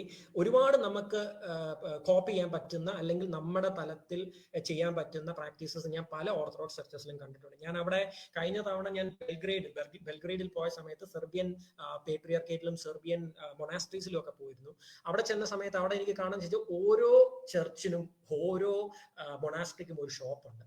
ഓർത്തഡോക്സ് ഐറ്റംസ് വിൽക്കുന്ന അല്ലെ ക്രിസ്ത്യൻ അവരുടെ ഐറ്റംസ് വിൽക്കുന്ന ഒരു ഷോപ്പുണ്ട്. അവിടെ ഈ സെർവ് ചെയ്യാൻ വരുന്നതെല്ലാം അവിടെ ഒരു റെസ്പോൺസിബിൾ ആയിട്ടുള്ള ആളുണ്ടാവും. പിന്നെ നിങ്ങളെ പോലെ ഇപ്പൊ ഏതെങ്കിലും ഒരു സ്പിരിച്വൽ കമ്മ്യൂണിറ്റി ബന്ധപ്പെടുന്ന ഇപ്പൊ MGOCSകാർ ആരെങ്കിലും ഒക്കെ പോയി കുറെ നേരം അവർ സെർവ് ചെയ്യുക, അത് കഴിഞ്ഞ് അടുത്ത ആൾ വന്ന് സെർവ് ചെയ്തു. അങ്ങനെ ഒരു സാധനം ഞാൻ അവിടെ കണ്ടിട്ടുണ്ട്. പക്ഷെ നമ്മുടെ ഇടയിൽ അത്രയും കാര്യമായിട്ട് കണ്ടിട്ടില്ല. രണ്ടാമത് അവര് സെല്ല് ചെയ്യുന്നതും അവര് പ്രൊപ്പഗേറ്റ് ചെയ്യുന്നതും എല്ലാം പ്യുവർ ഓർത്തഡോക്സ് സാധനങ്ങളാണ്. ഇപ്പൊ ഐക്കൺസ് ആണെങ്കിലും പ്രയർ റോപ്പ് ആണെങ്കിലും. പക്ഷെ നമ്മുടെ മലങ്കരയിൽ നമ്മുടെ ഒരു ഷോപ്പിൽ വന്നു കഴിഞ്ഞാൽ അതിനകത്ത് കൂടുതലും കാണുന്നത് റോമൻ കാത്തലിക് പ്രോട്ടസ്റ്റന്റ് ഐറ്റംസ് ആണ്. അത് തെറ്റാണെന്നോ അല്ലെങ്കിൽ അത് വിൽക്കരുതെന്നോ അല്ല ഞാൻ ഉദ്ദേശിച്ചത്. പക്ഷെ അങ്ങനെ ഒരു രീതി നമ്മുടെ മലങ്കരയിലുണ്ട്. കാരണം നമ്മളുടെ കൂടുതലും ഇടപെടുന്നത് അങ്ങനെയുള്ള ആൾക്കാരുമായിട്ടും അങ്ങനെയുള്ള കമ്മ്യൂണിറ്റിയുമായിട്ടാണ്. അപ്പൊ അതെനിക്ക് കുറച്ച് അട്രാക്റ്റീവ് ആയിട്ട് തോന്നിയിട്ടുണ്ട്. അപ്പൊ അത് ഓരോ മൊണാസ്ട്രിക്കും ഓരോ പള്ളിക്കും ഒരു വരുമാനം കൂടെ അവിടെ ചെല്ലുന്നവർക്ക് അവർക്ക് കൊടുക്കാൻ ഒരു സൗകര്യമുണ്ട്, എന്തെങ്കിലുമൊക്കെ കാണും. അങ്ങനെ ധാരാളം പ്രാക്ടീസസ് ഉണ്ട്. അതുപോലെ തന്നെ ഈ ഇപ്പൊ നിങ്ങളെ പോലുള്ള ആൾക്കാർ സ്പെയർ ടൈം കിട്ടുമ്പോൾ മൊണാസ്ട്രിയിൽ പോയി സെർവ് ചെയ്യുക, അല്ലെങ്കിൽ അവിടെ പള്ളിയിൽ പോയി സെർവ് ചെയ്യുക, അങ്ങനെയൊക്കെയുള്ള കുറച്ച് നല്ല പ്രാക്ടീസസ് അവിടെ കണ്ടിട്ടുണ്ട്. ഇവിടെ അത് എന്തുമാത്രം നടക്കുന്നുണ്ടെന്നുള്ള കാര്യം എനിക്കറിയത്തില്ല. പിന്നെ അവിടെ ഒരു മൊണാസ്ട്രി എന്ന് പറഞ്ഞ ഒരു ടിപ്പിക്കൽ ഓർത്തഡോക്സ് മൊണാസ്ട്രി ആണ്. അതിന്റെ ഒരു ആംബിയൻസ് വ്യത്യാസമാണ്. അത് അവർ ചെയ്യുന്ന അവിടുത്തെ മണ്ണിന് പോലും ആ ഒരു ഓർത്തഡോക്സ് മണമുണ്ട്. പക്ഷെ നമ്മുടെ ഇവിടെ അങ്ങനെ ചോദിച്ചു കഴിഞ്ഞാൽ അതൊരു ഡിഫിക്കൽട്ട് ക്വസ്റ്റ്യൻ ആയിരിക്കും. കുറച്ച് ഡിഫിക്കൽട്ട് ആണ് അങ്ങനത്തെ കാര്യങ്ങൾ പ്രാക്ടീസ് ചെയ്യാൻ. പക്ഷെ ചേഞ്ചസ് വരുന്നുണ്ട്. It will eventually take place, but it will take some time. വേറെ എന്തെങ്കിലും ആർക്കെങ്കിലും ചോദ്യങ്ങൾ ഉണ്ടെങ്കിൽ ചോദിക്കാം. അവസാനിപ്പിക്കാം എന്ന് കരുതുന്നു. എന്തെങ്കിലും ചോദ്യങ്ങൾ ഉണ്ടെങ്കിൽ അല്ലെങ്കിൽ അവസാനമായി ഒരു ചോദ്യം ഞങ്ങൾ പ്രിപ്പയർ ചെയ്ത് വെച്ചിരുന്ന ഒരു ക്വസ്റ്റ്യൻ ഇപ്പോൾ സാർ പറഞ്ഞിടത്തുനിന്ന് തന്നെ നമുക്ക് അവസാനിപ്പിക്കാമെന്നായിരുന്നു. അതായത് MGOCism OCPയുമായി ഇങ്ങനെ ഒരു ഇതിലേക്ക് വരുമ്പോൾ സാറിന്, പ്രത്യേകിച്ച് OCPയുടെ സ്ഥാപകരിൽ ഒരാളും അതോടൊപ്പം തന്നെ സെക്രട്ടറിയുമായി പ്രവർത്തിക്കുന്ന സാറിന്, എന്താണ് MGOCism, പ്രത്യേകിച്ച് ഓർത്തഡോക്സി എന്ന ആ ഒരു വലിയ വിശ്വാസത്തെ, ഒരു വലിയ ഡിസിപ്ലിനെ പ്രൊമോട്ട് ചെയ്യാൻ വിദ്യാർത്ഥികൾ എന്നുള്ള നിലയിൽ ഞങ്ങൾക്ക് എന്ത് ചെയ്യാൻ സാധിക്കും? അത് ഞാൻ ഒരിക്കലും അഡ്വൈസ് ചെയ്യത്തില്ല നിങ്ങൾ എന്താ ചെയ്യേണ്ടതെന്നുള്ളത്. പക്ഷെ എനിക്ക് കുറച്ച് സജഷൻസ് പറയാനുള്ളതെന്ന് പറഞ്ഞാൽ, നിങ്ങൾ പഠിക്കുന്നവരാണ്. You guys are dealing with a lot of literature. നല്ല ലിറ്ററേച്ചറുകൾ വായിക്കാനായിട്ട് ശ്രമിക്കുക. നല്ല ലിറ്ററേച്ചർ, നല്ല പ്യുവർ ഓർത്തഡോക്സ് ലിറ്ററേച്ചറുകൾ വായിക്കുക. മറ്റുള്ളത് വായിക്കണമെന്നല്ല ഞാൻ വായിക്കണ്ടെന്നല്ല ഉദ്ദേശിച്ചത്. പ്യുവർ ഓർത്തഡോക്സ് ലിറ്ററേച്ചറുകൾ പ്രൊമോട്ട് ചെയ്യാനായിട്ട് നോക്കുക. നമുക്ക് ഈ ചേഞ്ചസ് കൊണ്ടുവരാൻ വരുന്നത് ബേസിക്കലി വിദ്യാഭ്യാസത്തിലൂടെയും അവയർനെസ് ക്രിയേറ്റ് ചെയ്യുന്നതിലൂടെയും. MGOCS എന്ന് പറഞ്ഞ ഒരു സ്ഥാപനത്തിൽ ചെയ്യാൻ പറ്റും നല്ല ലിറ്ററേച്ചർ പ്രൊഡ്യൂസ് ചെയ്യുക. ഇതുപോലുള്ള സെഷൻസോ അല്ലെങ്കിൽ ഇതുപോലുള്ള ട്രെയിനിങ് പ്രോഗ്രാംസ് ഈ ഏരിയയിൽ, പാൻ ഓർത്തഡോക്സ് ഏരിയയിൽ അല്ലെങ്കിൽ ഓർത്തഡോക്സ് വേൾഡിന്റെ ഏരിയയിൽ നിങ്ങൾക്ക് കണ്ടക്ട് ചെയ്യാൻ പറ്റും. എനിക്ക് തോന്നുന്നില്ല MGOCSത്തിന്റെ ആനുവൽ കോൺഫറൻസിലൊക്കെ ഇങ്ങനെയുള്ള ഒരു സെഷൻ എപ്പോഴെങ്കിലും ചെയ്തിട്ടുണ്ടോ? Have you ever attempted that? No, sir. We don't think so. അപ്പം പുതിയ മേഖലകൾ കാണുക. കാരണം അതുപോലെ ഈ ഓർത്തഡോക്സ് വേൾഡിൽ നടക്കുന്ന കാര്യങ്ങൾ എന്താണെന്ന് അറിയാൻ ശ്രമിക്കുക, അത് ഷെയർ ചെയ്യുക, അതിനെ ഒരു ഇൻട്രസ്റ്റിംഗ് ആയിട്ടുള്ള ഡിസ്കഷനിലേക്ക് കൊണ്ടുവരിക. I will tell you something, pan orthodoxy അത്ര വലിയ ഇൻട്രസ്റ്റിംഗ് ആയിട്ടുള്ള ഏരിയ അല്ല. പക്ഷേ അത് ഇൻട്രസ്റ്റിംഗ് ആക്കി മാറ്റാനായിട്ട് നിങ്ങൾക്ക് കുറെ കാര്യങ്ങൾ ചെയ്യാൻ പറ്റും. നിങ്ങൾ ഈ നമ്മളുടെ സോഷ്യൽ മീഡിയയിലാണെങ്കിലും അല്ലാതാണെങ്കിലും ഈ ലിറ്ററേച്ചറുകളും കാര്യങ്ങൾ ഷെയർ ചെയ്യുമ്പോഴും കുറച്ചുകൂടി ഒരു ഫോക്കസ് ചെയ്ത് ഓർത്തഡോക്സ് ഫോക്കസിലേക്ക് കൊണ്ടുവരും. പക്ഷെ at the same time keep an ecumenical respect to others. മറ്റുള്ളവരെ ബഹളം ഉണ്ടാക്കിയിട്ട് അവരെ ചീത്ത വിളിച്ചിട്ട് ആരും ഇത് ചെയ്യുന്നത്. നമ്മുടെ ഒരു ഫോക്കസ് പോയിന്റ് എന്ന് പറഞ്ഞാൽ നമ്മുടെ ഫെയ്ത്തും ഓർത്തഡോക്സ് ക്രിസ്ത്യാനിറ്റിയും അതിനെ കുറച്ചുകൂടെ പ്രൊമോട്ട് ചെയ്യുക എന്നുള്ളത്. അത് മാത്രമല്ല, നിങ്ങൾക്ക് ഈ കാര്യങ്ങൾ നോൺ ഓർത്തഡോക്സ് ആൾക്കാരുമായിട്ട് ഷെയർ ചെയ്യാം. പല റോമൻ കാത്തലിക്സും പ്രോട്ടസ്റ്റന്റ്സും ഈ സാധനം എന്താണെന്ന് അറിയാൻ താല്പര്യമുണ്ട്. പക്ഷെ നമ്മുടെ ഒതന്റിക് ആയിട്ടുള്ള സാധനമില്ല. നമ്മളിപ്പോഴും ബെൻഹിന്റെ സാധനമായിട്ടാണ് നടക്കുന്നത്. അതാണ് പ്രശ്നം. അപ്പൊ ഒരാൾ ചോദിക്കും ഒരു പ്രയർ റോപ്പ് എന്താ? അപ്പൊ പ്രയർ റോപ്പ് ഉണ്ട്, അതിനെക്കുറിച്ച് എക്സ്പ്ലെയിൻ ചെയ്യണം. ഐക്കൺസ് എന്താ നിങ്ങൾ ഉപയോഗിക്കുന്നത്, അതിനെക്കുറിച്ച് എക്സ്പ്ലെയിൻ ചെയ്യണം. ഈ ലിറ്ററേച്ചർ എന്താണ് ഈ ലിറ്ററേച്ചറിന്റെ പ്രത്യേകത, അത് നിങ്ങൾ എക്സ്പ്ലെയിൻ ചെയ്യണം. അപ്പൊ അങ്ങനെ ഒരു അക്കാഡമിക് തലത്തിൽ നിൽക്കുന്ന ഒരു അക്കാഡമിക്കും അതുപോലെ തന്നെ മനുഷ്യന് മനസ്സിലാകുന്ന ഭാഷയിൽ ഈ ഒരു സാധനത്തിനെ ഒരു ഡിസ്കഷൻ തലത്തിലേക്കും പ്രാക്ടിക്കൽ തലത്തിലേക്കും എത്തിക്കാൻ പറ്റുമെങ്കിൽ that would be the best. Thank you so much, sir. ഈ സമയം കുറച്ച് കൺക്ലൂഡ് ചെയ്യുന്നതിന് മുമ്പാണെങ്കിൽ എനിക്ക് ജോസ് സാറിനോടൊരു റിക്വസ്റ്റ് ഉണ്ട്. നമ്മളുടെ OCPയുടെ ഇപ്പോഴത്തെ മീൻസ് ഒരു ചെറിയൊരു രീതിയിൽ നമ്മൾ ഓൾറെഡി പബ്ലിഷ് ചെയ്ത ബുക്കുകളെ പറ്റിയും കഴിയുമെങ്കിൽ നമ്മൾ ബ്രഹ്മവാർഭദ്രാസനത്തിന്റെ ആ കാര്യത്തിലും OCPയും തമ്മിലുള്ള ബന്ധത്തെ പറ്റി ഒന്ന് പറഞ്ഞായിരുന്നെങ്കിൽ ഓഡിയൻസിന് അത് ഇച്ചിരി ഒരു നമ്മളുടെ ഞാൻ ഒരു പ്രസന്റേഷൻ ഡോൺ അയച്ചതായിരുന്നല്ലോ, പ്രസന്റേഷൻ ഇവരുമായിട്ട് ഒന്ന് ഷെയർ ചെയ്യാം. ഞാൻ വേറെ അതുകൂടെ ഇവരുമായിട്ട് ഒന്ന് ഷെയർ ചെയ്തേക്കാം. OCP ബേസിക്കലി പാൻ ഓർത്തഡോക്സ് ആണെങ്കിലും മലങ്കരയുമായിട്ട് ബന്ധപ്പെട്ട ഏകദേശം 4-5 പ്രോജക്റ്റുകൾ റൺ ചെയ്യുന്നുണ്ട്. അതിനകത്ത് ഏറ്റവും ഇമ്പോർട്ടന്റ് ആയിട്ട് ചെയ്ത ഒരു പ്രോജക്ട് എന്ന് പറഞ്ഞാൽ 2009 ഡോക്ടർ അജേഷ് ടി ഫിലിപ്പ് ഇവിടെ ഉണ്ട്. അദ്ദേഹത്തിന്റെ നേതൃത്വത്തിൽ metropolitan Alvares Julius research project എന്ന് പറഞ്ഞൊരു പ്രോജക്ട് നമ്മൾ ഇനിഷ്യേറ്റ് ചെയ്തു. 2009 മുതൽ ഇപ്പൊ അത് 2020 എത്തി നിൽക്കുമ്പോൾ 2 ഇന്റർനാഷണൽ പബ്ലിക്കേഷൻസും അതുകൂടാതെ അൽവാരിസ് തിരുമേനിയും റെനി വിലാത്തിയും അതുമായിട്ട് ബന്ധപ്പെട്ട ആൾക്കാരിൽ അവരുടെ സമയത്തുണ്ടായിരുന്ന നഷ്ടപ്പെട്ടു പോയ അനേകം പള്ളികളും ഡോക്യുമെന്റ്സും കാര്യങ്ങളും ഒക്കെ നമുക്ക് കണ്ടുപിടിക്കാനും അത് ജനങ്ങളുടെ മുമ്പിൽ കൊണ്ടുവരാനായിട്ട് സാധിച്ചിട്ടുണ്ട്. ഏകദേശം എനിക്ക് തോന്നുന്നു ലോകത്തിലെ ഏറ്റവും വലിയ western rite orthodox research project ആണ് മാർപ്പ്. ഡോക്ടർ അജേഷ് ടി ഫിലിപ്പാണ് അതിന് നേതൃത്വം നൽകുന്നത്. അദ്ദേഹത്തിന്റെ ചില പ്രസന്റേഷൻസ് ഒക്കെ ഒരുപക്ഷെ നിങ്ങൾ സോഷ്യൽ മീഡിയയിൽ കണ്ടിട്ടുണ്ടാവും. അതാണ് നമ്പർ 1 ആയിട്ട് മലങ്കര സഭയുമായിട്ട് ബന്ധപ്പെട്ട് ചെയ്യുന്നത്. 2 നമ്മൾ പ്രീ സിറിയക് റിസർച്ച് ഇപ്പൊ പ്രൊമോട്ട് ചെയ്യുന്നുണ്ട്. അതായത് പ്രീ സിറിയക് മലങ്കര ചർച്ചിന്റെ ഒത്തന്റിക് ആയിട്ടുള്ള ഒറിജിനെ സംബന്ധിച്ചിട്ടുള്ള വളരെ ഡിഫിക്കൽട്ട് ഏരിയ ആണ്. പക്ഷെ we are trying our level best. നമ്മളൊരു പുസ്തകം ഓൾറെഡി പബ്ലിഷ് ചെയ്തിട്ടുണ്ട്. അത് നമ്മൾ കുറച്ചുകൂടി ഇന്റൻസ് ആയിട്ടൊന്ന് മാർക്കറ്റ് ചെയ്യാനായിട്ടുള്ള ഈ ശ്രമത്തിലാണ്. മലങ്കര നസ്രാണി റിസർച്ച് പേപ്പേഴ്സ് എന്ന പുസ്തകത്തിന് പേരിട്ടേക്കുന്നത്. അത് പബ്ലിഷ് ചെയ്ത ആർട്ടിക്കിൾസ് എല്ലാം കൂടി ഒരുമിച്ച് ചെയ്ത് മലങ്കര ചർച്ചിന്റെ പ്രീ സിറിയക് ഒറിജിനെ കുറിച്ചുള്ള പഠനങ്ങളും അതിനെ ഒന്ന് പഠിക്കാനായിട്ടുള്ള ഒരു ഇനിഷ്യേറ്റീവാണ്. മൂന്നാമത് നമ്മൾ മലങ്കര സഭയുമായിട്ട് ഈ യൂണിയേറ്റ് ചർച്ചസ്, അതായത് പ്രത്യേകിച്ച് സിറോ മലങ്കരക്കാര് മലങ്കര സഭയുമായിട്ട് ബന്ധപ്പെട്ട് നടത്തുന്ന ചില കാര്യങ്ങളെ നമ്മൾ ഇടപെടുന്നുണ്ട്. അതുമായിട്ട് ബന്ധപ്പെട്ട് 1-2 ഡോക്യുമെന്റ്സ് ഒക്കെ നമ്മൾ ചെയ്തിട്ടുണ്ടായിരുന്നു. അത് കുറച്ചുകൂടെ ഡെവലപ്പ് ചെയ്ത് മുമ്പോട്ട് കൊണ്ടുവരണമെന്ന് ആഗ്രഹിക്കുന്നു. ഇത് കൂടാതെ മേജർ ആയിട്ട് നമ്മൾ ന്യൂസ് ബ്രോഡ്കാസ്റ്റിംഗ്, അതായത് OCPയുടെ department of public relation and information സർവീസസിന്റെ ഭാഗമായിട്ട് OCP മീഡിയ നെറ്റ്വർക്ക് ഉണ്ട്. അപ്പൊ മീഡിയ നെറ്റ്വർക്കിന്റെ ഭാഗമായിട്ട് ലോകത്തിലെ ഏറ്റവും വലിയ പാൻ ഓർത്തഡോക്സ് ന്യൂസ് പോർട്ടൽ നമ്മൾ റൺ ചെയ്യുന്നുണ്ട്. പുസ്തകം ഏകദേശം നമ്മളിപ്പോൾ ഒരു 5 പുസ്തകങ്ങളോടെ നമ്മൾ ഇന്റർനാഷണൽ പബ്ലിക്കേഷൻ പുറത്തു കൊണ്ടുവന്നു. ഇനി ഒരു 3 പുസ്തകങ്ങളോടെ വരാനുണ്ട്. അതിനകത്ത് പ്രധാനപ്പെട്ട എത്യോപ്യൻ ക്രൈസിസിനെ കുറിച്ചുള്ള ഒരു പുസ്തകമുണ്ട്. റുമേനിയൻ ചർച്ചിന്റെ റിസർജൻസിനെ കുറിച്ചൊരു പുസ്തകം എഴുതുന്നുണ്ട്. അതുകൂടാതെ 1-2 ഇന്റൻസ് ആയിട്ടുള്ള വേറെ പബ്ലിക്കേഷൻസും OCP പ്ലാൻ ചെയ്യുന്നുണ്ട്. ഇതുകൂടാതെ പെർസിക്യൂട്ടഡ് ക്രിസ്ത്യൻസിന്റെ ഇടയിൽ OCP വളരെ ശക്തമായിട്ട് ഇടപെടുന്നുണ്ട്. എറിത്രിയൻ എത്യോപ്യൻ വിഷയം കൂടാതെ ഇപ്പൊ ആഫ്രിക്കയിലും മിഡിൽ ഈസ്റ്റിലും നടക്കുന്ന പല വിഷയങ്ങളിലും നമ്മൾ ഇടപെടുകയും പല ഓർഗനൈസേഷൻസിന്റെ ഇടയിലേക്ക് ഈ സാധനങ്ങൾ നമ്മൾ പെറ്റീഷൻ ഫയൽ ചെയ്യും. പല ഗവൺമെന്റുമായിട്ട് ചേർന്ന് നമ്മൾ പല കാര്യങ്ങളും ഇനിഷ്യേറ്റ് ചെയ്യുന്നുണ്ട്. അതൊക്കെ നിങ്ങൾക്ക് ആ പ്രസന്റേഷനകത്ത് വായിക്കാൻ പറ്റും. പിന്നെ OCPയുടെ ഒരു ഡെലിഗേറ്റ്സ് വിവിധ രാജ്യങ്ങളിൽ വിവിധ ചർച്ചസിൽ നിന്നുള്ള ഡെലിഗേറ്റ്സ് ഒരുമിച്ചാണ് ഇത് വർക്ക് ചെയ്യുന്നത്.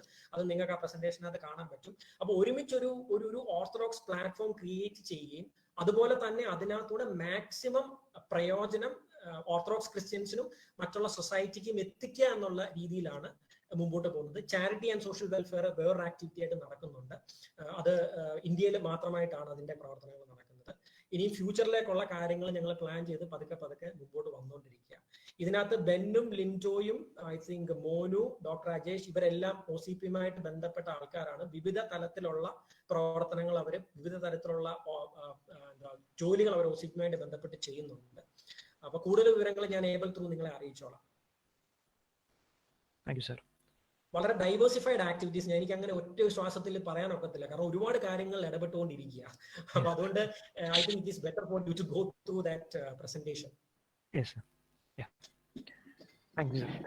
സോ ഔദ്യോഗികമായി നന്ദി അറിയിക്കാനായിട്ട് എഡ്വിൻ ചേട്ടനെ ക്ഷണിക്കുന്നു.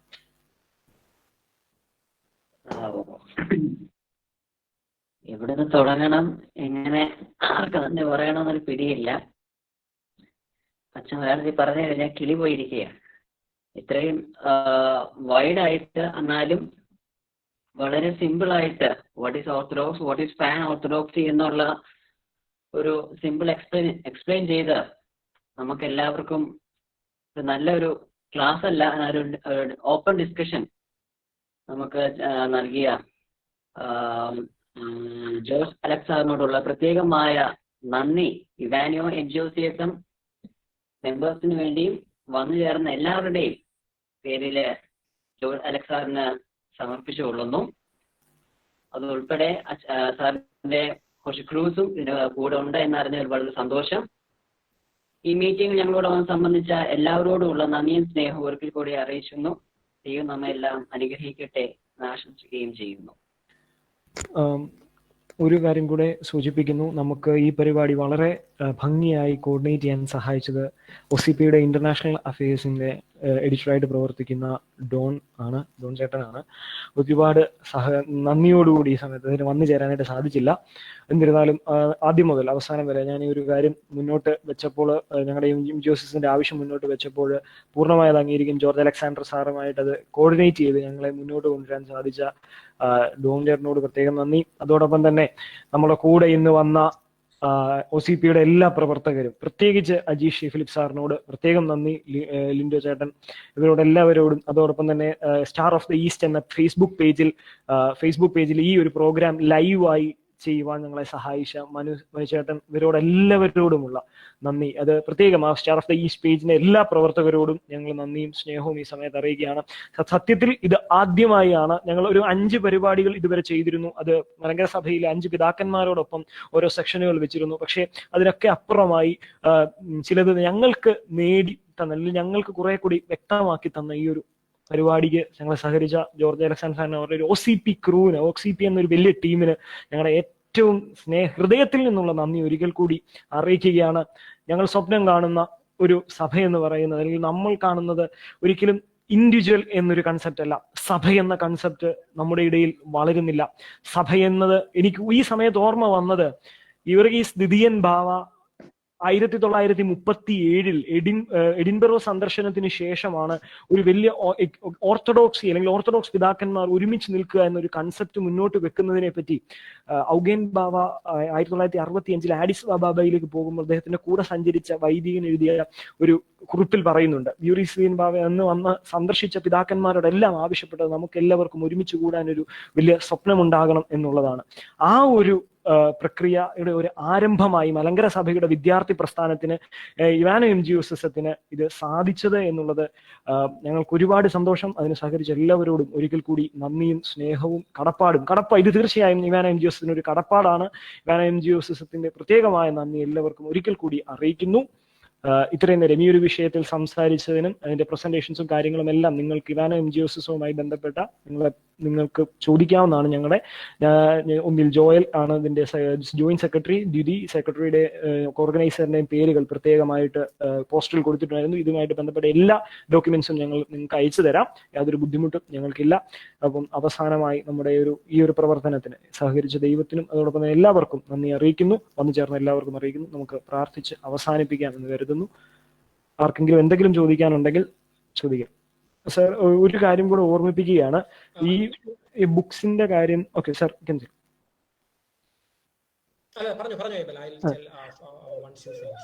ഓക്കെ. ബുക്സിന്റെ, അതായത് ഒസിപി പബ്ലിഷ് ചെയ്ത ബുക്സുകളെല്ലാം നിങ്ങൾക്ക് അവൈലബിൾ ആണ്. അതായത് ആമസോൺ. പ്രത്യേകിച്ച് എല്ലാവരോടും ഓർമ്മിപ്പിക്കാനുള്ള, ഈ ഒരു ചർച്ചയ്ക്ക് കണ്ടിന്യൂവേഷൻ നിങ്ങൾക്ക് ആവശ്യമുണ്ടെങ്കിൽ നിങ്ങൾ തീർച്ചയായും ഓർത്തഡോക്സ് ദിലീമ എന്ന പുസ്തകം വായിക്കുക. അതിന് നിങ്ങൾക്ക് ബെനിഫിറ്റ് ഉണ്ടാകും എന്ന് ഒരു വായിച്ച് മനസ്സിലാക്കിയ ഒരാൾ എന്നുള്ള നിലയിൽ എനിക്ക് അഷ്വർ ചെയ്യാൻ പറ്റുന്ന ഒരു കാര്യമാണ്. അത് വായിക്കുക. അത് മാത്രമല്ല, മലങ്കര സഭയ്ക്ക് ഒസിപി നൽകിയ ഒരു വലിയ സംഭാവന തന്നെയാണ് വെസ്റ്റേൺ റൈറ്റ്സിനെ പറ്റിയുള്ള സ്റ്റഡി എന്നുള്ളതിൽ യാതൊരു സംശയവുമില്ല. ഞാൻ ആ പുസ്തകം വായിച്ചിട്ടില്ല, പക്ഷെ ഇതിന്റെ പല ഡോക്യുമെന്ററികളും ഞാൻ കണ്ടുകയും കേൾക്കുകയും ചെയ്തിട്ടുണ്ട്. ആ ഒരു പുസ്തകവും നിങ്ങൾക്ക് വായിക്കാൻ സാധിക്കുക. ആമസോണിൽ ഈ പുസ്തകങ്ങൾ അവൈലബിൾ ആണ്. നിങ്ങൾ ഈ കോവിഡ് കാലഘട്ടത്തിൽ അതൊരു തുറന്ന ഒരു വലിയൊരു വാതായനം നിങ്ങൾക്ക് ഓപ്പൺ ചെയ്തിട്ടുണ്ട്. അപ്പം അതിൽ നിങ്ങൾക്ക് അവൈലബിൾ ആണ് അവരുടെ പബ്ലിക്കേഷൻസും. അതോടൊപ്പം തന്നെ ഒസിപിയുടെ സൈറ്റ്, ഫേസ്ബുക്ക് പേജ്, ഇതെല്ലാം അവൈലബിൾ ആണ്. ഫേസ്ബുക്ക് പേജുകളെല്ലാം നിങ്ങൾക്ക് ആക്സസ് ചെയ്യാവുന്നതാണ്. അതിൽ കൃത്യമായ അപ്ഡേറ്റ്സുകൾ അവൈലബിൾ ആണ്. Okay, Abel, thank you so much. നിങ്ങളോട് ഒരു പറയാനുള്ള ഈ ഓർത്തഡോക്സ് ഡിലമ എന്ന് പറഞ്ഞ പുസ്തകം അതിന്റെ ഫ്രീ കോപ്പി നിങ്ങൾക്ക് PDF ആയിട്ട് അവൈലബിൾ ആണ്. ഏബൽ അതൊന്ന് ഷെയർ ചെയ്താൽ മതിയാന്ന് തോന്നുന്നു. ഓക്കെ ഓക്കെ, തീർച്ചയായും. രണ്ടാമത് ഈ OCPയുമായിട്ട് സഹകരിക്കാൻ കാരണം നമ്മളൊരു ഡെഫിനറ്റ്ലി ഒരു ഇൻഡിപെൻഡന്റ് ഓർഗനൈസേഷനാണ്. പക്ഷേ നമ്മൾ എല്ലാവരുമായിട്ട് സഹകരിക്കാനായിട്ടുള്ള ഒരു വൈഡർ പ്ലാറ്റ്ഫോം നമ്മൾ തുറന്നിട്ടുണ്ട്. It's a registered, legally registered independent organisation. So അതുകൊണ്ട് ആർക്കെങ്കിലും ഏതെങ്കിലും ഒക്കെ രീതിയിൽ സഹകരിക്കാൻ നിങ്ങൾക്ക് താല്പര്യമുണ്ടെങ്കിൽ you are more than welcome to cooperate with organisation. അത് ഏബലുമായിട്ട് സംസാരിക്കില്ല, ഡോണുമായിട്ട് സംസാരിക്കുക. നിങ്ങൾ ഈ ഫ്രണ്ട്സ് ഓഫ് OCP എന്ന് പറഞ്ഞിട്ട് ഒരു കോൺസെപ്റ്റിലേക്ക് ഞങ്ങളിപ്പോൾ ഡെവലപ്പ് ചെയ്ത് വരുന്നുണ്ട്. അതിനകത്ത് നിങ്ങളിപ്പോൾ മെമ്പർ ആകേണ്ട ആവശ്യമൊന്നുമില്ല, അതിൻ്റെ ഇന്റേണൽ കാര്യങ്ങളിലും വരേണ്ട ആവശ്യമില്ല. അല്ലാതെ തന്നെ നമുക്ക് അസോസിയേറ്റ്സ് ആയിട്ട് തന്നെ പ്രവർത്തിക്കാൻ പറ്റുന്ന ഒരുപാട് മേഖലകളുണ്ട്. അതുപോലെ തന്നെ നിങ്ങൾക്ക് എന്തെങ്കിലും പബ്ലിഷ് ചെയ്യാനുണ്ട്, അല്ലെങ്കിൽ നിങ്ങൾക്ക് എന്തെങ്കിലും കാര്യങ്ങൾ ഞങ്ങളെ കൊണ്ട് ചെയ്യിക്കാനുണ്ടെങ്കിൽ അത് തീർച്ചയായിട്ടും നിങ്ങൾ വരിക. ഞങ്ങളെ കൊണ്ട് ചെയ്യാൻ പറ്റുന്ന പരിമിതിയിൽ നിന്നോട് ചെയ്യാൻ പറ്റുന്ന എല്ലാ സഹായ സഹകരണങ്ങളും ചെയ്തു തരാം, തീർച്ചയായിട്ടും ചെയ്തു തരുന്നതായിരിക്കും. അങ്ങനെ ഒരു കാര്യം കൂടെ ഒന്ന് ഓർപ്പിക്കുന്നു. Thank you so much for the hard work. 13 വർഷത്തിന് ഉള്ളിൽ എനിക്ക് തോന്നുന്നു ഫസ്റ്റ് ടൈമാണ് മലങ്കരയിൽ നിന്ന് ഒരു ഓർഗനൈസേഷൻ പാൻ ഓർത്തഡോക്സിയെ കുറിച്ച് സംസാരിക്കാനായിട്ട് എന്നെ വിളിക്കുന്നത്, അല്ലെങ്കിൽ OCPയുടെ ഡെലിഗേറ്റ്സിനെ വിളിക്കുന്നത്. അത് തന്നെ ഞാൻ ശരിക്കും പറഞ്ഞാൽ ഐ വാസ് ലൈക്ക് ഷോക്ക്ഡ് ഇങ്ങനൊരു ഈ ആവശ്യവുമായിട്ട് ഏബൽ വന്ന സമയത്ത്. Anyway, thank you so much. നിങ്ങളെ എല്ലാവരും ദൈവം അനുഗ്രഹിക്കട്ടെ. എല്ലാവിധ ആശംസകളും. ഇങ്ങനൊരു പ്രോഗ്രാം ചെയ്തതിൽ എല്ലാവിധ എന്തുവാ പറയുന്നത് നന്മകളും നേരുന്നു. ഇനിയും ഇങ്ങനെയുള്ള കാര്യങ്ങൾ ചെയ്യാനായിട്ടും ഈ ഒരു മെസ്സേജ് മറ്റുള്ളവരിലേക്ക് എത്തിക്കാനുമായിട്ടുള്ള ഒരു ശ്രമം നിങ്ങളുടെ ഭാഗത്തുനിന്ന് ഉണ്ടാകുകയാണെങ്കിൽ I will be more than happy. Thank you so much for the opportunity. Thank you sir, thank you. നമുക്ക് ശുദ്ധമുള്ള ബാബ ഒരുമിച്ച് ചൊല്ലി അവസാനിപ്പിക്കാം. ആർക്കെങ്കിലും എന്തെങ്കിലും പറയാനുണ്ടോ? ഇല്ല എന്ന് കരുതുന്നു. നമുക്ക് ശുദ്ധമുള്ള ബാബ ചൊല്ലി അവസാനിപ്പിക്കും. ശുദ്ധമുള്ള ബാബ, ശുദ്ധമുള്ള നാമത്തെ കാത്തുകൊണ്ടുമേ, രക്ഷിതാവായ പുത്രാജയമുള്ള ശ്രീബാ ഞങ്ങൾ മറിച്ചുകൊണ്ട് ശുദ്ധമുള്ള കൂടിയിരിപ്പിന്റെ ഭവനങ്ങളായി ഞങ്ങളെ ക്ഷമിക്കണം. ദൈവമായ കർത്താവേ, നേരൊക്കെ എല്ലാ സമയം ദൈവത്തിന് ചിറങ്കിൽ ഞങ്ങളെ മറിച്ചുകൊള്ളണമേ. ആമേൻ. സർ, ഒരു മിനിറ്റ് സർ, ഇതിന്റെ ഇടയ്ക്ക് ഞാൻ ഓർത്ത ഒരു കാര്യം പറയുകയാണ്. ഈ OCPയോട് ഒരു നന്ദിയുള്ളത് എന്ന് പറഞ്ഞു കഴിഞ്ഞാൽ ഞങ്ങൾ ഇന്ന് ഉപയോഗിക്കുന്ന ഇവാനോ MGOS മെയിനായിട്ട് ഉപയോഗിക്കുന്ന പരിശുദ്ധനായ പരിമല തിരുമേനിയുടെ ഐക്കൺ, അതുമായി OCPക്ക് ഒരു വലിയ ബന്ധമുണ്ട്. അത് പറയാൻ വിട്ടുപോയതാണ്. ഒരു സെക്കൻഡ് സമയം അതിക്രമിച്ചു, എന്നാലും പറയാൻ സാധിക്കുമോ?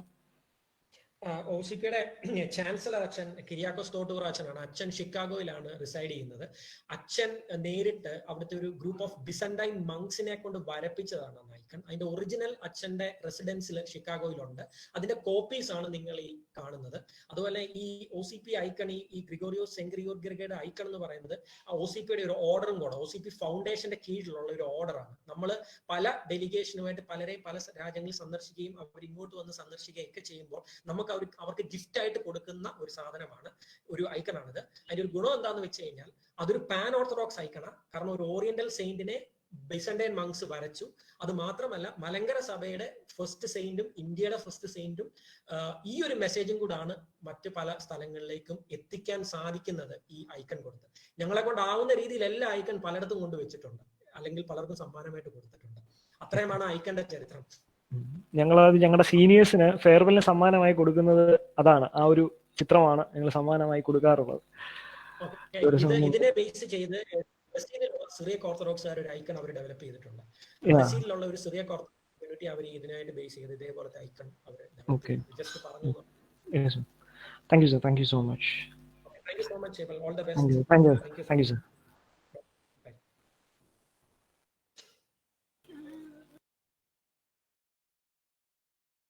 MGOS ഓഫീസ് ബെയറേഴ്സ് ഒന്ന് നിൽക്കുക, ബാക്കിയുള്ളവർക്ക് ലീവ് ചെയ്യാവുന്നതാണ്, ലെഫ്റ്റ് ആകാവുന്നതാണ്.